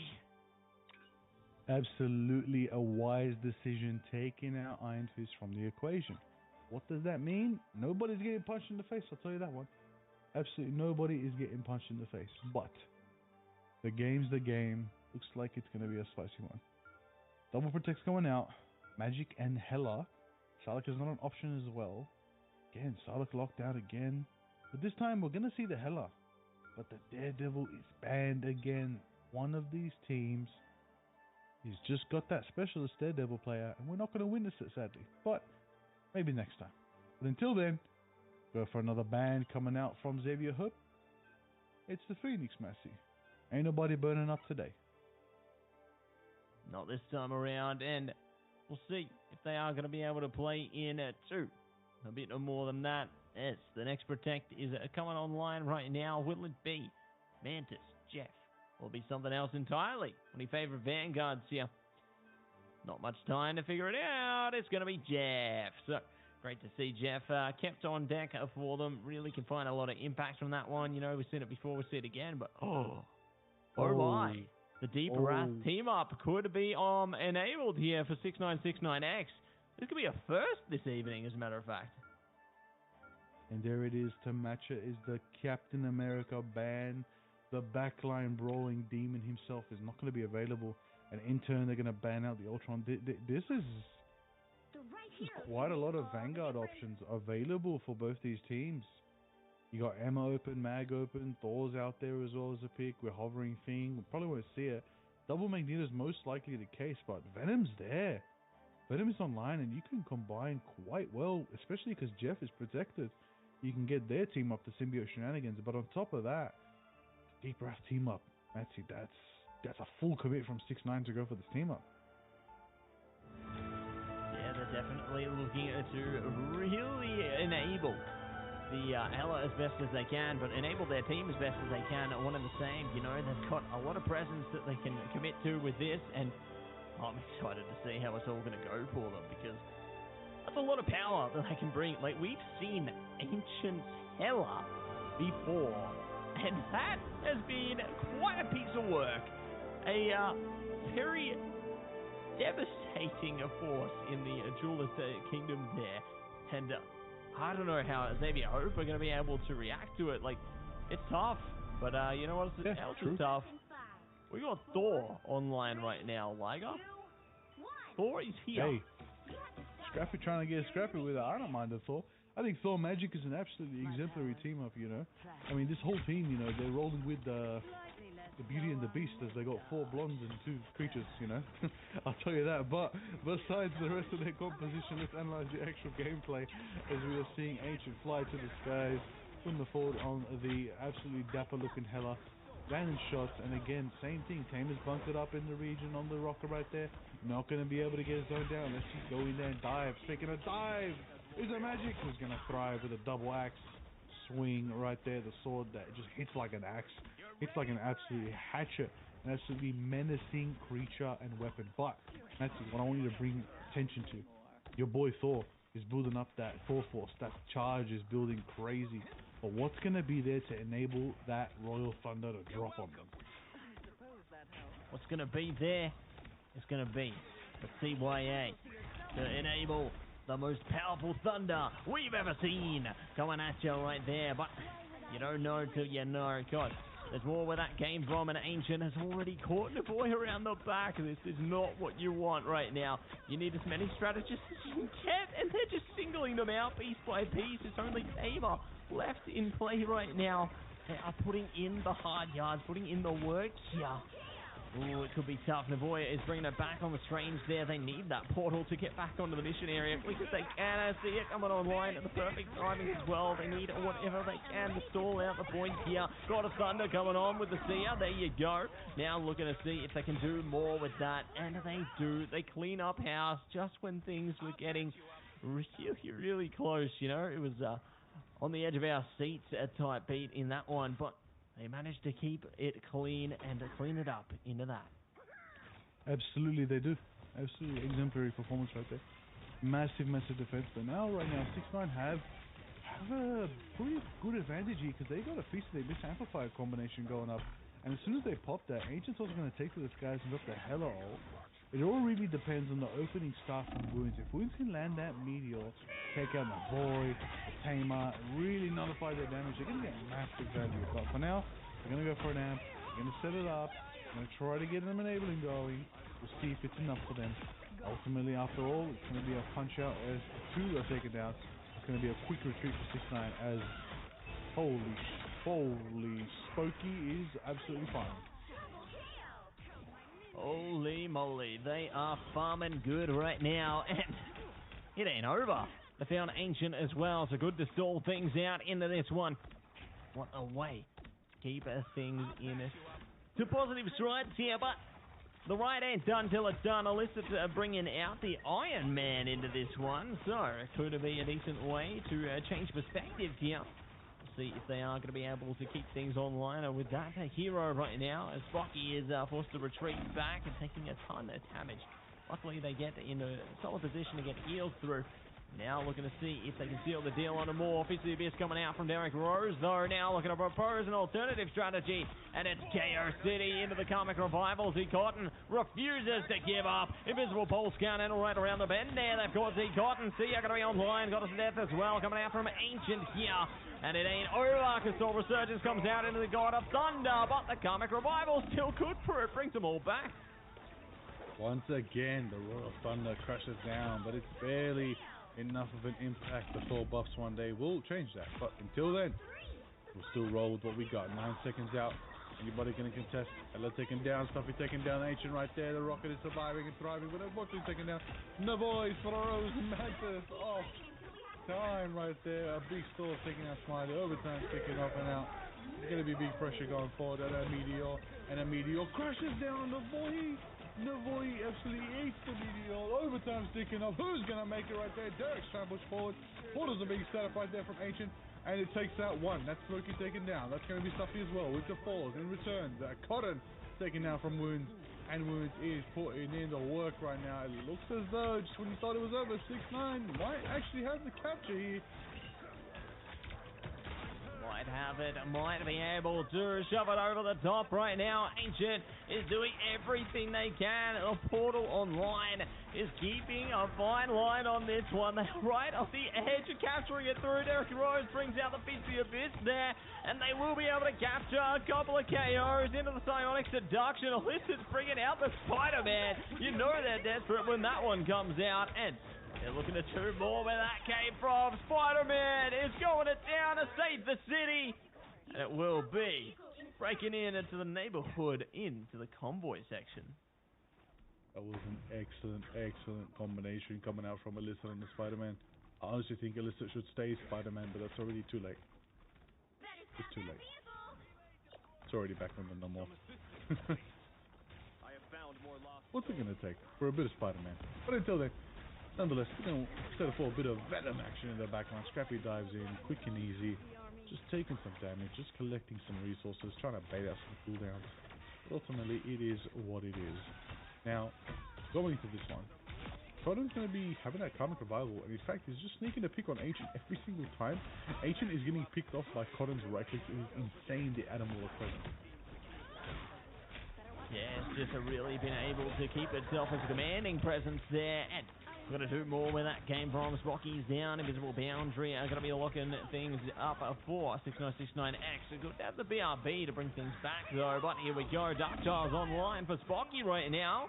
Do have the boundary available from Smiley, so they've got a mischief there, coming revival into the Seer. So if someone goes down, they're going to bring themselves right back up. And so, big commitment into the fight from Xavier Hope into this, but they didn't even need it. Nobody goes down until they might. Got it to death from Ancient right now. Good timing on it. A Meteor coming out. Might be looking to shut it down just as quick there, but nobody has gone except for Scrappy right now. And now 6969X are fighting back.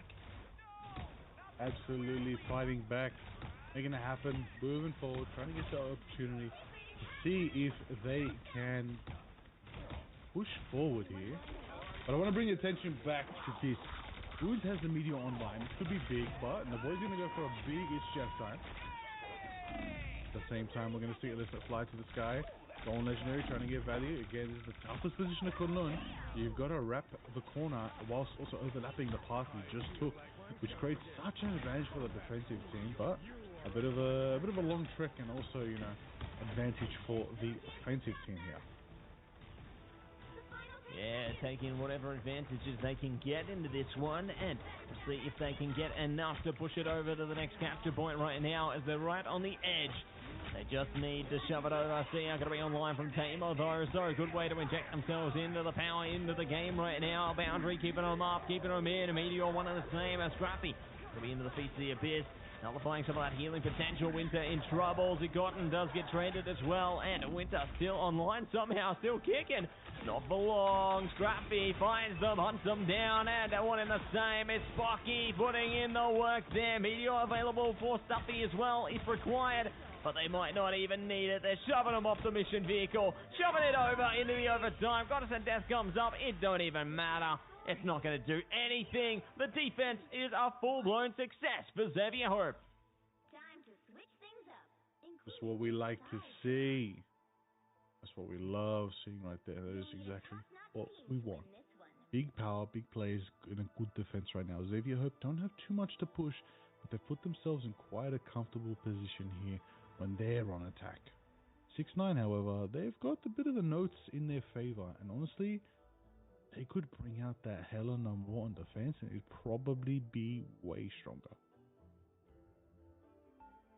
And it's crazy to see, isn't it? Because they have that available. Like, they played into those protects for a reason, but they just haven't been looking to enact that plan of attack as yet. Like, maybe finding it's not working for them in a personal perspective, but yeah, you're right. Like, I feel like it definitely could find a bit more ground to be taken there, a bit more presence from them, but it just ain't happening. They're looking to take it a different direction here.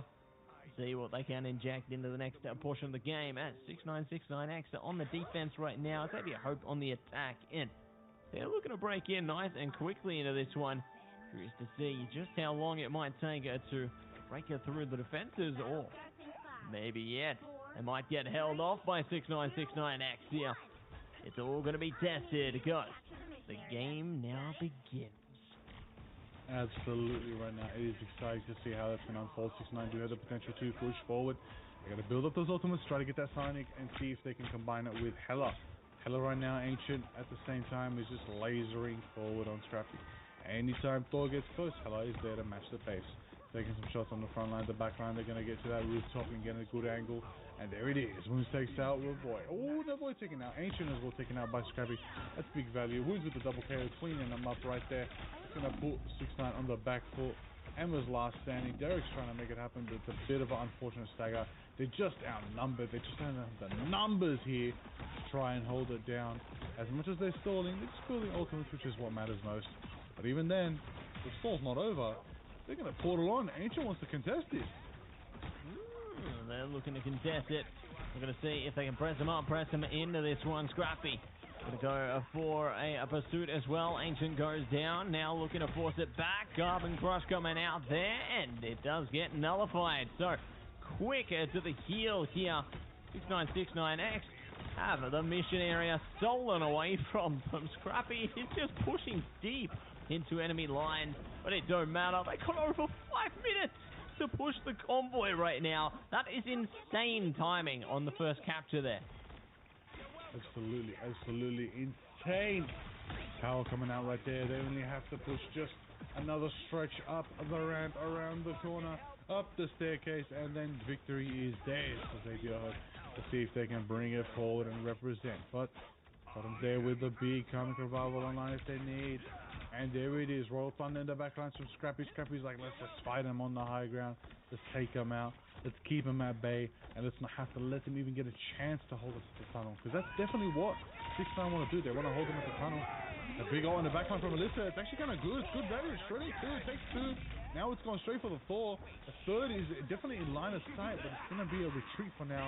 As the amplifier from Rocket is going to keep them alive. That is Smiley putting in the sustaining work. Putting in a lot of sustainability there, and there's more where that came from. Z Cotton is down. Good stuff from Ancient there, and going to see if they can lock it back as it comes back into the cocoon, and are looking to see if they can swoon their way in. Fate of Both Worlds going to be activated in response to the Dark Child there. Meteor coming out as well, trying to take down Nevoy on the Jeff, but they find Stuffy, so not too shabby. Pushing through the fight into this one, but the trade comes through a little delayed. It don't matter. They're now following it up, doubling in, looking for the triple as well. See if they can ripple effect this one over the top there. And they will catch it. Scrappy, Samer, it's all working out right now. 6-9-6-9-X not able to do anything. The BRB taken offline. All of 6-9-6-9-X taken offline as well. And they are on the final stretch right now. Xavier Hope looking to lock this one down. Looking right now, final stretch, 3 minutes. It's very much in Xavier Hope's favor right here. 6ix9ine really got to pull up a miracle right here. They got to bring up something massive there. Unfortunately, don't have ultimates online, and it's going to be Scrappy in the back line with a Thor. That's going to follow suit, give it opening for Smokey on the Magic, taking him there. That's going to take Ancient. That's going to be a couple meters away from victory. Still have Derek Rose contesting and holding it with the Emma presence right there. Couple more shots away from victory, and the Thor is thrashing hard right there. That is Scrappy putting in the work, taking them out, and that is an absolute punishing experience right there. But nonetheless, Xavier Hope, take this third map. Excellent. Amazing work coming through on such a beautiful map there, Heart of Heaven. Love to see it once again, finding its way, into play here time and time again, and Scrappy, the surprising hero into this one, looking to make waves there with the Thor. Exactly what you want to see, defying the odds with that Vanguard there, and maybe Thor needs a bit more power after all, or maybe they're just right as they are, especially into a game like that. I think Thor was definitely one of the highlights of the show, and a great way to flow their way ahead into this tournament. Xavier Hope, they're putting on a masterclass. Absolutely. Absolutely. It is exactly what you want to see from a team like Xavier Hope. We know how far they've come. They've played in stage 1 of MRI. They definitely didn't get the chance to make it far in stage 2, but at least in their mind, they're like, look, end of the year, let's get into MRC Season 4 and let's take the gold right now. Eligible for the Grand Finals. We're yet to find out who their opponent will be, but nonetheless, it is exciting to see Xavier Hope perform. 6-9-6-9-X, however, still have a chance. We're still going to see them later tonight in their bout in the lower bracket finals. We will see very much so if they have what it takes and can keep themselves in the running.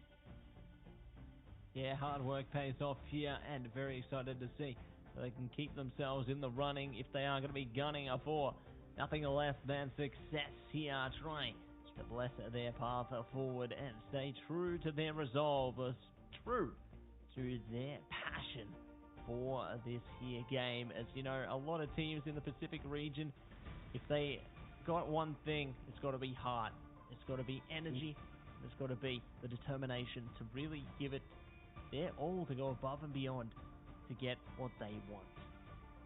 That's it. There's nothing more we can ask of them. That's exactly what we expect. Keen for it. Next match is going to be just as awesome as well. Be a good one. Keen to see what that match will be. You know, like you said, Matthew, we're gonna take a little bit of a trip to the TVA, flow through the time stream. But I do believe very, very soon we're gonna have that lower bracket final. Can't wait. It's gonna be exciting. The stakes are higher than ever. It's gonna be a good one. But you know, hey, speaking of which, on the edge of your seat, I'm on the edge of my seat when I see some Thor gameplay. When I see Moon Knight, same thing. But to see a Thor MVP in Marvel Rivals Esports Pro play, that's a moment. That's a moment to remember. So it's nice to see that we got to see that on MRC. As we know, MRC, very experimental. A lot of different strategies, a lot of different teams, a lot of different compositions.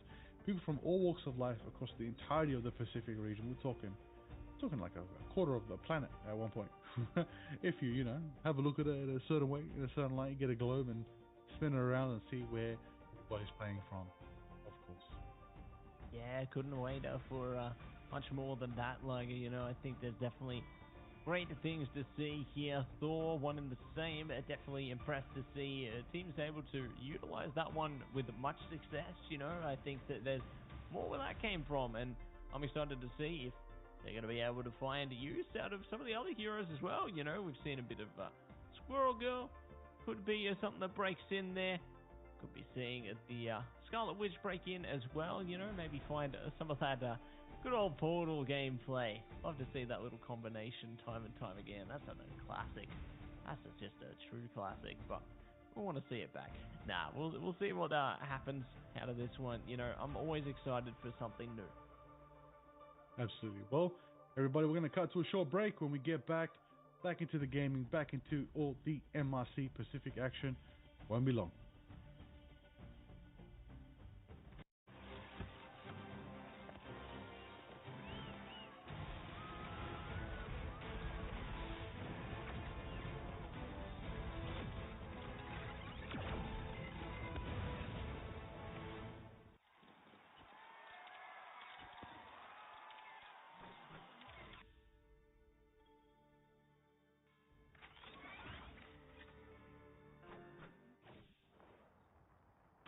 I don't think that's the welcoming committee. Bombs away!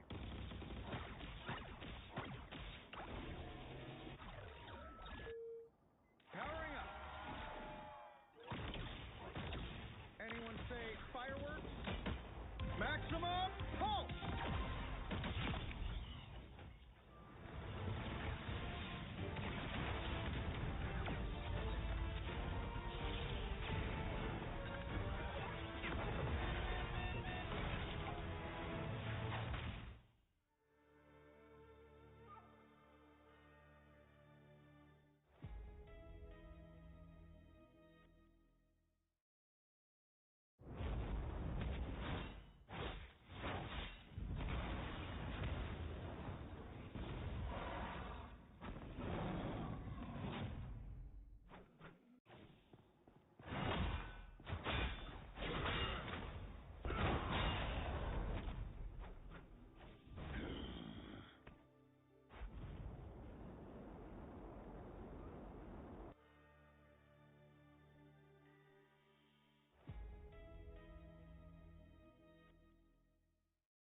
There is no reason to be afraid of our magic, unless you give me one.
think that's the welcoming committee. Bombs away!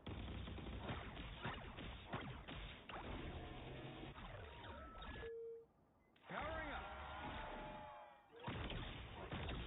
Anyone say fireworks? Maximum pulse!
There is no reason to be afraid of our magic, unless you give me one.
I don't think that's the welcoming committee.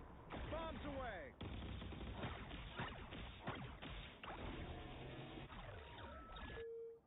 Powering up.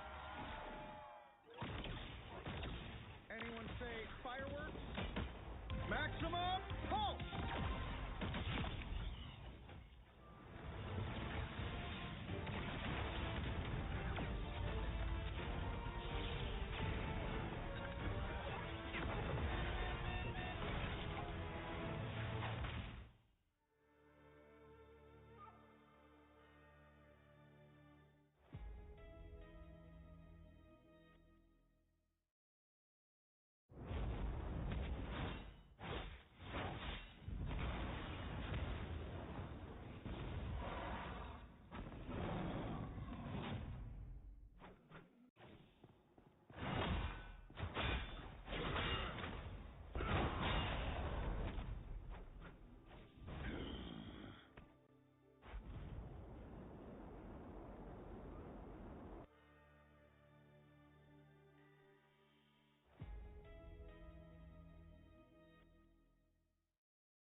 There is no reason to be afraid of our magic, unless you give me one.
that's the welcoming committee.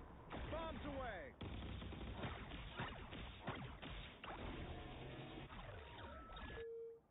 Powering up. Anyone say fireworks? Maximum pulse!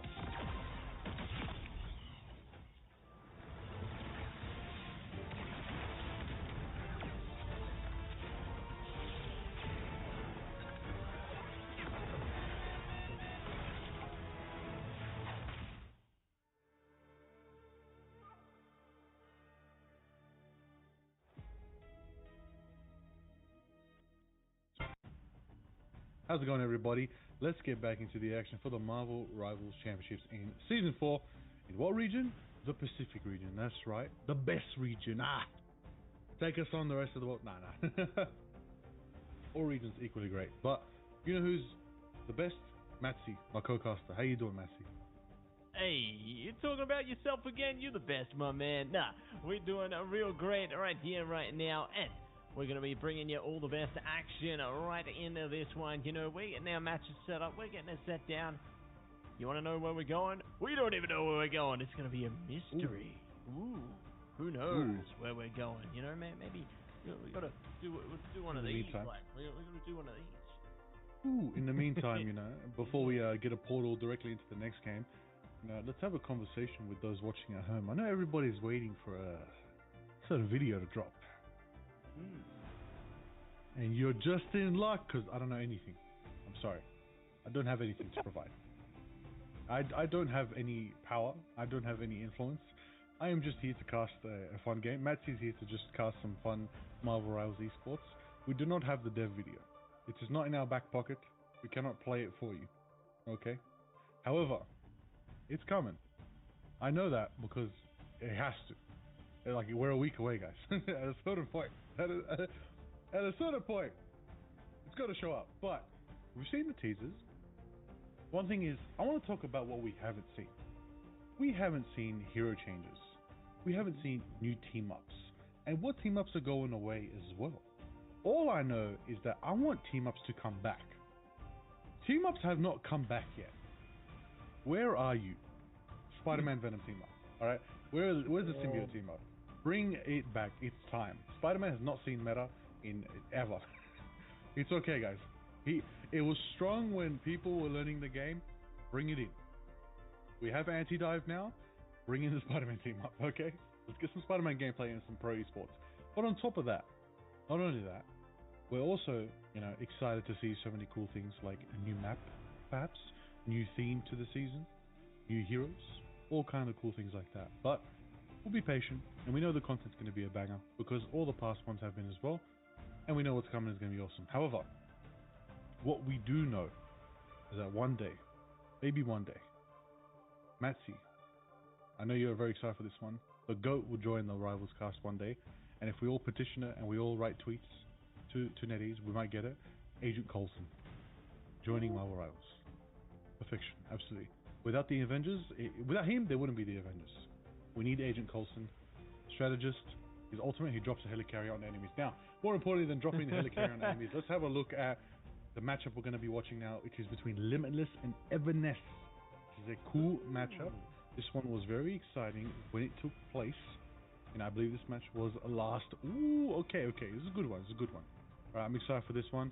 What I will say is we finally get to see a map we haven't seen today, which is very exciting. Excited for that one, and it's going to be a good time. It's going to be a great time. But unfortunately, sorry everybody, we don't have the trailer for you. We don't have it. Me and Matsy don't have it. We don't have the power. I wish we had the videotape. You know? If we had it, we'd play it right now for all of you legends who are here watching MRC Pacific. But until then, we'll all wait together. We'll hang out. We'll have a good time. We'll watch some Marvel Rivals esports. I'm keen to start this match, Matsy. Tell me, what are your predictions for this matchup? What do we know about these teams? Well, what do we know? What don't we know? We know these teams are going to be putting on a great show. I think Limitless was one of the teams that were able to really, I guess, show a lot of strength through the rounds. I mean, that's why they made it all the way through in round 10. You know, they were able to really put on an impressive show there, but obviously M&S have just been able to impress time and time again. Like, there's a reason that the only team that has really been able to match them in terms of the energy has been Xavier Hope so far, because Evan-S, like, they're an impressive team, but Xavier Hope is just something else entirely.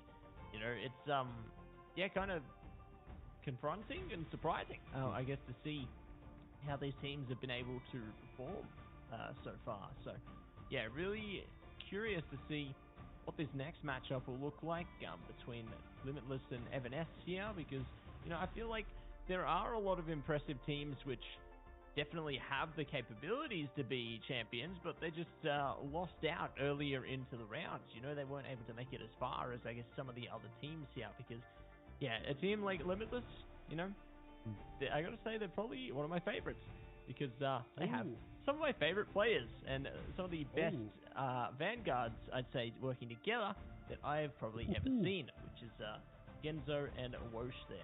They are just night and day. You know, you see one of them play Cap, Angela, the other one's going to be complementing them so well. Like, they just have so much presence across that Vanguard lineup there. You know, they're some of the, let's say, collegiate level GOATs. I've seen a lot of their work. One and the same from JJ, Rexy42, Peter the Panther. Like, they're all representing their collegiate level teams well. But now they're in the MRC side of things, and they are going to be bringing up the hard yards here. Okay, some collegiate demons out here. Okay, represents it, holding it down. Class is in session, everybody, and they're grading on a curve because this team is out here ready to swerve. Now, what I want to know, this team, okay, I recognize some names. I also recognize someone's missing. Who's missing? Who could it be? Who could it be? Maybe because they already. I'm trying to remember. Another competition. MRI. Yeah, I think that's right. Another team? Hey, listen, it just proves... No. You know what? It just proves one awesome thing. MRC really is the path to pro, because if there were teams that we saw previously in MRC, and some of these players got picked up for MRI teams, got to start somewhere. Your pro journey starts somewhere, okay? And for me, started in bronze. I'm still there. Now, I'm joking, I'm not. But we're Diamond 1. I'm not bad. Peak Celestial 3. Now, enough about me flexing my rank, which is trash. Let's talk about the game, which I know is going to be an absolute bash. Now, we got some awesome peaks here, some awesome names. Let's just give a shout out, because it's sometimes awesome to like let people know we got some names on our screen, but when do we talk them out? We say the names, like Limitless are out here. Who's on their team? Okay, we got Peter the Panther, we got Wosh, we got Genzo, we got Cora, we got JJ, and Rexy42. Lineup insane. What about Evan-S, Matsy? Tell me about this team. Well, thank you for asking. We got Dylan FPS, Skirt, Sura, Ashen, OCE, Apollo, and a Star MR there. They are a lineup, a class act of just impressive gameplay through and through. But speaking of impressive things, it's impressive to see the draft phase is enabled. We do have the one and only Mantis and Venom taken away, but who will be protected? None other than Avatar. It's gonna be Star-Lord. Whoa. Listen. I could be a Lord of the Stars. I could break dance to save the world. Dance off to save the world. You name it. Pull me in there. Against Ronan the Conqueror, pull me in there. Against Thanos, pull me in there. Well, who else did they fight? Ego? No, I don't know about that one. That's a bit tough. I don't want to verse a planet.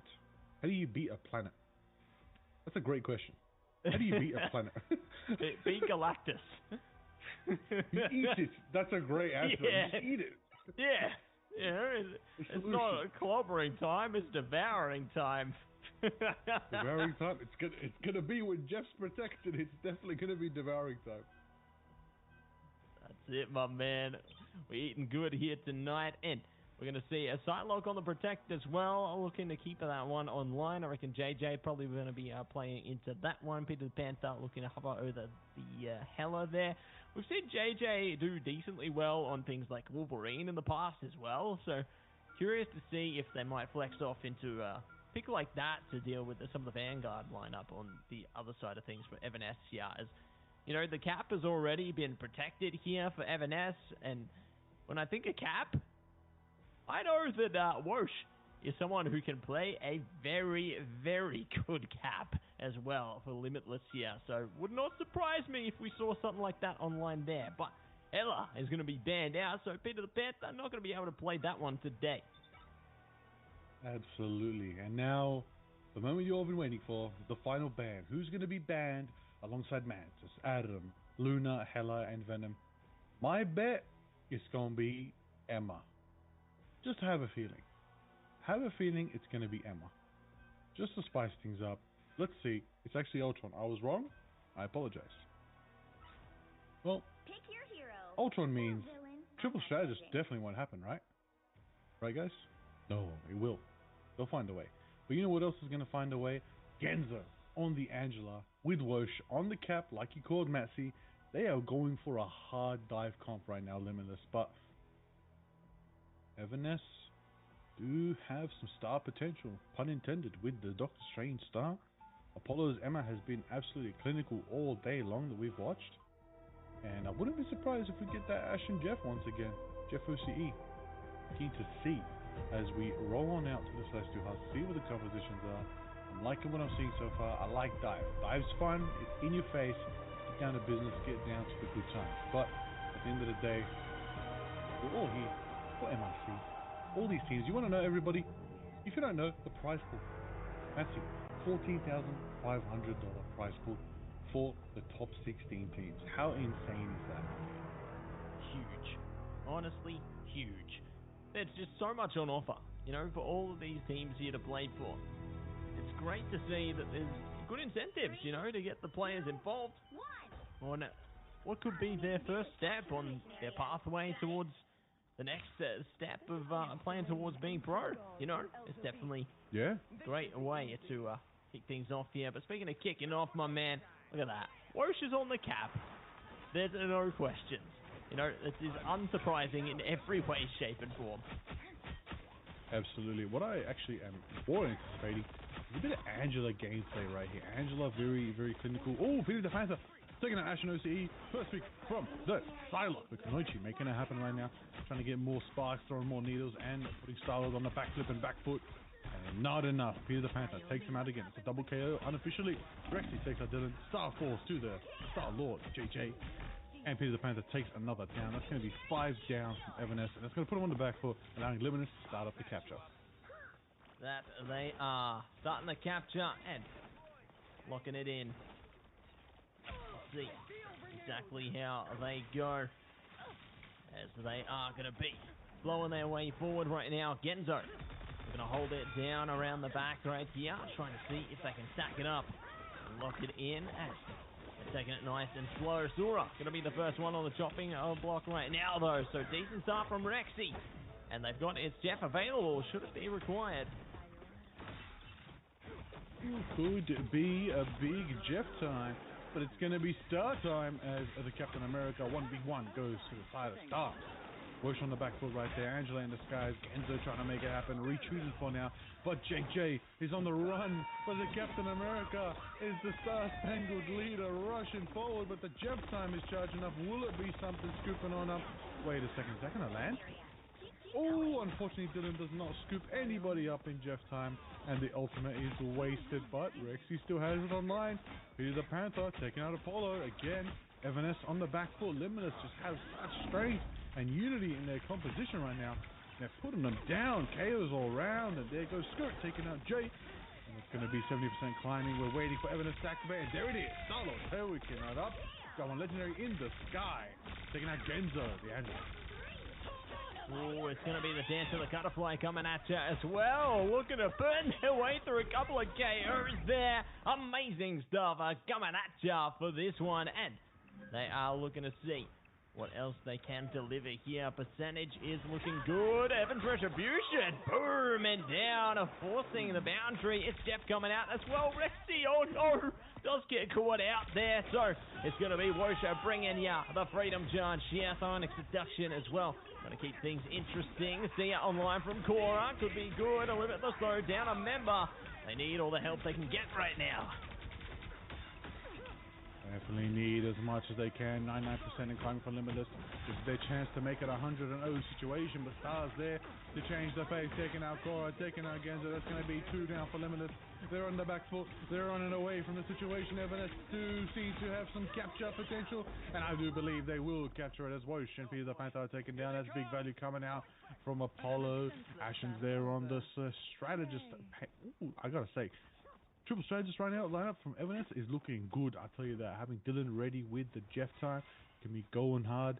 Cloak and Dagger and Invisible Woman, a lot of big sustain there, trying to bond Invisible Boundary, you name it. They're going to have that in a couple of fights after they build up that ult charge. But the person to keep your eye on now, everybody, is JJ. They got that legendary time going up in the sky. The Galactic Legend could be big for them, but it all depends on if Dylan can get a big munch and redeem himself from earlier. It starts up. Starts up and locks down. Good Swallow coming at you there. Dylan FPS are going to be blessing them through. Peter the Panther going down. Dylan gets caught by JJ though, so swift response on the trade here.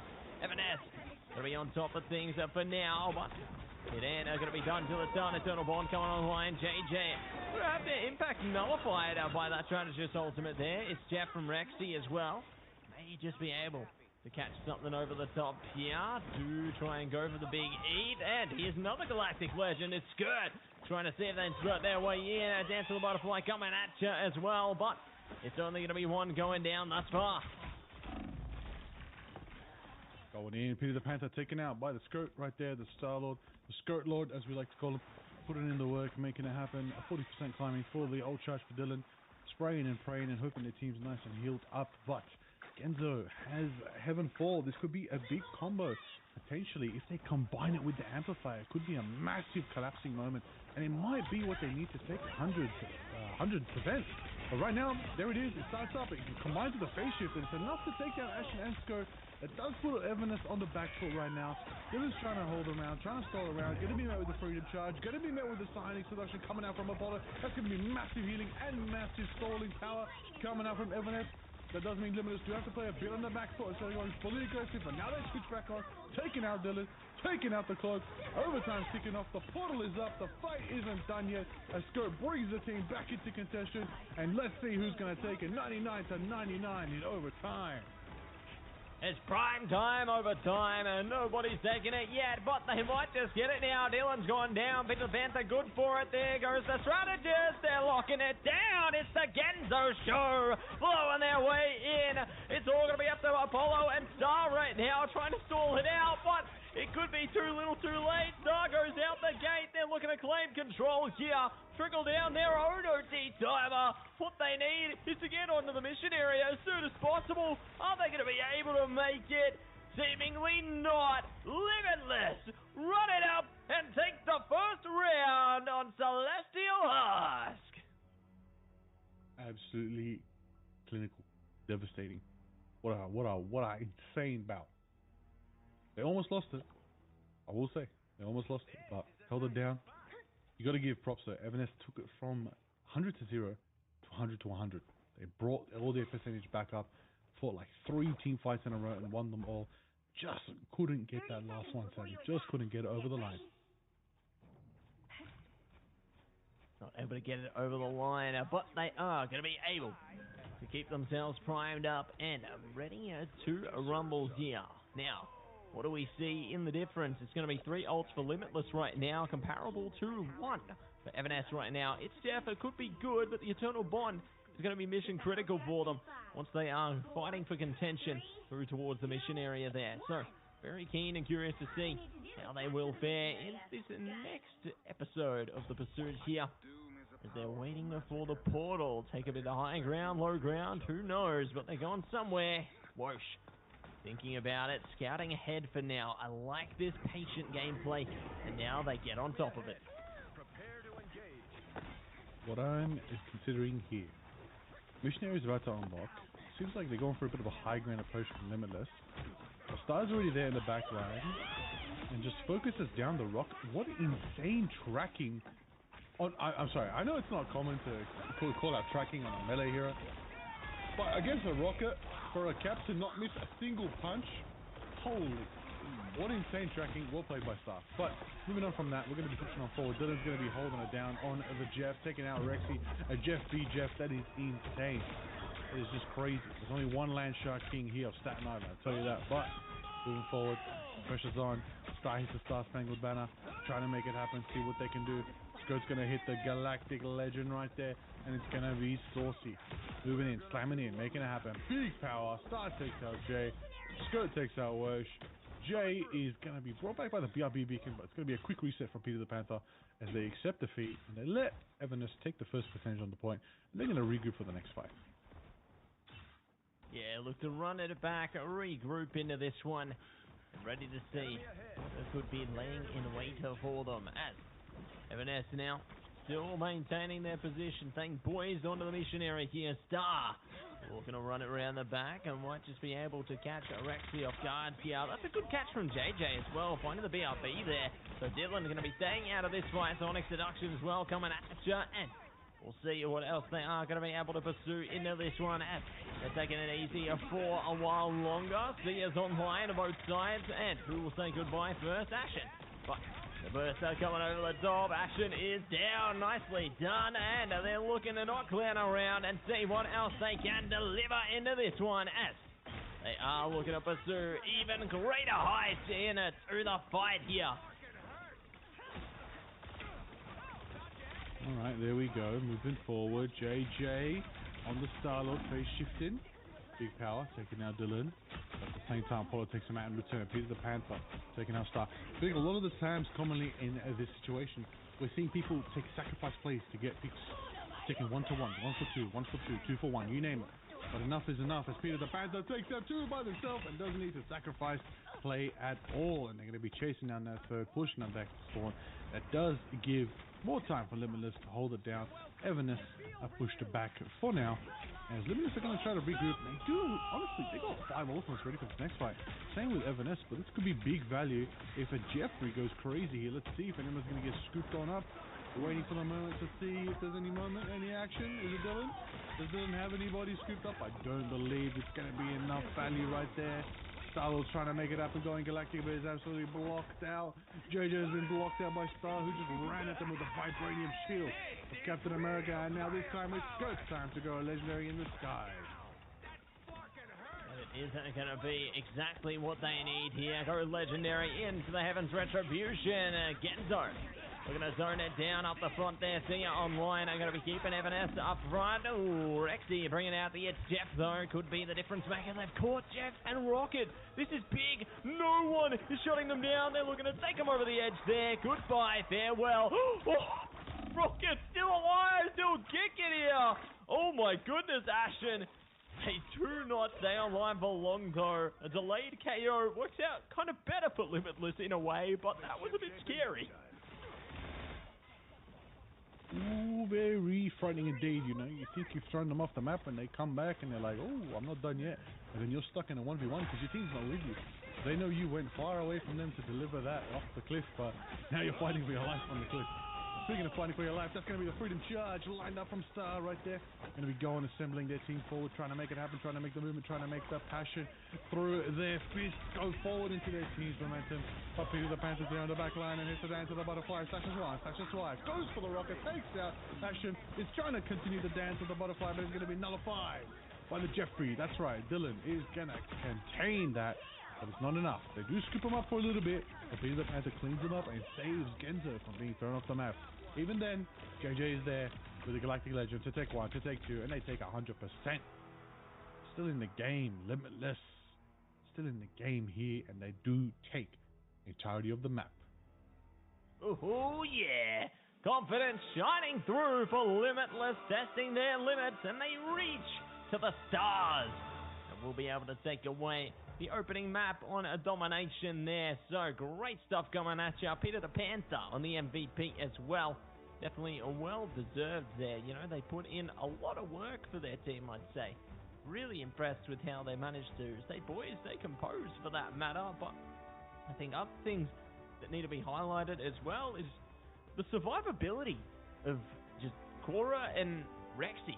I really was impressed with their mobility playing those strategists, how they were able to navigate the landscapes and really just escape time and time again. It just plays such a positive role in their team's success into that map. Yeah, I mean, they both have less than half of the downs that Dylan and Shura did. Is definitely a factor to consider here. You know, massive value coming out. We're going to look at the highlights of that match on Celestial Heart. Some of the best moments, as we know. It definitely had to give a lot of props to Skirt on the Star-Lord, Skirt Lord, as you say. Put it in the work, put it in the pain, put it in the power from the skies. Not a lot of people could answer that. With Hella banned, not a lot of people. Phoenix not an option as well. Not commonly brought out. Maybe even Punisher, maybe even Bucky. Not many options. Your best play, counter dive, counter flyer. Angela's there. It's an option, but does Everness have an Angela player is the real question. Yeah, that's going to be tested. You know, obviously we've seen a bit of Angela shine into the light a few times here tonight, and very excited to see if we're going to find a few more things shining through again as well. You know, a great way to kick off this series, though. You know, we've seen a lot of the power and presence from a team like Everness so far through their pursuit in Marble Rival Championship of Season 4 here, and Limitless are a team that's tested them. Like, they took a map away from them so far, and I'm impressed. You know, it's definitely, like I said, there's a lot of strong players in this competition.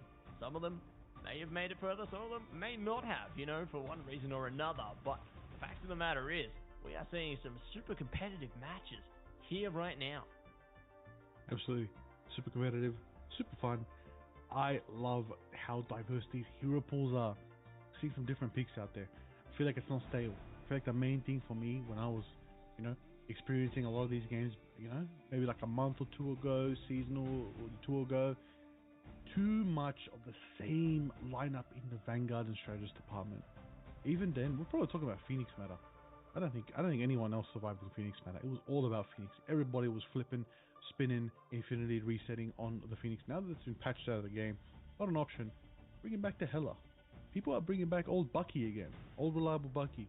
I like seeing some Punisher as well. Final Judgment, always reliable to break through. Storm, Moon Knight, Squirrel Girl.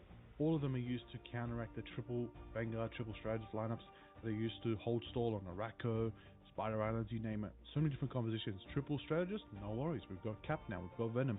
What else do we have? We have Vibe. We've got Venom. Not on top of that, we also have Venom Jeff. On top of that, we have Venom Angela. Angela alongside someone else. Beautiful. Cap with Bucky. So many different lineups. Even Thing is seeing some playtime. Even Thor is seeing some playtime because Angela's in the midst and they've got their team up. Their Asgardian team up. Even Magic is seeing playtime. The only one that is not seeing playtime is Spider-Man. Well, actually, and Black Panther. But at the same time, ran over, back into business. We need Mr. Fantastic more than anything, right, Massey? I think that's what we really need. No, we need Blade. We need Blade. Oh. Yeah, that's what we need, Liger. It's Blade time. We saw Bethic bring it out in the grand finals. It's time to bring it out right here, right now. Listen, Massey, maybe we join MRC next season. What do you think? Should we join? Yeah. I think we'll get the caster squad. Yeah. Yeah, we should do that. We should get the caster squad. All right. Two lucky people in chat. You will cast. It's not going to be. It's not going to be Buff Jeff Liger. It's going to be Buff Liger. That's the squad. It's going to be Buff. Wait, who do we really want to get buffed? Who really? It's probably Buff 4. The Buff 4? No. Buff Ricey.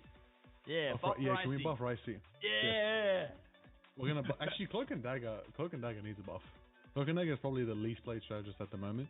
Eternal Bond is too predictable and too shut down by high tier play. So many counters to it. You can burst through it. It's crazy compared to like Luna, who you definitely you need a lot of pain to be able to do that. But I love to see all these variables. I love to see all this action. But let's catch up. We're talking about the draft phase. Let's get into reality. Everness, what do they start with? They're not going to do dive this time. They're like, nah, out of here. Gone. Venom, gone. Farlock, gone. Adam, we need that. I want that. I like that. Triple strategist lineup is probably something I want to line up for. Adam is a pick. They might have the Luna as well. I'd probably see an Invis with them as well. But honestly, you know what I'd like to see? Loki. I think Loki Adam is a great combination, very rarely used. And honestly, Loki with Bucky is beautiful.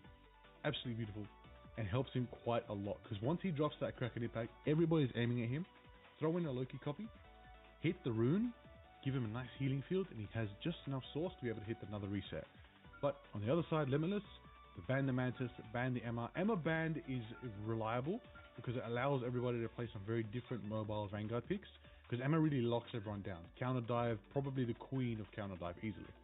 But Jeff and Style Protect is good. Luna's the final ban, Cap's the other ban. It's pretty good. It's pretty good so far. So far, so good. Let's see what else they are going to be able to spin through right here, right now. As we're taking it easy, checking it in for the moment, and we're going to see what else they can push through. Liger. No. No way. They took it away. No way. They're just toying with us. They heard us talk about Blade, and then it's They did. gone. How They could did. they? What a betrayal. How could you skirt after I called you Skirt Lord? Can you give me Blade? I'm calling you Skirt Blade, Blade Skirt. I'm gonna make myself laugh on broadcast. Let's calm it down a little bit. I want to see Relax. the laughter. Smiles all around, you know? Nah, we're all professionals here. Pro players, pro casters. Pro production, pro chat. We're all pro. You know who isn't pro? Who? I'm trying to think of a Marvel reference. It's in my head. I was about to say like Prometheus. I'm like that's I'm trying to remember what. Franklin. It's Franklin? Franklin? That's Franklin the baby, dude. Yeah, they're not a pro yet. They're still an amateur. That's a baby, man. I prefer teams of 4. All right. Already straight away, Portal gameplay from Star. Let's see if they pick up anybody. Yeah, let's see if they're going to be delivered through. Oh, it's the portal. Like. Oh, it's a splitting counter portal. That's amazing. Too good indeed. But what we are seeing is the Devils out right now from JJ. So, seen a few Devils come out tonight. We'll see how this Devil fares into the battle right now. Warrior, unfortunately, not able to get healed in time. Does get punished by Dylan. So, a great way to start here for Evans.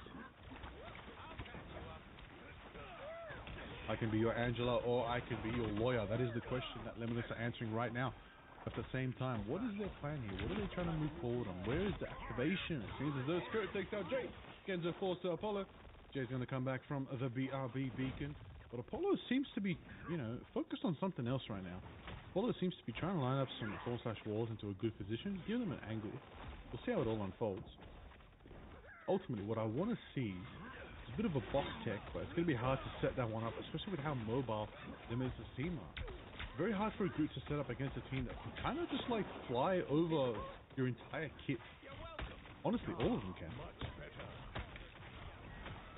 Yeah, they can all look to exceed through with speed there. Warrish, a nice start, a shutdown. Zura and Dylan now going as well. Everybody is in deep trouble here. Gora doing a great job to stay up high, stay down low, keep their team following through the health as much as they possibly can. But I mean, now they're out of line of sight. It could be an issue with that here. Genzo now isolated as well. Can't make revival coming up. This is great timing for Evanestia. And they're now looking to get something more through. It's Jeff coming at ya. Ooh, could be a big catch. Dylan, goodbye. And everybody says goodbye. Diving down, and they are going to be locking it in with their own. It's Jeff from Ashen. There it is, the JJ special. It's time for the Wolverine to come out right now. And it could be dropping down very soon. Oh, nope. Still online. Nicely done. Online, ready to go. Climbing that percentage off Limitless. Finally have some contestants in play. Evanes, 87% in the lead though. Still very confident for themselves. I will say Skirt's got that cracking impact. It could be a big one. And the only thing that can really protect them from it is a Cora amplifier. Not too much else, unless Wosh decides to go for a planted Heavenfall. It could lock down Bucky from resets, but ultimately we'll find out very soon. Dylan's hitting the reset from the Adam, trying to get an angle. Heavenfall crashes down, coming up from the Angela. Scooping them all up. They're going to amplify just to slash on through. That's going to give JJ some power to slash into the last stand!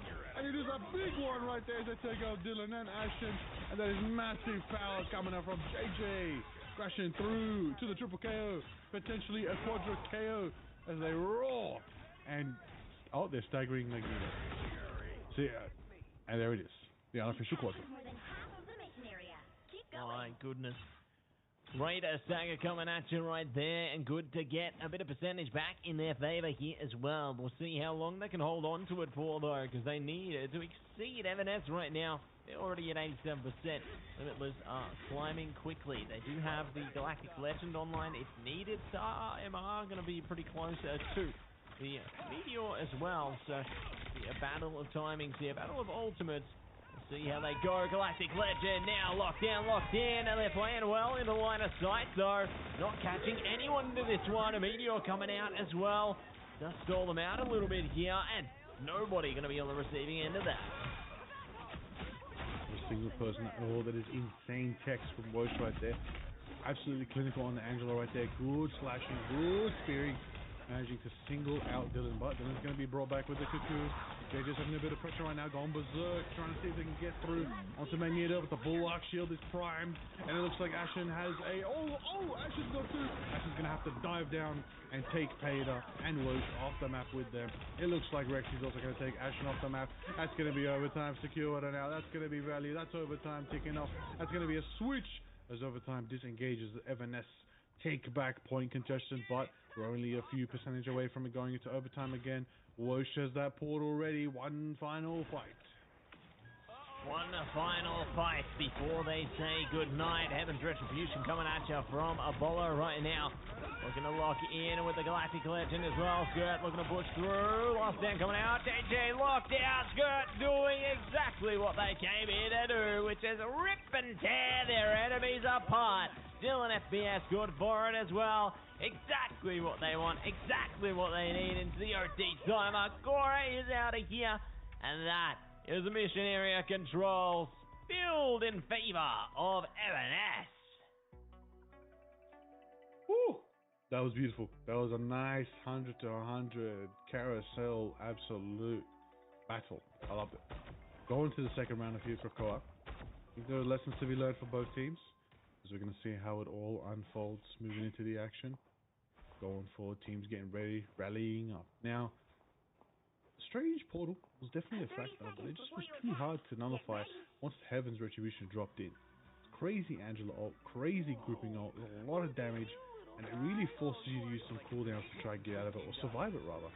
It's a very strong ult, and honestly, it would probably be more utilized if the jump timer in between the actual throwing of the spear and the actual dive was closer together. But kind of balancing a sweet spot where you can kind of combo it with someone else's ult. So you can throw the spear in, get the chain built on everyone, have someone else ult in, and then you dive bomb in as Angela with that combo. Could be a good factor to consider here, and I like that. I like when the Inquisitive ultimates, you really have to combine it with someone else to get value. Great example is Emma Frost, as we know, Psionic Seduction. It really seems like it's not doing much until it is, and then it's suddenly shredding you off the face. So we'll see how it all unfolds. But Visionary is unlocking, everybody's flying in. Let's get back into the fact that Skirt is out here on the Starver, putting in work. It's like C&D cooldowns are going off. Everybody's trying to get some sustain going. Strange Apollo is having a bit of a tough time. But I will say though, your boy Genzo, Matty, he's got that meteor ready. All that they do. Boundary coming up on both sides as well, so Meteor could be coming in sooner rather than later, but it's Heaven's Retribution coming at you first. It's Jeff as well. Meteor will be looking to shut them down. Great response from Genzo. And they play together with Wosh there, trying to block down that Meteor. Into the Panther, not so lucky. Will be found by Apollo as well. Going to see if they can swallow through more and more KOs here. JJ traded through. They are parading forward, and Wosh is down. This is major from the side of Evanescence. What a big response just when you think Limitless got it in the bag, and no! Evanescence tag it up and steal it for their own. They absolutely do. Right there, big plays, big power. Dylan already has that Karmic Revival ready. Welders as well, and there's a big shred coming out from Dylan, doing a lot of damage there, even on the Atom. More so than Skirt in that moment of time, but Skirt already has ult for a second time, so you gotta give commend when it's due. Big power coming through, but JJ's almost got that Galactic Legend as well. Actually has Bond if needed. Just trying to get some picks here, but is absolutely boxed in by Dylan. What an insane pick right there. That is massive value for Evanescence. major value on deck right now. They are putting respect to their name, and they are bringing out the pain KOs for days for Rexy, but it don't matter when the Karmic Revival's online. JJ big response as well. Galactic Legends here, striking fear into their opponents. They find a KO back, and Apollo will not get away from that. Sliced away by Genzo. Big burst fire around the back. JJ in an uncomfortable place now, but it don't matter. The team comes in clutch when they need them, and they push past Evanes, taking the mission area for their own. And what a way to get it done. Absolutely. Oh, chasing out Dylan right there. Dylan holding it down. Dylan is just an undefeatable raid boss at this point, refusing to go down. The Atom that refuses to. Oh my days, just a massive presence. But moving forward again, Wosh takes it down from Star. Star locks him in. The Magneto is fine. Peter the Panther has the absolute cracking impact if needed when the time comes. Face shifting Star-Lord, it's the V Star-Lord. Oh, goes through the portal. Is it going to be a chase? Oh, the healing pack was achieved. It's a 1v1 between Peter Quills. Who's going to get who? Without the enemies, is it going to be a Magneto that has been dealt with the bad hand? But they're going to survive for now. He's taken out by Ashen. Korra takes out the Star-Lord skirt. That's going to be big value for them right now. There's one down on each side.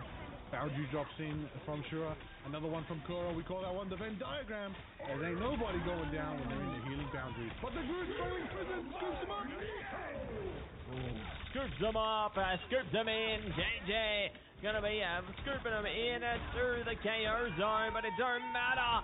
Skirt responding back with the Galactic Legend of their own. Genzo trying to find presence on the mission area. They catch Apollo at a bare minimum.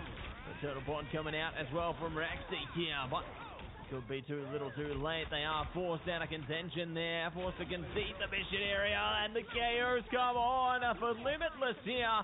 Exactly what they want to be seeing, delaying out those KOs, and it does mean finally the mission area swings into their favor. But I mean, Evanes are already on 97%, and it's a long road ahead here if you're on either side. Absolutely right there. Absolutely. Ecstatic performance going forward. What I want to do, bring attention to, Jeff was on Groot's shoulder. If only that could remain. Unfortunately, it's not very optimal. Oh! I do see the Sorcerer Supreme magic team up. Those chains of imprisonment are very, very powerful when utilized correctly and can really snipe things up. Oh, Peter Panther goes for a little bit of a hook through the waterfall, hoping to pick someone off. I'll tell you what, right now, Evanes are really grouped up right now, and Peter's getting a bit itchy for that Kraken impact. There's a chance that it could get dicey for them very, very quickly. Let's see if Roche is building up for the Maelstrom and Madison to the Agamotto. Doesn't even need it. Takes out Apollo in the duel. It's a double scoop coming out from Ashen, who's going to be taking Bucky and Strange off the map in 1 second if they have the time to throw them off.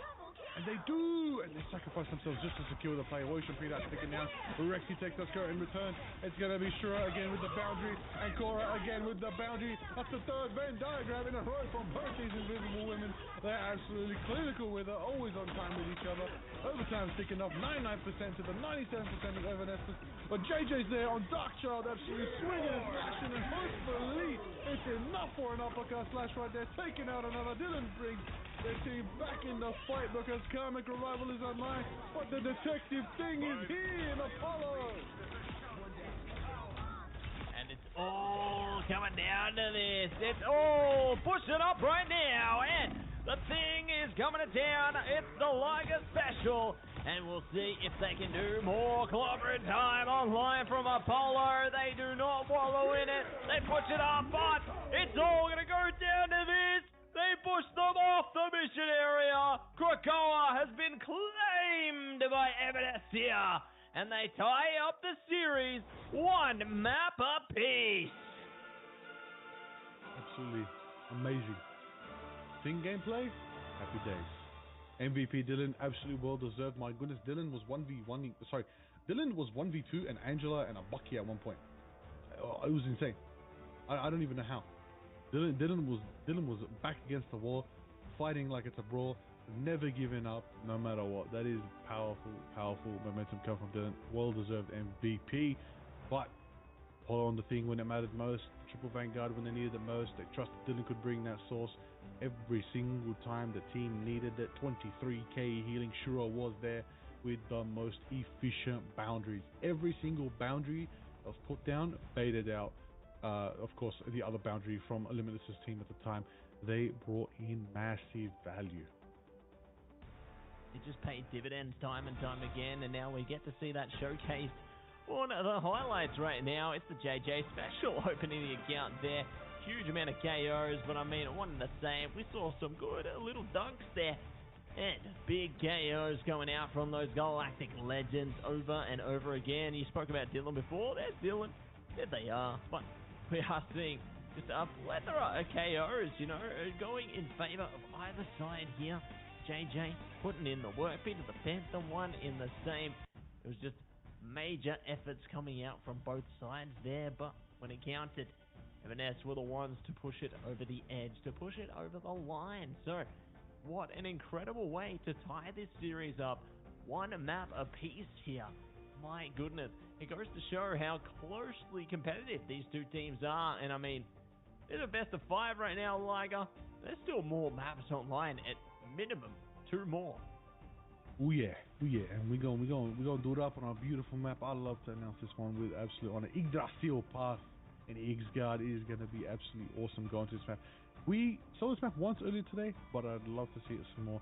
And I want to see the final section of the map. Maybe we get to that point. Because right now, teams are getting held on that second gate corridor. That tunnel is just absolutely doom-ridden. You cannot get through. On the choke is crazy. So many potential for these pro players to never ever get past that point. It's Convergence in a nutshell most of the time. We normally think Convergence will run longer than Convoy. We're barely seeing the third of these Convergence maps. These players are too good. They're just nullifying each other's pushes every single time. But nonetheless, we're still enjoying the games no matter what. Whether it's Domination, Convergence, or Convoy. Hey, throw us into Marvel Zombies. Throw us into Conquest. You know, what was the other one? Resource Rumble? Throw us in a Resource Rumble. Yeah, throw us in. Let's go. Anything. We're having a fun time here in MRC. You never know. Change it up. Make the tiebreaker Resource Rumble. Clone Rumble.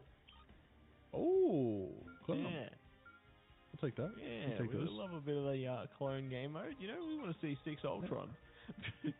Yo, what about that Ultron mode where you control a bunch of units on a field? That'd be cool too. Yeah. Be great. Oh, yeah. Well, whatever's coming next. We're closing this match out on a Doom match. Oh. Yep. In the Sanctum Sanctorum, we're going down there. That's We're going it. to settle it in the portals. Beautiful. It's happening. Absolutely beautiful. You know, actually, surprisingly enough, a team up I haven't seen in quite a while, which I think would absolutely do numbers, for Doctor Strange. You know, there's still that railgun concept. You know, you can ult through a portal. I'd love to see that in action again. I feel like people are so specific with their portals for last-ditch efforts. What happened to the portals making plays? Can we get back to that era? I want to see some portals on the offensive. I feel like all these portals always stay till the end of the match. Open the game with a portal. You got time to build it up again. Take a risk and have some fun. But game's the game nonetheless. These teams are on their path to the grand prize of the $14,500 pool, which is going to be massive for the winning team, whoever takes it. And a game is the game at the end of the day. But let's catch up on the picks and bans. Talk to me about this draft phase, Matsy. Yeah, so it is a targeted draft phase, I'd say. You know, great to see Venom protected there for Limitless, but banning the cap is targeting through the Vanguard lineup of Limitless here. Obviously, they don't just play Cap, because they can play Angela, and they can play many more things. So, it's good to see that they're picking in to trying to take away some of their power picks there, because, you know, Peter the Panther, great on that Psylocke when they are enabled. So, curious to see how this fabled game will go as well as another ban comes through from Limitless right now, and what will it be? Ultron is going to be banned away. Surprising, I'd say, to see that one, but I guess considering the more linear paths into the map like this one, it makes sense that Ultron can find a bit more of a brighter avenue here, but even still, that is a bit surprising.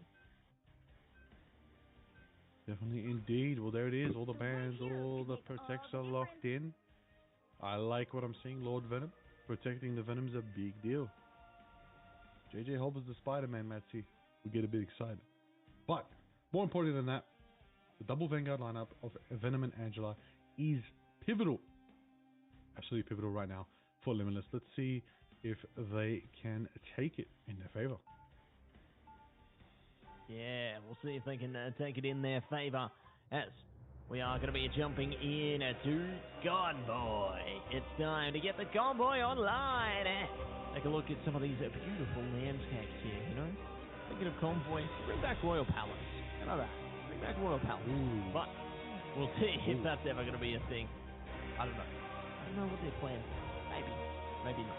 Listen, that's actually a great point. Can we bring him back? Well, what's gone? Royal Palace? Shin Shibuya? What was the other one that was gone?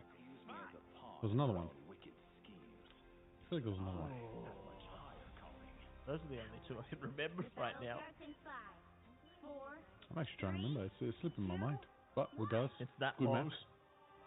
It's been a while. It's been a while. Resource Rumble. I'd love to see that mode work. I would love to see that mode work. But until then, we're happy with what we got. We got some good maps, we got some good teams, and we got some good casting here today. Now let's put on a good show. Let's get into this matchup right here. This is a 1-to-1 map right now. Evanes and Limitless each have a map. This next map puts one of these teams in the lead in this best of 5 series. Now, it's good. Check it out, Genzo. Star comes back with the BRB beacon, and the same for Genzo. So when you think one are down each side, their BRB beacons are actually one are down. Moving into the action right there. Making it forward momentum for themselves. Getting confident that they can keep it going. And there it is. Action with the big heals. But just to give everyone some context, if you're wondering why there's so much rocket play, it's very simple. A rocket is worth 2 lives. If a rocket is alive, their BRB beacon is alive. And that means one of their teammates just comes back instantly. But if you take out a rocket, it is immediately a -2 to the team that you are facing. So, high value, high risk, high reward, you name it, that's what rocket presence is. All my days, I've never seen an amplifier be shredded faster than that. Wow. Immediate annihilation skirt now. Going to see if they can skirt past these players, and they are going to be dealt with nice and hastily here. Boundary coming up now. Going to lock something down. Piece of the abyss from Genzo. Looking good, looking great as they shut the gate on that defense, and they are going to be opening up the account for the mission area, but it's going to be contested by a portal. A little bit of a portal contestant skirt with the uppercut. Taking JJ out of the fight. Movement momentum is there. It's back with the BRB beacon, and they're going to be able to make it happen. There's going to be a sentry point for JJ. They're going to be pushing into the back line. Oh, a point blank shred. Full clip into Dylan's back right there. Actually taking him down. As massive presence. Star takes up into the Panther. Born again. Karmic Revival has been denied. Kenzo, please, Dylan. No chance of the Karmic Revival setting them up and bringing them back in the fight. Last one to be taken is the Rocker. There's going to be potential. JJ's there as well. Ashen taken down. They're holding it down. They're keeping it forward. Limitless refusing to go down. Agamotto goes off, but it's going to be enough. But Genzo's going to take a follow. Takes it out. The Venom is absolutely lethal right now. JJ's there holding it down. The Galactic Legend that he is. And they're pushing one. Taking Dylan. Taking Star. That's a double KO. And just in the most intense fight, Limitless managed to push through.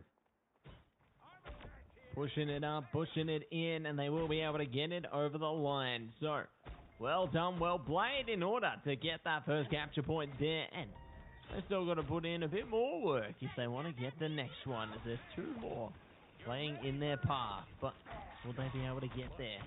That's going to be a big test at the Limitless here. They've got a few ults at their disposal, one in the same. Evans now bringing up the Seer. They got Kraken Impact as well, forcing the boundary. Psionic Seduction coming at you. So, lots of activatable ultimates into this one. Genzo are going to be the first one down as well. Good to come back with the BRB there. So, we can just utilize a lot of those cooldowns, really push them into activity here.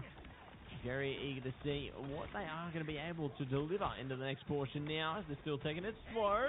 So yeah, online, and they're looking for more. Kraken Impact from Peter the Panther here could be great. Absolutely, could be a massive, massive moment right there.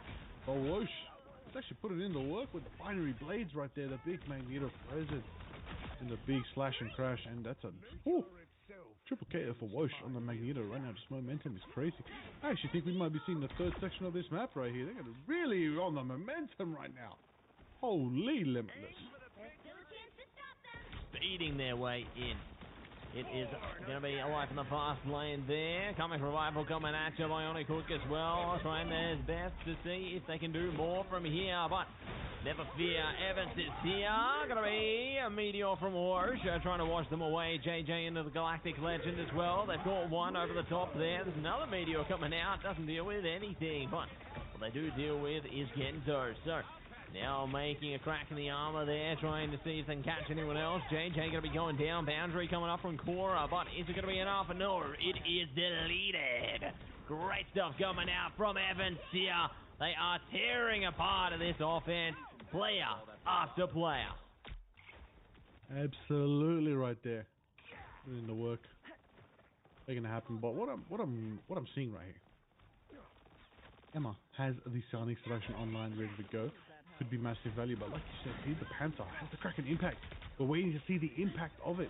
Right now, it's a good time to use it. They don't have the strategists also to defend themselves. Best case scenario is a Sonic seduction to stall them out. And there it is right there. So if you can get away from that, if you can get an angle, Scott's going to be able to get Rocket, taking out Rexy, going in again, taking out Peter, taking out Wash. That's a triple K for the Star-Lord in the skies, flying high. What a galactic hero and legend.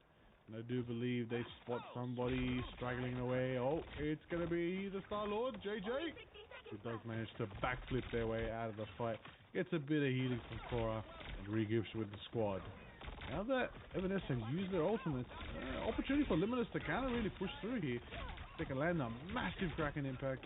Bucked up by an amplifier could be really good momentum. They could give the Bucky quite a bit of action here. See if they can push forward. Trying to get the right pick. Evidence taking a lot of damage, but at the same time, Amplifier is going to put him on the back foot, but got the boundary there. Keep him sustained.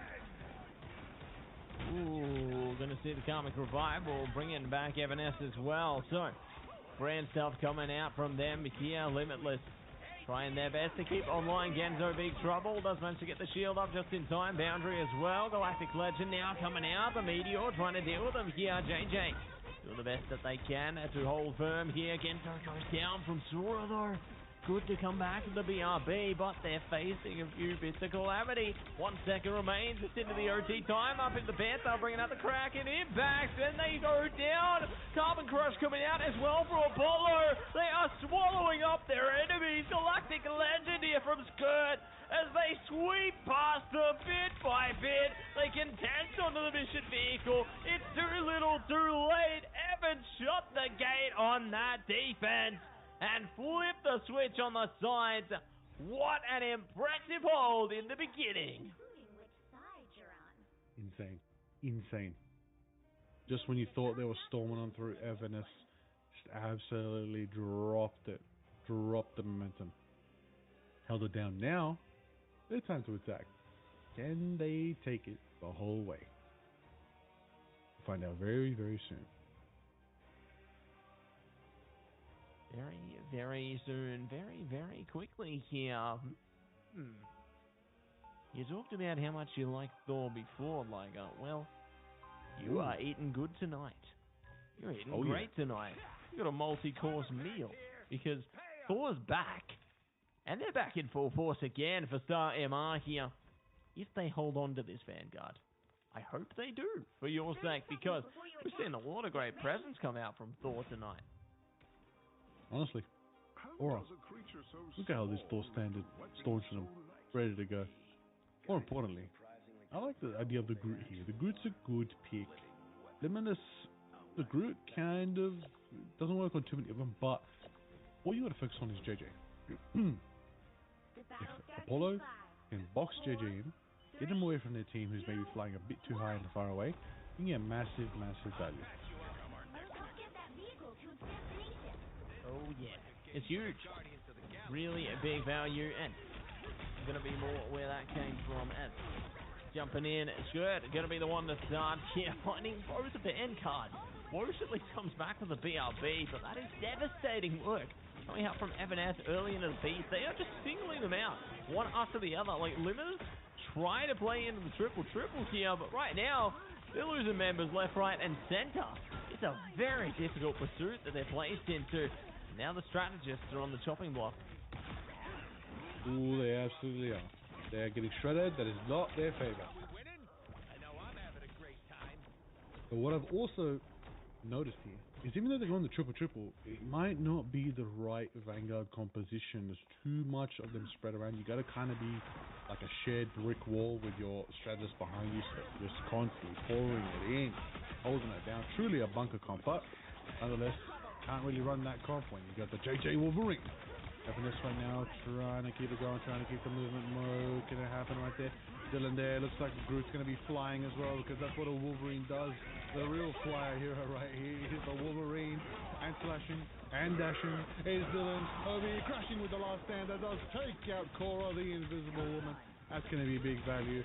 Big diamond pressure right there coming out from Star, taking out Genzo. That's 2 down, that's 3 down, that's 1, 2, 3. Limitless down, that's JJ down. Thanks to Apollo with the seed bomb right there. That's 2 minutes and 20 seconds left in favor for Everness right now. Limitless have a chance to contest here. They don't necessarily need to portal. They can probably run it or rather fly it there with Angela. But let's see if they're going to commit ults to hold it here. There we go. It looks like the altar coming online. So, going to see a lot of them committed to the fight here. Sonic Seduction coming out from Star, though. Be the Panther bringing out Sia, doing the best they can. Genzo in big trouble, but they're still online. Cracking Impact coming at you as well. Last stand from JJ, trying to put their plans in motion. They are just trading out KOs.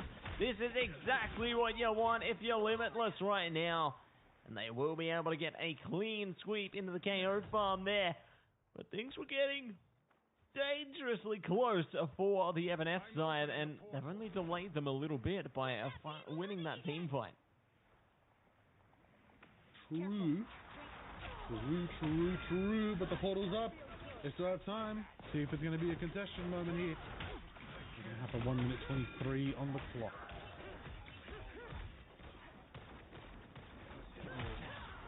So close, so far. See if they are going to be able to spar their way in with the boundary coming up, coming at ya. It's going to be Aura keeping them online. Sia traded in consequence here, but Liger, it's the Omega Hurricane that I've got my eyes on. Dylan could be the final answer, as they are finding many KOs for their team. They don't even need the power of Thunder. They don't even need the Omega Hurricane. They're just getting it done with Skirt there at the helm. There it is. No time for Limitless to be able to try and contest this here. Another 2 minutes 30 added to the bank. We're talking about a 3 minute bank right here for Everness. Currently travel a third of the map, just shy of the second gate. Can they do it? Will they do it? We're about to find out. But more importantly than that, is Dylan going to bring out the true Omega Hurricane and really shred them up, as you said. Limitless do have a couple ultimates soon to be online. We're talking about, Horn of Proteus, Big Whale. Peter could take to the skies and Hela. Or he could bring out the heaven and drop it on him. The question is it going to be enough? They're going to be destroying terrain for now, getting rid of the high ground for Limitless. And a big pick on Angela right there. What a massive hook coming out from Skirt, my goodness, and pull from Shura that was absolutely displacing the Angela and ragdolling them to victory. And it looks like they're pushing on forward. Limitless on the back foot, one by one they're falling. Cora taken down, Jay taken down, Genza taken down. Not another chance for them to try and stall Hela and Rocket up boxed on in. Only bare few meters left. Hela tries to contest. Is it going to be enough for them? Dylan's there with the Omega Hurricane if they need it on the next mile, but it's a big Agamotto coming up from Star. Boundary drops as well from Shura. Apollo with the Psionic. 1, 2, 3, 4, and fall, and that's 2 meters, 1 meter done. There it is, Everness. Take Yggdrasil path in its entirety with a massive push. Major push coming at you there, and they will be able to take this one through. So, series point now going to be afforded towards the likes of Everness here. Apollo on the MVP. Definitely a solid worker coming at you, and really excited to see how things go as float our way past our third map, and now we have to prepare for the fourth. Dangerous waters we're in right now. Everness are on the edge of victory. They've managed to sweep things back in their favor after losing that first map there. They've taken the last 2 in a row in their favor. Limitless, now is the time to formulate an answer. Now is the time to deliver whatever you can. Absolutely. More than ever. Couldn't agree. What are they going to do? Are they going to make it happen? It is a tough position for Limitless to be in right now. Evanescence have all crazy momentum. Apollo is just absolutely going crazy. I think protecting the Emma, big advantage for them. They definitely played the draft phase into their favor. Adam Warlock was still such a pivotal pick that just kept them going even when they were down and done and dusted. That's the nature of the game. Going to keep it nice and spicy. I will say, Skirt, holy, what a bucky. What a bucky. Always consistent with her, always timing the hooks. Never necessarily going for that Kraken Impact glory. Rather instead just taking Vanguards out of the picture. Actually throwing them out. Actually just being a Vanguard hunter. Even more than a Wolverine is. And it just goes to show how well they played their role. You know, they were just able to mop up the floor there, clean up on that map, just like we see showcased into these highlights. Like, really impressive work coming out from both sides there. You know, initially, Limitless doing a pretty solid job into their attacking phase there, but things started to slow down quite a bit on the edge of that second capture point here, because Evanescence, they just locked in, they just brought up the pain and drove them absolutely insane there. Absolutely. Can't wait to see it all in action. Keen for this next map. It's going to be a really good one indeed, for sure. It's going to be crazy to see how it all unfolds now. It was a good one. We're going to go to another map between these two teams, Limitless and Evanescence. It's going to be exciting to see if Evanescence do take their third map victory and claim the specified series, or Limitless hit that reverse sweep, make them weep. 2 map victory in a row could bring them back in the running, keep them going strong in this tournament. We're going to get into this game very, very soon. Jump into all the action shortly. We're going to have a look at the draft phase as well. Keen to see how they change things up in the draft phase. Maybe activate a little bit differently. Maybe try to get certain things banned and they had some struggle with last round. Maybe don't let the Emma through for Limitless. A lot of factors to consider here. Quite a lot.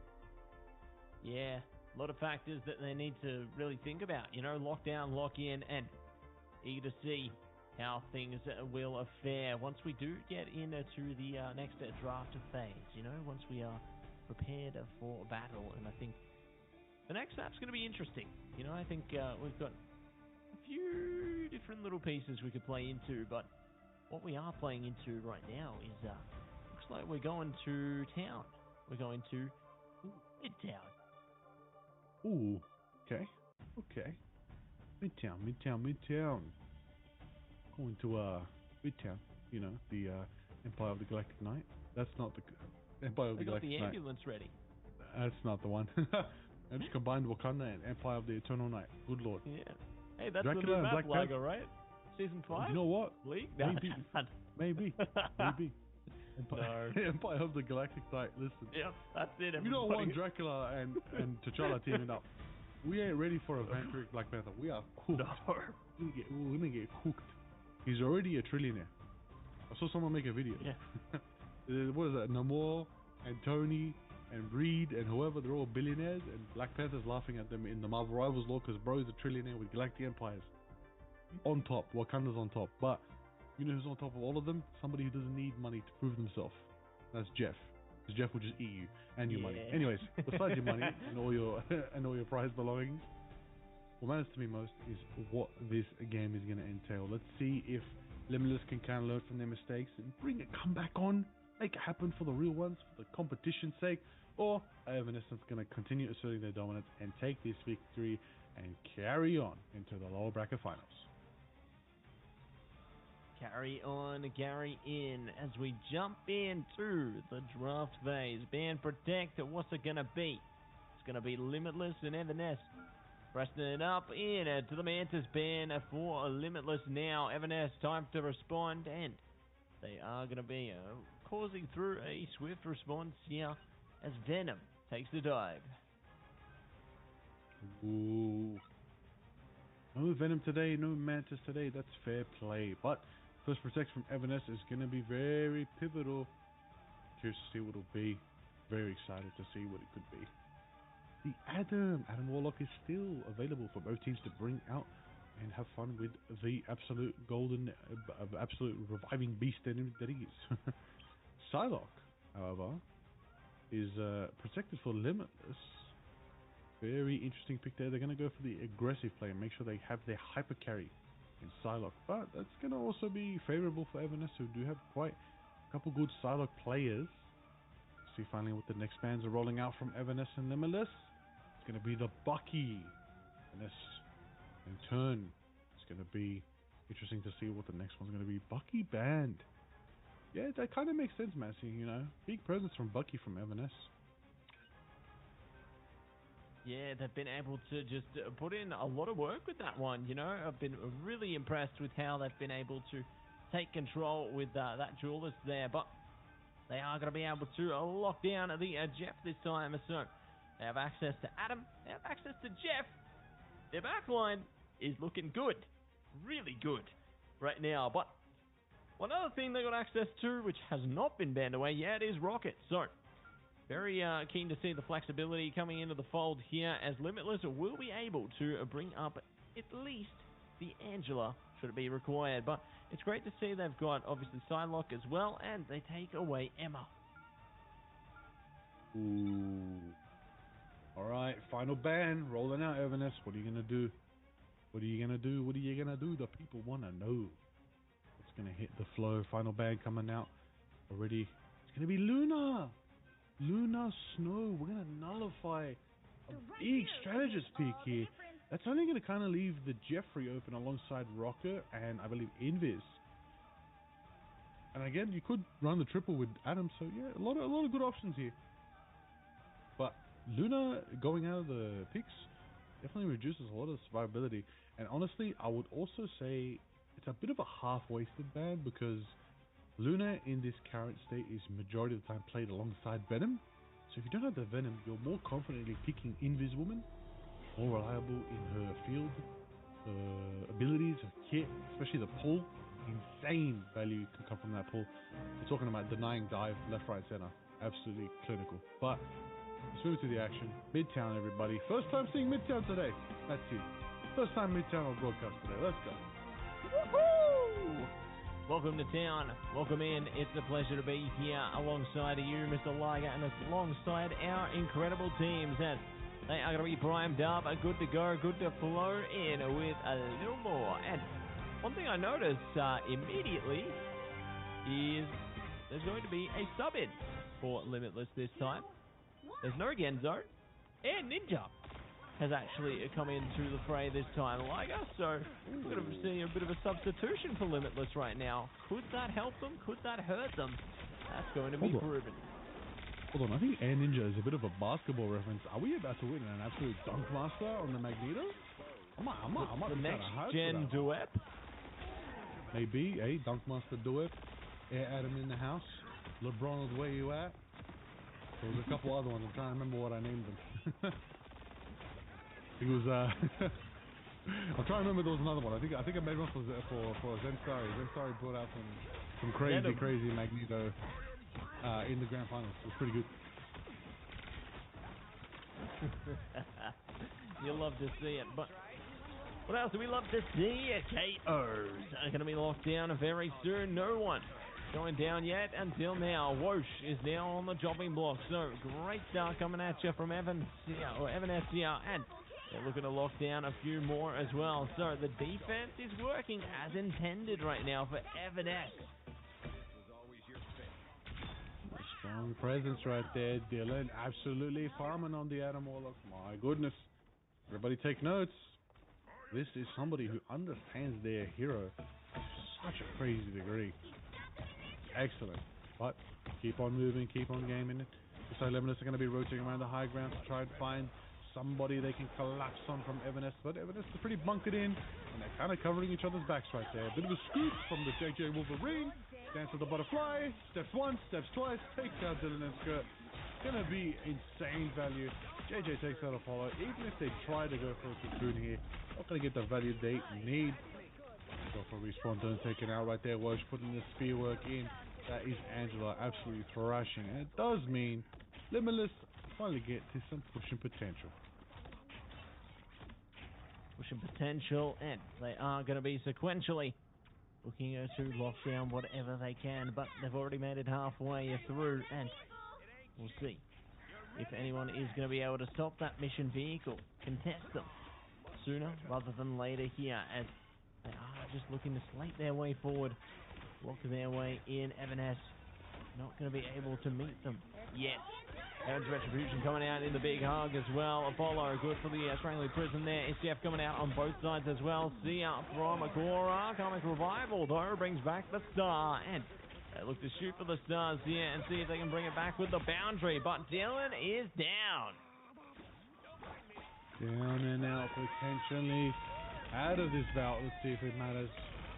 Rexy trying to dodge a Star-Lord, an absolute demon in the skies, hunting down the poor fish. This poor Rexy. It looks like it's going to be enough for them to sustain. Wosh almost taken out, gets a bit of a chunk of change healing right there.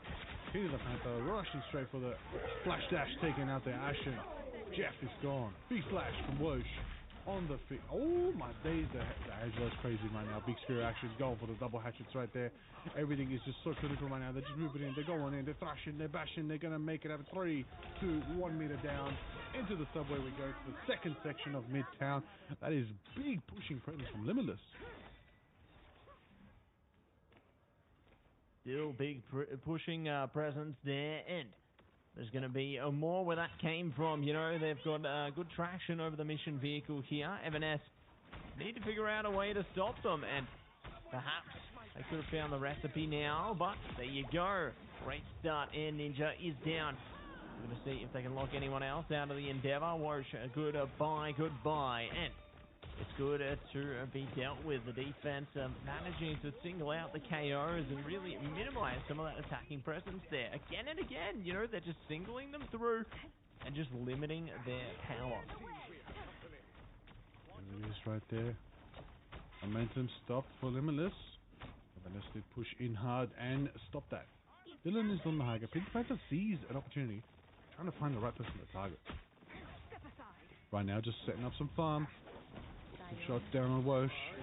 This is where they're backed up. And they go for the dance of the butterfly in the backline. They slash once, they slash twice. They don't manage to get... Oh, actually, no, they do get one. They do it, and they go forward and Wosh. Oh, my. Everybody's taking a piece of the pie from Limitless. Every time they go in, they are absolutely backing each other up for a fully committed dive. That's exactly what their comp should be doing and what they are doing and getting value. But Evanes are just also there at the same pace, getting value back when they least expect it, going back in, diving in, and stopping Limitless's momentum every time they achieve it.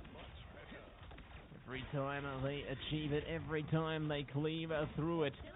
And it's time for Heaven to fall down on both sides. The Retribution going online. See as well. It's Jeff from Rexy. Big eat. They've got 3 enemies. They're looking to take them to the drop-off point. They've already got a couple down, and they isolate them from the fight. This is great to take advantage of this. Get some KOs through for your team there, and look to see if you can clean up the path ahead of you. Massive value right there coming out from the It's Jeff. Doing a lot of work. I gotta say, Wosh Angela right now, kind of cooking. It's very, very effective, getting quite a lot of value, nullifying a lot of Evanescence's pushing power, holding power, with the just absolute momentum that Angela has, just constantly spearing in the backline, constantly just doing so much disruption, which is exactly what you need from the Flying Vanguard herself.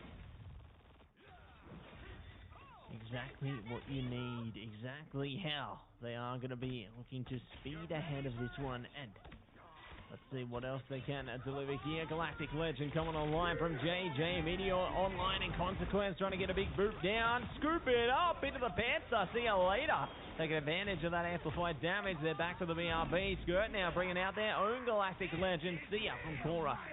May be able to support them in this endeavor. Skirt, goodbye. And hello to more. Comic Revival keeps them in store, keeps them in check, but Dylan has now gone down. Down again. Right now, hey, look, Lemons have a good pushing presence here. They might be able to take it to the end of Midtown, straight up Main Street, all the way to the Baxter Building, the Avengers Tower, sorry, and that's going to be enough for them to make it happen, but unless it's on their job, it's on their mind to try and stop all this fiery pushing power. Dance of the Butterflies met with the absolute invisible boundary. It slashes just out of reach enough to be able to take Dylan, and then of course Peter the Panther takes her action right now.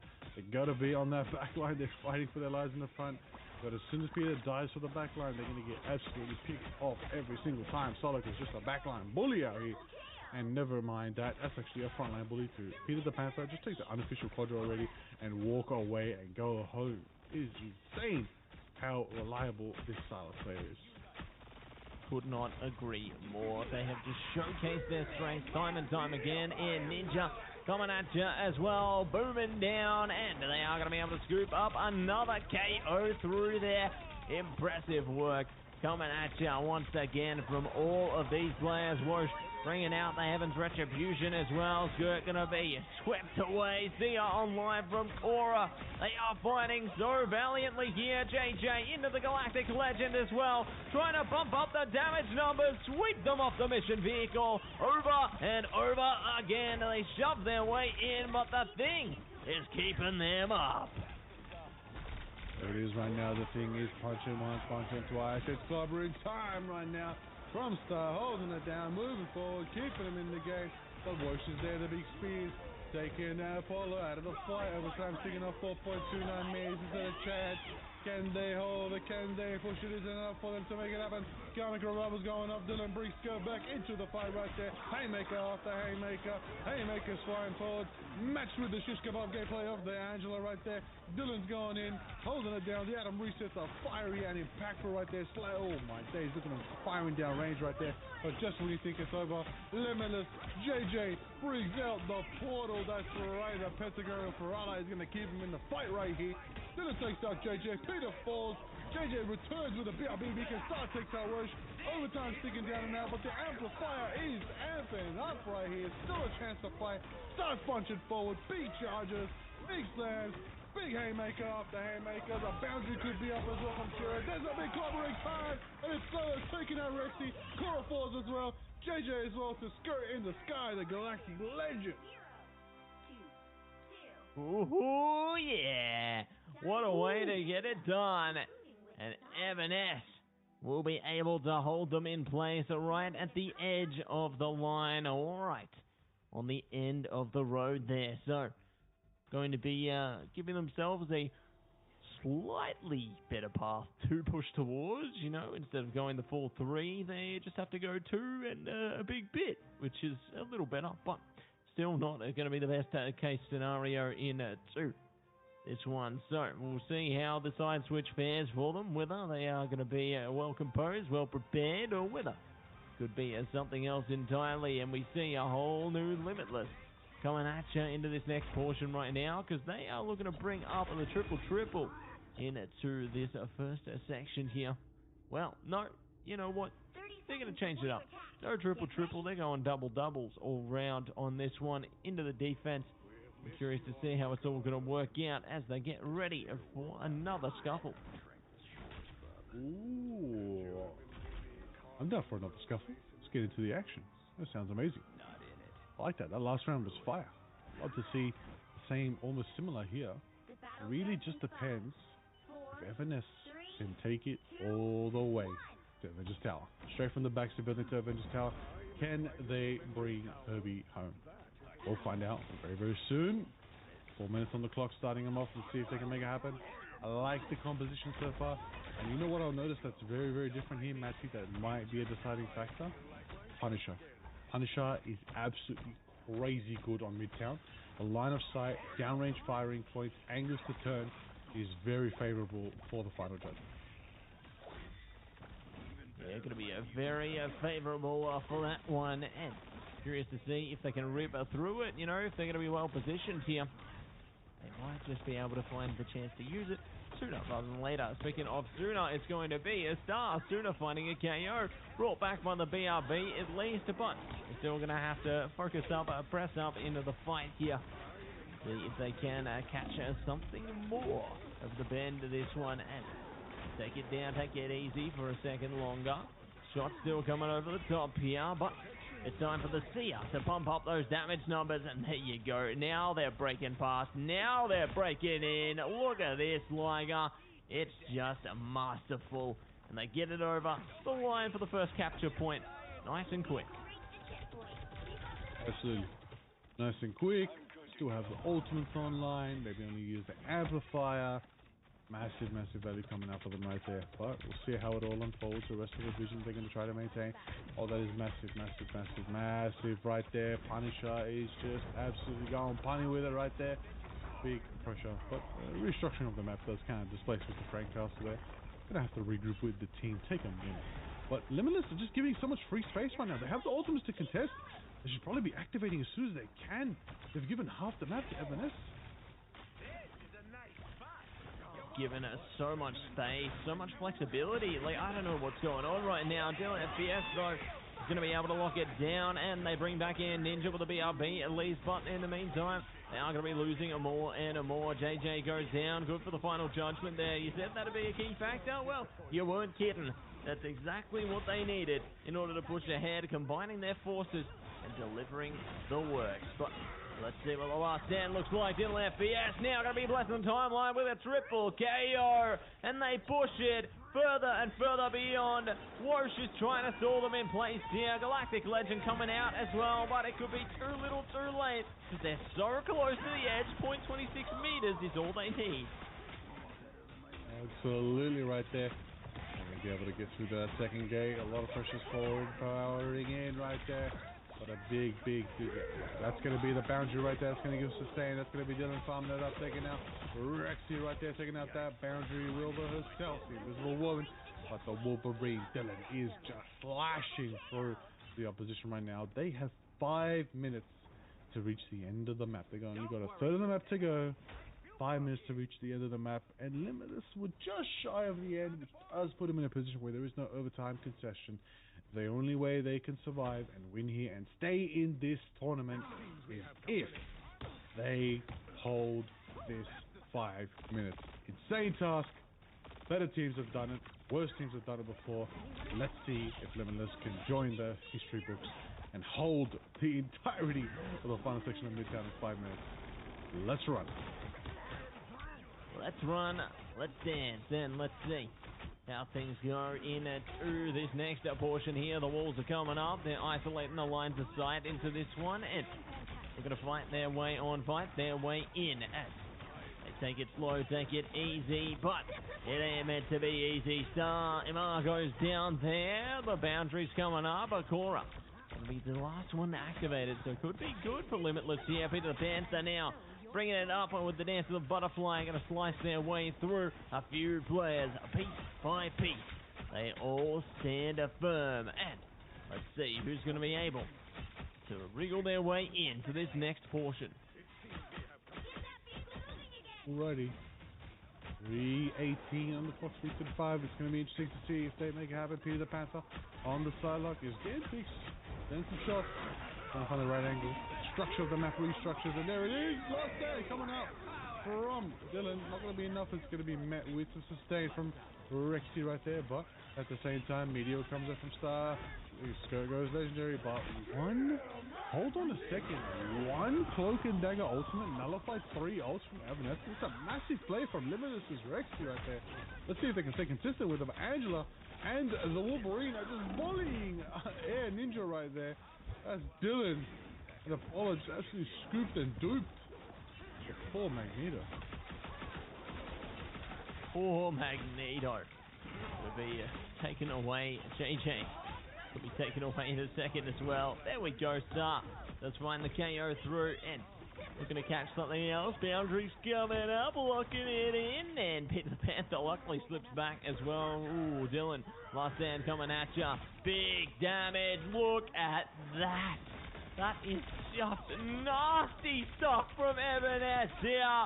They are wiping up everybody. Peter the Panther bringing out the dance to the gutter play here, but they are cut out, and this series is over and out. Evanes take control, sweep it through, and claim victory.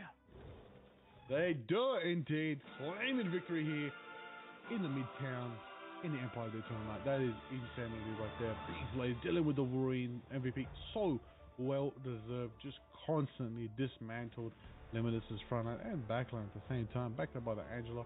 Taken to the skies. 3-1 for Evanes versus Limitless. They carry on. The lower bracket finals. This is going to be exciting. This is going to be a good one. Oh man, what a great one. What a great one, Messi. What a great match. What a great match. Just fantastic stuff coming through here. Love to see it, and love to see what else we are going to be able to bring into this one as we have plenty more action around the bend, but impressive to showcase some of the journeys of some of our teams into this one. You know, Everness doing a great work there, and it's going to be more great work around the corner of this one, and very excited to see what the next stage of the journey is going to look like, Liger, because I think we got more series on the way, at least one more for that matter. Absolutely, absolutely. Can't wait to see. Ooh, it's going to be a good one. It's going to be a good one, this next match. This next match, one we've all been waiting for. Lower bracket finals of Marvel Rivals Championships, Pacific Region, Season 4. It's going to be a good one. Need to see how it is. And we're going to watch Everness take on an absolute behemoth of a team. It's going to be a good one. I can't wait. But let's have a look at the highlights. You know, some of the best moments in this matchup between Everness and Limitless, and we get to see all the action. I will say though, what was my personal highlight? That theme gameplay, holding it down, that final ditch defense. That was well respected and earned. That was good gameplay. I will say though, I'm liking that both these teams really have Angela down to a science. They understand how to hit the reset combos, how to one-tap someone, reshot, you name it. It's great and it's executed very well, and I'd love to see more of it on our screens. Combine that with some other ultimates if we can. Try to nullify the Strategist ultimates. The Strategist ultimates have just been denying so many amazing combos. It's almost like these combos are being used to just bait out the Strategist ultimates so that everybody can just go have a fight. Go have a fight. No ults. No one's got any healing tools. They just want to go have a massive fight. Yeah, they want to go in, have a massive fight, want to ignite into the battle there.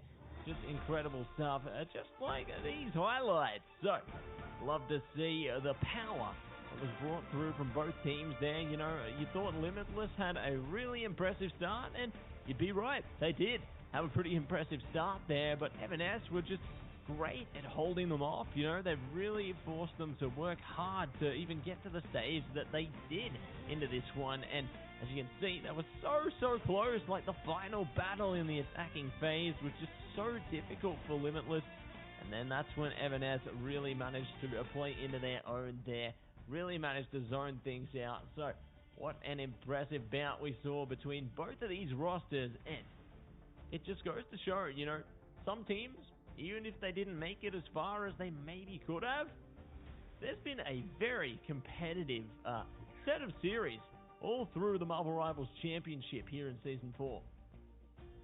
That's definitely right. That's definitely right. Everybody's going crazy right now. Everybody's fighting their heart out. Yep. Dude, listen, we're talking about a $14,500 prize pool. Insane. For MRC, anybody has a shot. Remember the rank to join MRC is platinum above. That is a massive chunk. We're talking about like more than half the player base is eligible for MRC. Check the stats, check the books, right? Fact check me if you must. I believe that is awesome to see, that everybody has a chance making it into MRC, making it through the qualifiers, making it through to the broadcasted matches we are casting here this weekend, leading into the finals for MRC Season 4. Honestly, I hope MRC continues into the next year of Rivals. I'm looking forward to more MRC. I do love the fact that we are seeing so many players get their start in MRC and get that opportunity to make it back. But there is the bracket update so far. How are we looking at that one, Massey? Yeah, so as you can see, we got one more matchup here today. It's 6969X taking on Everness here. So we've seen both of those teams really put on one hell of a show here tonight. You know, we got a preview of what they're capable of. The only team that has been able to take down 6969X is Xavier Hope so far. And, you know, we saw what 6969X could do, and Xavier Hope clean swept them 3-0. Like, you see an impressive team play so well, and then they get wiped out by Xavier Hope.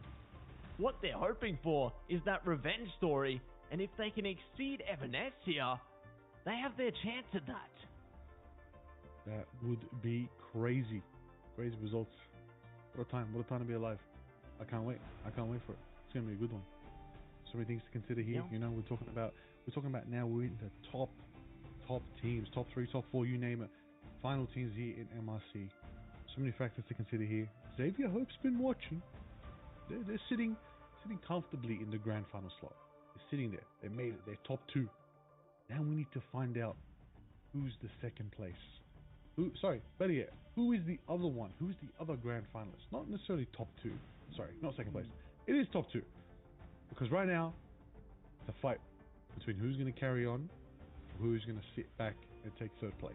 That's what we want to know right now. That's the fight of our life right now. That's what everything's been building up to today. It's absolutely amazing. Yeah, we want all the answers, we want to unlock all that limitless knowledge of which teams are going to be able to prime up, which teams are going to be able to stake their claim, because really we've already got our top 3 teams. Like, we've got Xavier Hope, we've got 6969X and Evan S there. That's the top 3, and as to who is going to be able to stake their claim to become top 2, that all depends. Like, Xavier Hope, they're there. They've got their place in the grand final. They're there. It's just between 6969X right now and Evan S to determine who is going to be facing them in the grand final here of the Marvel Rivals Championship. Absolutely. I cannot wait on my days. But look, let's unpack a little bit about how the meta's been shown so far in today's matches. We're talking about Angela gameplay has been at the forefront.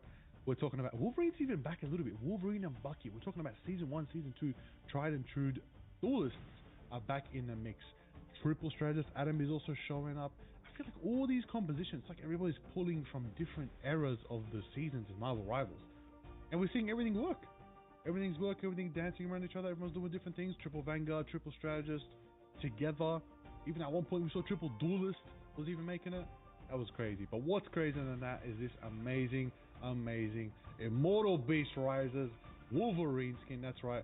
Hodu, Immortal Beast of the Undercity, finds and saves all those who are lost with feral ferocity. Lava drips from its aged fangs. Burning rage erupts from its scarred body. When choosing a new immortal weapon, the hunter found immediate kinship with another warrior who, much like his first dog brother, was worn by timeless battles, losses, the Wolverine. First appeared in Marvel Rivals Season 4. Unleash the fury of the Wolverine Dog Brother X costume. Available November 6th, 6 p.m. PT. Let your rage burn brighter than steel. Oh yeah. Love to see that one. Get your hands on that as soon as you possibly can. And it's 3 icons, 3 stories reimagined. A monstrous shadow crawls out from beneath Manhattan. A billionaire steps into the spotlight, and the Queen of the Dead rises once more. New costumes available or arrive for Spider-Man, Man-Spider, and Iron Man, the Big Shot, as well as the Scarlet Witch, Queen of the Dead there, inspired by Marvel Animations, Marvel Zombies, ready to reshape the battlefield in Marvel Rivals. That's available from October 30th, 7 p.m. PT there. Face your fears, embrace your power, and make them remember your name. Get your hands on those costumes. They're out right now, and I love every single one of them. Big Shot. Tony Stark.